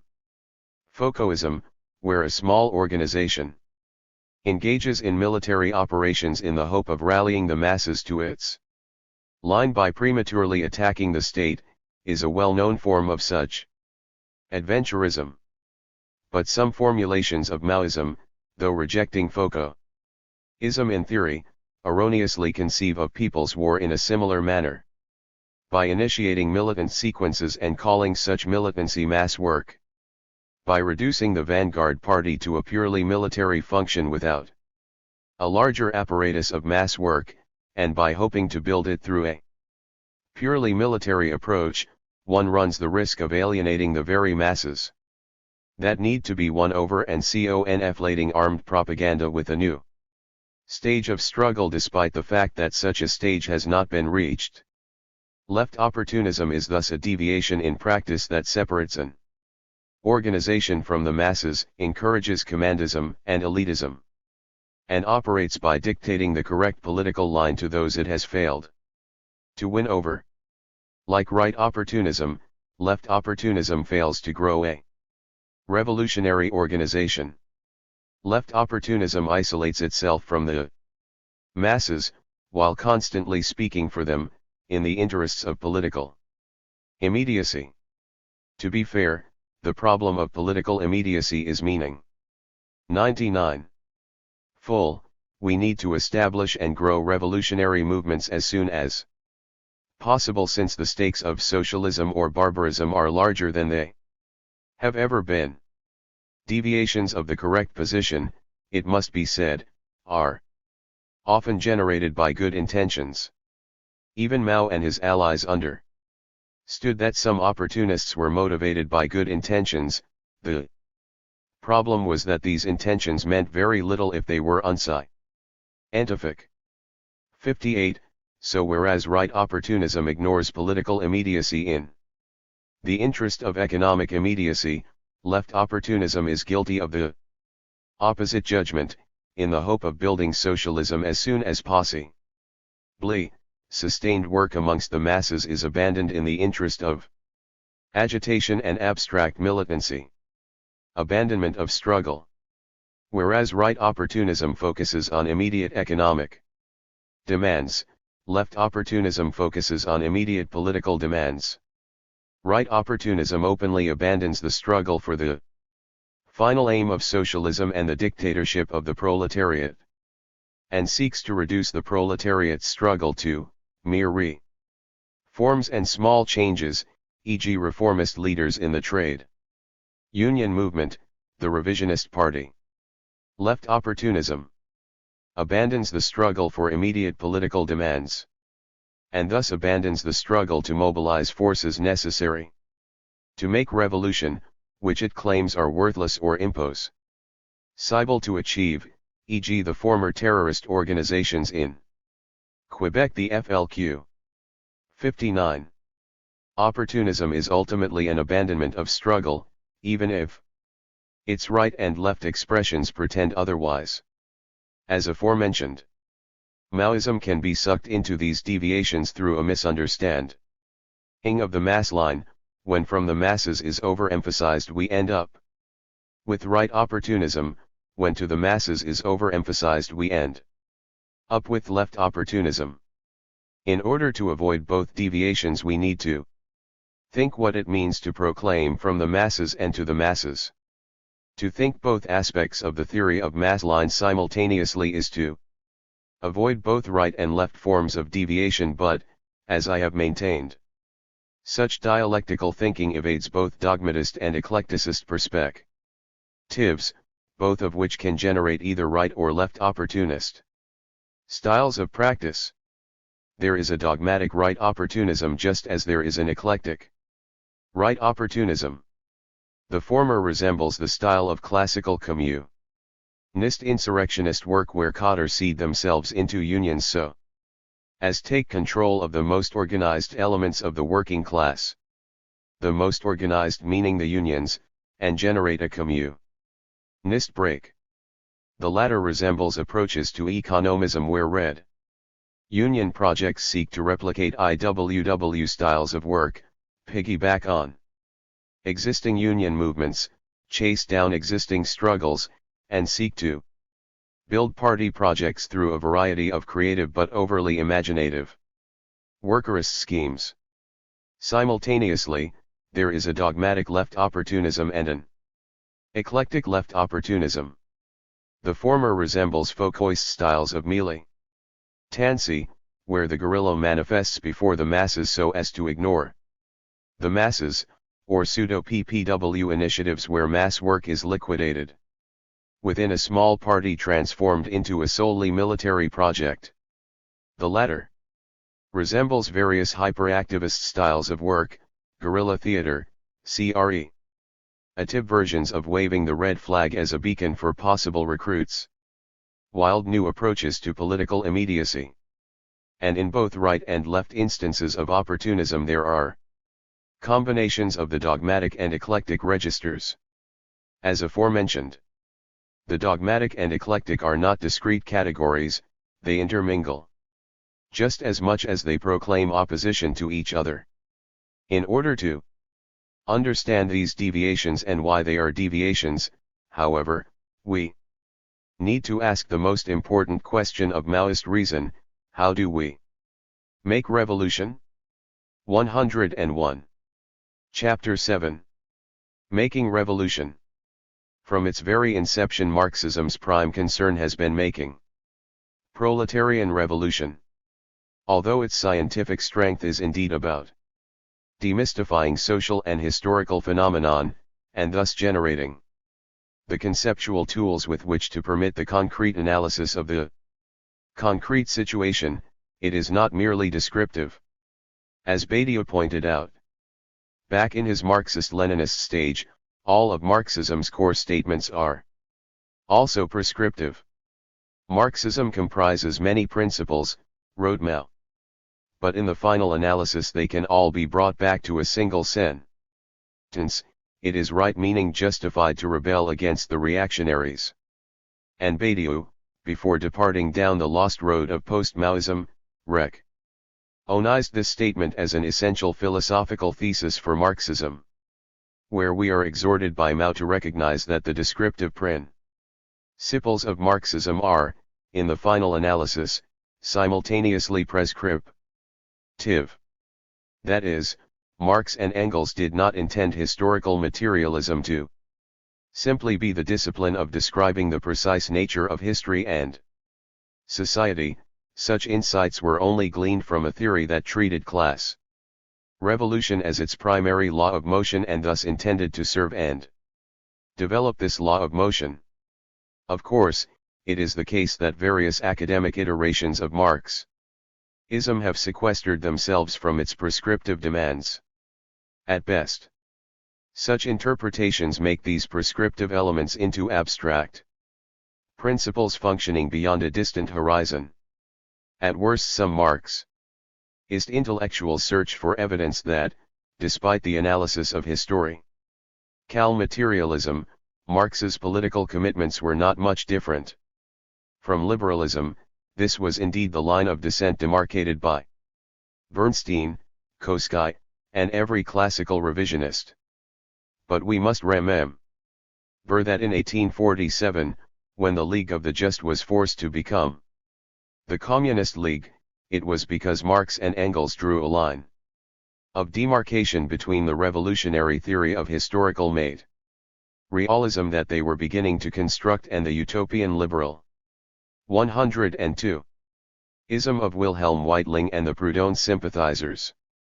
Marx and Engels had embarked on constructing historical materialism, then, to provide a scientific foundation for the real movement which abolishes the present state of things. And they sought the conditions of this movement, from the premises now in existence. 60 That is, they develop at historical materialism according to the very principle that Lenin would later articulate: without revolutionary theory there can be no revolutionary movement. Marxism is essentially revolutionary theory. And, since this theory founded itself as a science, it is also the science of revolution.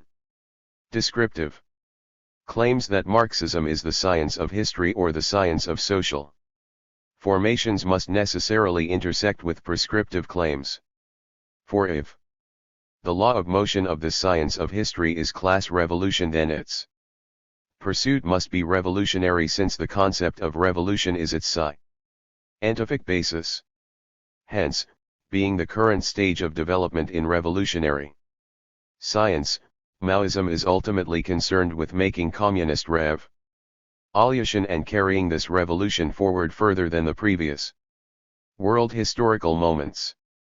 I have already argued why Maoism as a whole is the inheritor of Marxism, particularly in continuity and rupture, so I will not repeat these arguments here. When it comes to the problematic of Maoist reason, however, we must think this basis of Marxism as a whole. The point, here, is that we should be able to judge what variant of Maoism is the correct variant according to the principle of making revolution. For reasons of simplicity we will call this principle the primary principle and assess what variants of Maoist reason are best equipped to satisfy its demands. Although we have already critiqued the different Maoist tendencies in previous chapters, it is worth reviewing them one more time, according to this primary principle. Articulation 1. The post-Maoist articulations of Maoist reason cannot satisfy the primary principle. None of the academic and/or activist versions of post-Maoism have generated anything that counts as revolutionary experience. While it is indeed the case that the more dogmatic express Zion of post-Maoism represented by the current phase of the RCP-USA possesses a history of revolutionary agitation, this history was during its existence in the new communist movement leading up to when, as a founder of the revolutionary internationalist movement, it pursued Marxism-Leninism Maoism. Upon breaking from both the RIM and MLM, reorienting itself according to the so-called New Synthesis, or the New Communism, its departure down the post-Maoist path has cemented its divorce from the masses and cult-like development. More eclectic post-Maoist expressions such as the defunct Kazama Project and the Badiou/Lazarus L organization Politique have fared even less effective. Theoretically, post-Maoism is confused because its attempts to transgress the limits of Maoism are the result, for different reasons given by different post-Maoist expressions, of a failure to properly conceptualize the development of historical materialism, particularly the Maoism from which this articulation hopes to depart. That is, a flawed version of Maoist reason is used to justify the departure from Maoism without solving the problems presented by Maoism in the only way they can be solved, through another world historical revolution. As Tomasz M. writes in the 2017 issue of Arsenal, the fact that most post-Maoists rely on the theory of the mass line to demand post-Maoism might demonstrate that Maoism has not been superseded, particularly since the mass line, and its relation to the party, still needs to be fully explored and creatively articulated by Maoists. In some ways the whole post-Maoism problematic is a result of the lack of clarity around the meaning of Marxism-Leninism Maoism. 61. The author goes on to argue that much of what is expressed as post-Maoist is in fact pre-Maoist in that it comes from groups and individuals whose theoretical training was in anti-revisionist Marxist-Leninist circles, and so, despite the fact that some of them may have been familiar with the RIM, were always thinking according to a Mao Zedong thought way of seeing the world. According to rumor, the RCP-USA never really accepted that Maoism was a third stage of revolutionary science and were outvoted by the rest of the RIM into accepting the long-live Marxism-Leninism Maoism statement. 62. Hence, the Kazama Project, despite rejecting Avakianite dogmatism, began with this same refusal of Maoism as a third stage due to its training within RCP-USA ranks during the time its founding members still agreed with the pre-New Synthesis Avakianite project. 63. The Badiou/Lazarus expression of post-Maoism fares even worse because, without any RIM or RIM-adjacent experience, its ideologues really did jump from Mao Zedong thought to post-Maoism without any experience of Maoism qua Maoism. Tomasz M.'s article on post-Maoism is called A Theory in Search of a Theory. We can add that the articulation of post-Maoism is Maoist reason in search of Maoist reason, and being lost on the level of theory and reason, it becomes even more lost on the level of practice. What is the theory of making revolution that it has managed to generate in all this time since it has attempted to push against the boundaries declared by Maoism that it has often refused to properly articulate? Absolutely nothing. Articulation 2. The third-worldist articulation of Maoist reason also fails to satisfy the primary principle for reasons that were made clear in the 5th chapter. But let us sum up these ideas according to the primary principle.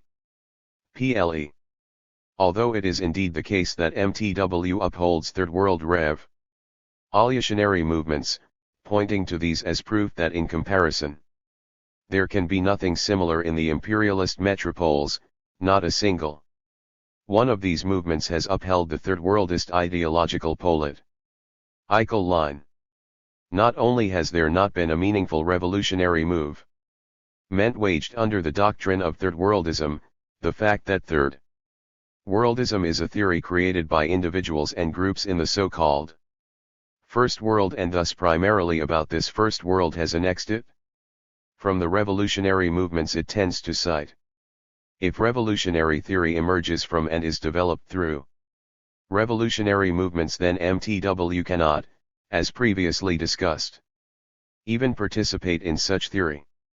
To reiterate, if there is no real proletariat in the imperialist metropoles, or at least not a proletariat significant enough upon which to build a revolution, no revolutionary masses in a context where the labor aristocracy has embourgeoisified the vast majority of the working class, then third-worldism has disqualified itself from being able to make a rigorous contribution to the science. Since the laboratory is class struggle and the scientists are the cadre engaged with the exploited and oppressed masses, to assert that there are no such masses, at least not in a meaningful sense, in the context where one organizes, is to also assert that you have no basis upon which to develop your theoretical claims. A lack of proletarian practice means, and this is essential to what Marxism is, the lack of a concrete space upon which to abstract the kind of theoretical claims that fulfill the demands of this science. The primary principle can never be approached by the third-worldist who lives in a space they have designated as non-proletarian, unless they admit that they are wrong and recognize that there are revolutionary masses that can provide the practice to generate theoretical insights. To make such an admission, however, would also mean admitting that the core axiom of MTW is wrong.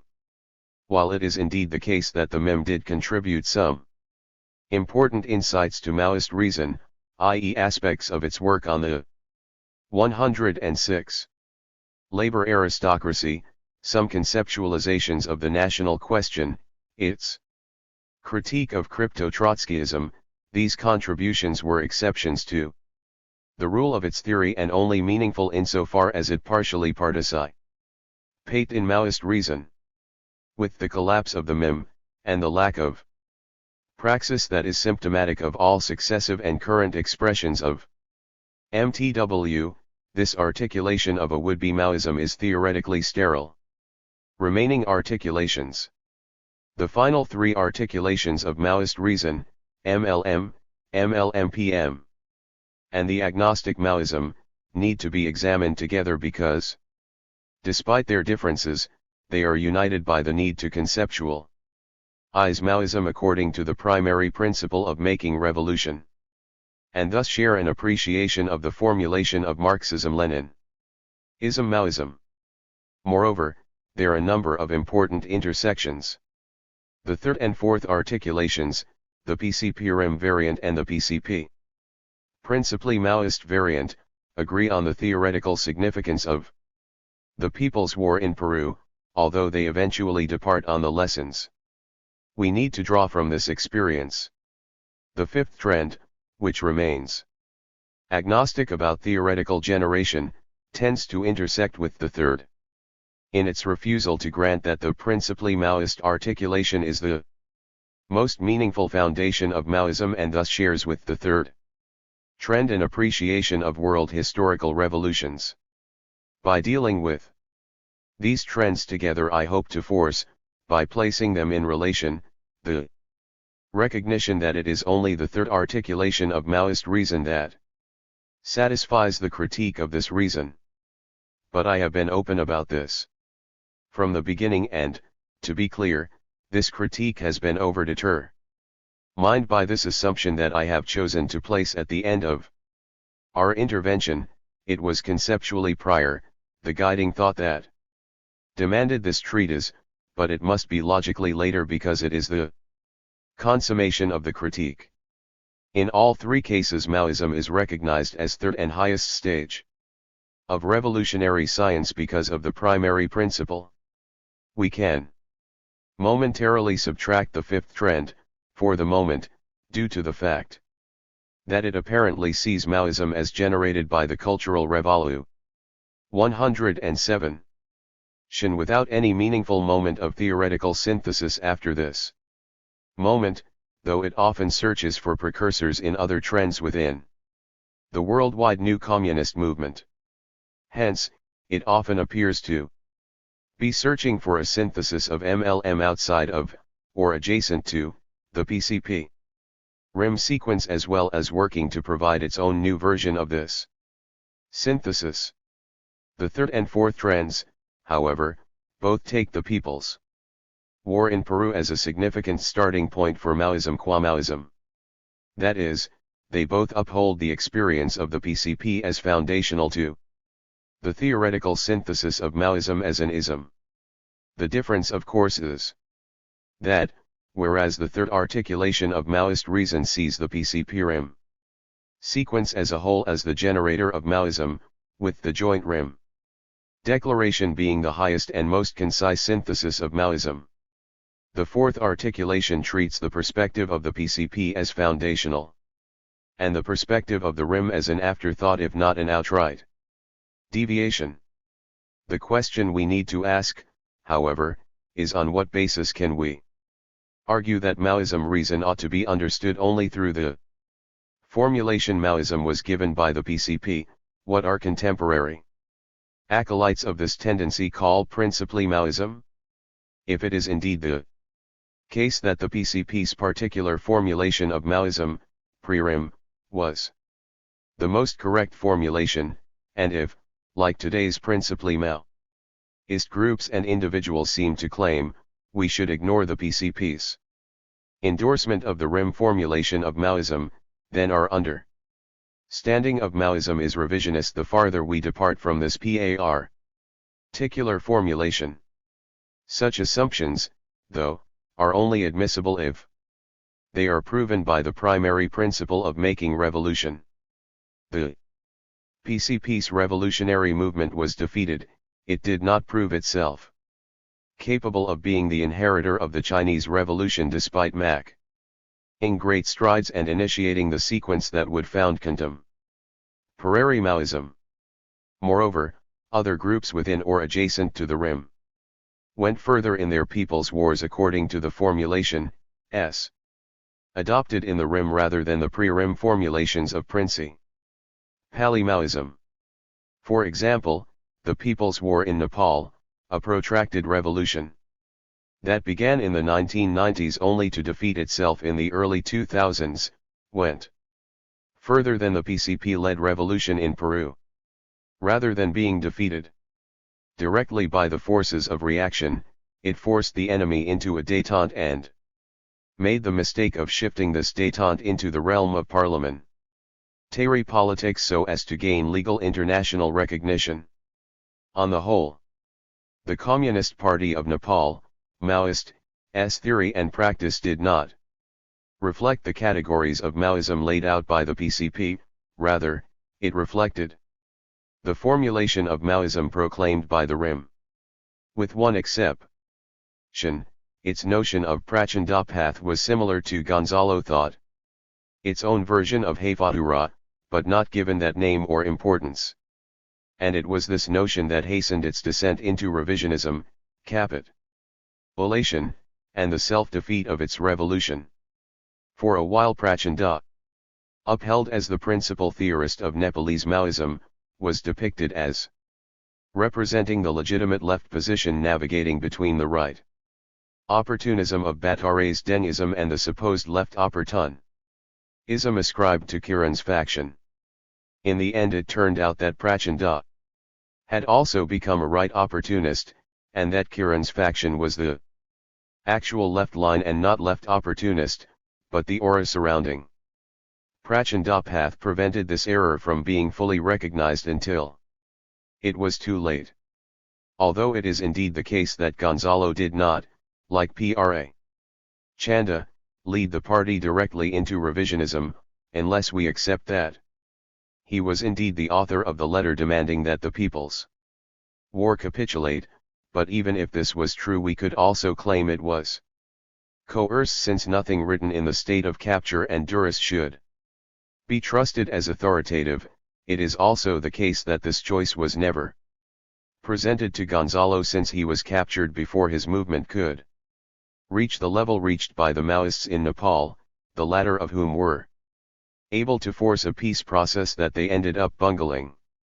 Hence the People's War in Peru is allowed to stay pure, since it was defeated before it reached the position of détente reached by the Maoists in Nepal.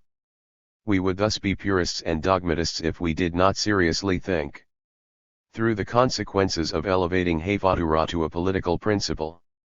As Michel T. writes, 109.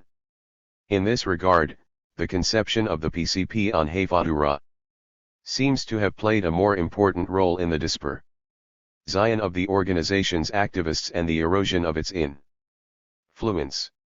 It must be said that this conception, which postulated the infallibility of the single leader who embodies the revolution, is widely shared among Latin American leftists. In the ranks of the PCP, it took the form of this commitment solemnly reiterated by party members: we who follow Marxism-Leninism Maoism, Gonzalo thought, subject ourselves to President Gonzalo and embody Gonzalo thought. Therefore, when it became clear that Guzman was most probably the author of the peace letters, many aligned themselves to the letters' point of view, while those wishing to continue on the path of people's war have not been able to find by themselves the way to renew the political perspectives of the party and provide it with a new leadership capable of retaking the initiative. 64. Hence, if we are to assess revolutionary movements as scientists and not dogmatists, we should be able to recognize that this fetishization of great leadership is not merely the recognition that some people, because of circumstances, become principal theorists and thus should be honored as being such beyond their individual existence. We should also learn to examine the circumstances that propel some people towards positions of theoretical authority, combat the fetishization of the name, and recognize that accusations of the cult of personality are not merely lies made up by the capitalist camp to attack socialism, as the RCP USA likes to constantly complain so as to defend its cult of Avakian, but that we are handing them this complaint. It is a hypocrite. Eichel complained, yes, because the bourgeois order has its own personal ity cults, but why should we elevate great persons beyond the level of ciphers of theoretical development?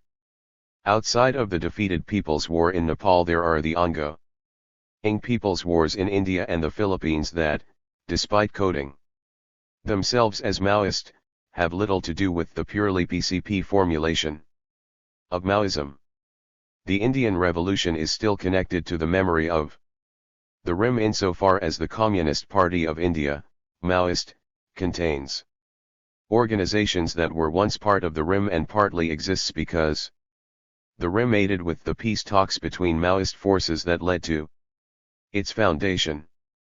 There is nothing in the sequence of revolution that supports the particular claims made by the PCP. In fact, the CPI, Maoist, is largely opposed to the PCP's particular definition of Maoism, aside from recognizing its importance in the generation of Maoism over and above Mao Zedong thought, and the People's War in the Philippines, which predates that of the Peru, has progressed without any influence of Peruvian Maoism, though it has, years after the collapse of the RIM, recognized the singularity of Maoism as opposed to Mao Zedong thought. These revolutionary movements in India and the Philippines are in fact more advanced than the People's War in Peru because they have succeeded in prolonging their existence without being defeated or capitulating, and have made qualitative advancements, nor has their promulgation and proliferation had anything to do with the categories of principally Maoism. Hence, with the possible exception of the Brazilian Revolution, Arey movement, the fourth articulation of Maoist reason has nothing currently meaningful upon which to base its conception of revolution, beyond what was already defeated. It must admit the third articulation, what was opened by the PCPRM sequence, if it is to recognize Maoism as more than a regional phenomenon, and yet it is continually sucked back into this regional phenomenon by asserting the primacy of the past, that is, of the fallen PCP sequence. And yet this articulation persists in asserting this primacy and categorizes every criticism of this persistence as revisionism. In this way, such a perspective resembles the Hoxheist dogmato-revisionism that accused the Chinese Revolution under Mao as being a revisionist version of Marxism-Leninism. 111. Due to its unfaithfulness to Stalin's conception of Leninism. According to today's dogmato-revisionism, then, the PCP did not fail because it alone synthesized Maoism. Its defeat was due to external factors, since its synthesis and practice was otherwise perfect.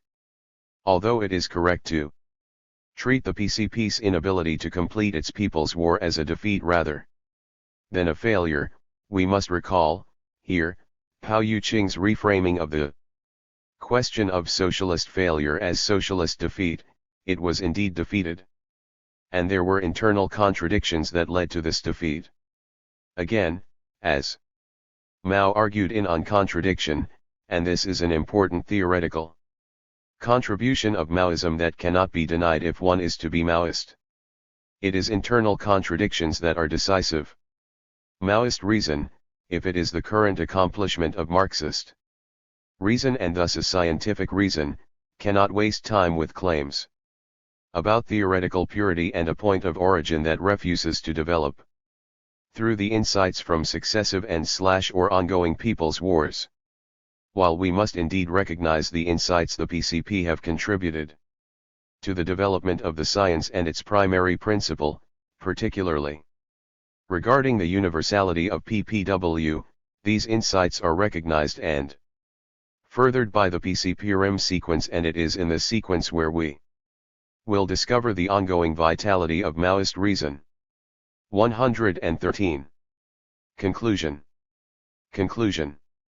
In 1914, Lenin described dialectical transformation as a development that repeats, as it were, stages that have already been passed, but repeats them in a different way, on a higher basis, a development, so to speak, that proceeds in spirals, not in a straight line, a development by leaps, catastrophes, and revolutions, breaks in continuity, the transformation of quantity into quality. 65. Thus, to assert that the emergence of Maoism as a third and higher stage of Marxism is to also assert such a transformation where the breaks in continuity are also a repetition on a higher basis. If we are to seriously think Maoism as a new stage of science, and not simply a non-dialectical repetition of pre-Maoist Marxism-Leninism, then we have to also begin thinking what such a transformation means according to this basic understanding of dialectical development. If we do not, then we are simply stuck with an understanding of a quantitative straight line of development where it is simply about adding up the insights as if they are an evolutionary trend. Such a view admits no stages or periodizations of the science, no moments where old and limited ideas reach a limit and thus require revolutionary struggle to overcome the revisionism they may come to represent. Such a view treats Marxism not as a science but a complete doctrine that generates an eternal continuity. It would make no sense to even speak of Leninism or Maoism, since, if there are no breaks in continuity, as mere prophetic additives, they would not be higher stages that require those leaps that break from one stage so as to establish another. As Ajith concludes on the Maoist Party. One of the great leaps achieved by Maoism is its rupture from bad traditions of the Comintern period, without in the least minimizing its positive role. This must be further deepened. Today's Maoist parties are, without doubt, continuators of yesteryear communist parties. But their foundations must be the heights attained by Maoism in the vanguard concept, not the outlook or methods of their past. 66. Such heights attained by Maoism in the vanguard concept are, according to Ajith and the living Maoist movements of which he was familiar, a rejection of the mechanical monolithic approach to organization and one that binds the party of the avant-garde to the mass line and cultural revolution. It is only here, as we have seen through the development of Maoism from the 1980s onwards, where a truly Maoist reason can flourish and thus generate the next, and hopefully final, world historical revolution. I am well aware that Ajith is now being called a rightist by those elements of the Maoist milieu who would lock us into an emaciated version of Maoism that has not developed since the possibility of such a new stage was first conceived. This charge of rightism, though, is merely rhetorical, since it is only an insult thrown out by those who see themselves as properly left and thus cannot conceive of any deviation from their line as anything but rightist. Hokkaites also classified Mao's political line as rightist and revisionist because of its supposed deviation from Stalin's orthodoxy. The irony, however, is that such a rejection of Ajitha's insights is by definition rightist, traditionalist conservatism, even if and when it manifests left styles of political practice, is the textbook definition of right deviationism. In any case, if we are to understand the meaning of Maoist reason and a critique of its boundaries, we must also learn how to think Maoism in its totality, which means to also think its distance from pre-Maoist Leninism and pre-Leninist Marxism, and which further means to think what makes Maoism the highest stage of revolutionary science. By what rationale we can call it a stage, what makes the process of which it is a part scientific, and what scientific thinking means for Maoists interested in developing revolutionary theory. The overall problematic that has guided this extended essay is the necessity of thinking Maoist thought. Those who cannot think Maoism, conclusion, will be those who are unable to answer the questions implied by the above paragraph, the questions that have structured this critique. Because of their dogmatism, their eclecticism, their combination of these two registers, or their general agnosticism that would result in an incapability of making any meaningful statement, dogmatic, eclectic, or otherwise, about what Maoism is. Formulaic, confused, or agnostic. Dismissals to this critique simply demonstrate that there remain regions of Maoist reason that have not yet grasped, and might even refuse to grasp, what Maoism implies and demands. For it implies and demands no less than what was demanded by Marx and Engels, a ruthless criticism of all that exists but according to a substantial reason that does not merely demystify the world but, in this demystification, generates the tools for the overthrow of existent reality. To be clear, I do not think that the various tendencies vying for the determination of Maoist reason are wholly antagonistic to each other, even if some of them tend to interpret multiple non-antagonistic contradictions as antagonistic. I hold that there is still a lot of room for comradely line struggle amongst these Maoisms so as to contribute to a more robust conception of Marxism-Leninism-Maoism. Even still, I think it is clear that there is only one tendency, the one forged through the PC-PRM process and its parallels, that has been proven to represent Maoist reason, whereas other approaches are ultimately variations of dogmatism and eclecticism. Although such differences between tendencies might become antagonistic contradictions in the future, that is, when the differences get in the way of making revolution. At the moment they remain at the level of non-antagonism, though the more dogmatic approaches to Maoism like to pretend otherwise. In this context, then, it becomes increasingly important to think Maoism and pursue a critique of its reason so as to sharpen the weapon of criticism. To sharpen the Maoist sword for the overthrow of existent real ity through the critique of its general reason is to also plane away that which would make it jagged or dull. And though the dull and jagged aspects of the sword might hate the whetstone that critiques their sun for existence, at the end of the day the critique of the stone reveals 116.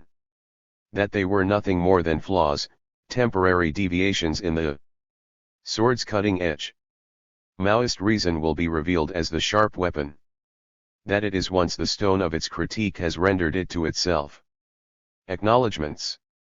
The acknowledgements of this extended essay could go on 4 pages since there are many individuals and organizations who have contributed, both directly and indirectly, over the many years that I have tried to think and practice Maoism. Some of these influences are no longer close comrades, some have passed away, and many I will fail to remember if I'm trying to do a full accounting of those responsible for my ideological and theoretical development. Moreover, since the acknowledgements in my last book went on for 7 pages, I'm going to err on the side of brevity. Most importantly, I want to thank Foreign Languages Press not only for their interest in publishing critique of Maoist reason but for their thoughtful editorial work that made the book stronger than it otherwise would have been. This is probably the first time I've had editors who were intimately familiar with what I was writing about. Their content edits and their copy edits were invaluable. The project of Foreign Languages Press has developed greatly since it was first conceived, and I am happy to contribute an original publication at this stage of its growth, especially since this project would probably never be conceived publishable anywhere else due to the specific nature of its intended audience.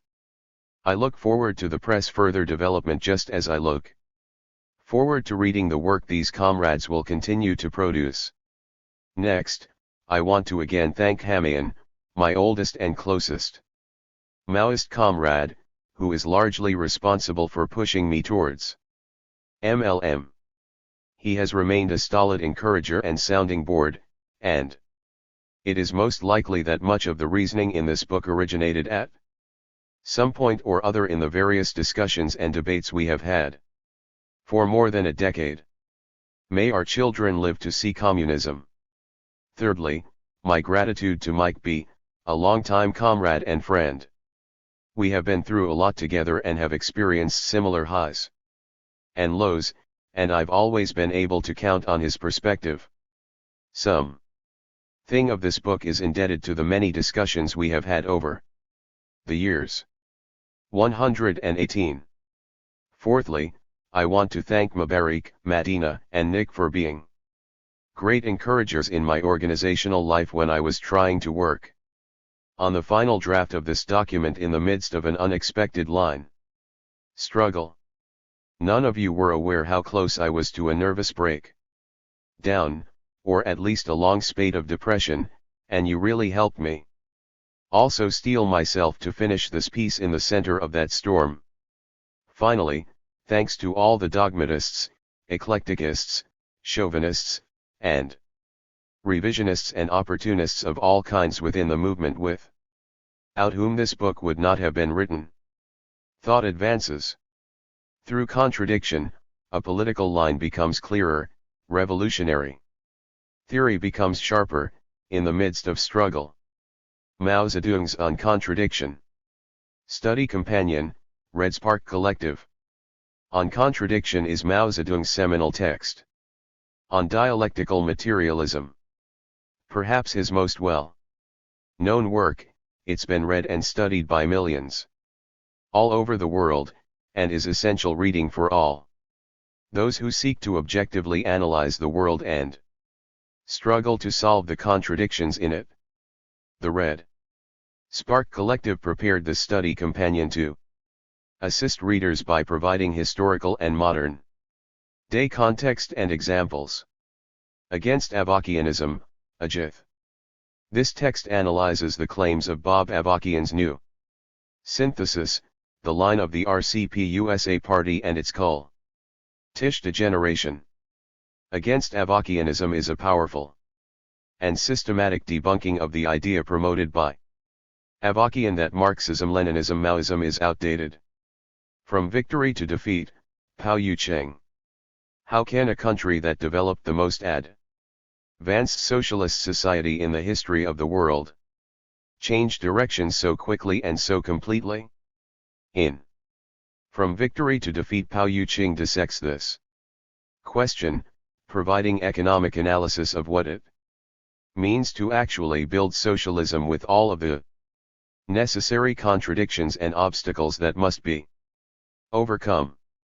Addressing 7 commonly asked questions, Pao Yu-Cheng gives accessible explanations to the complicated issues China faced in its socialist transition and the material basis for its capitalist reversal.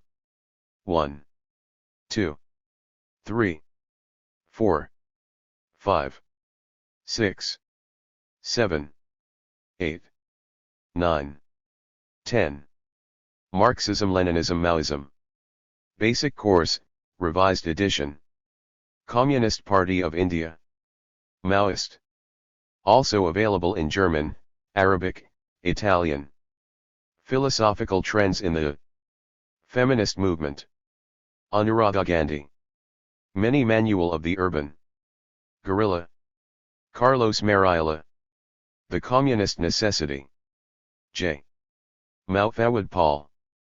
Maoists in India, Writings and Interviews. Azad. 5 Golden Rays. Mao Zedong. Stand for Socialism Against Modern Revisionism. Armando Liwanag. Strategy for the Liberation of Palestine. PFLP. Against Avakianism. Ajith. Specific Characteristics of our People's War.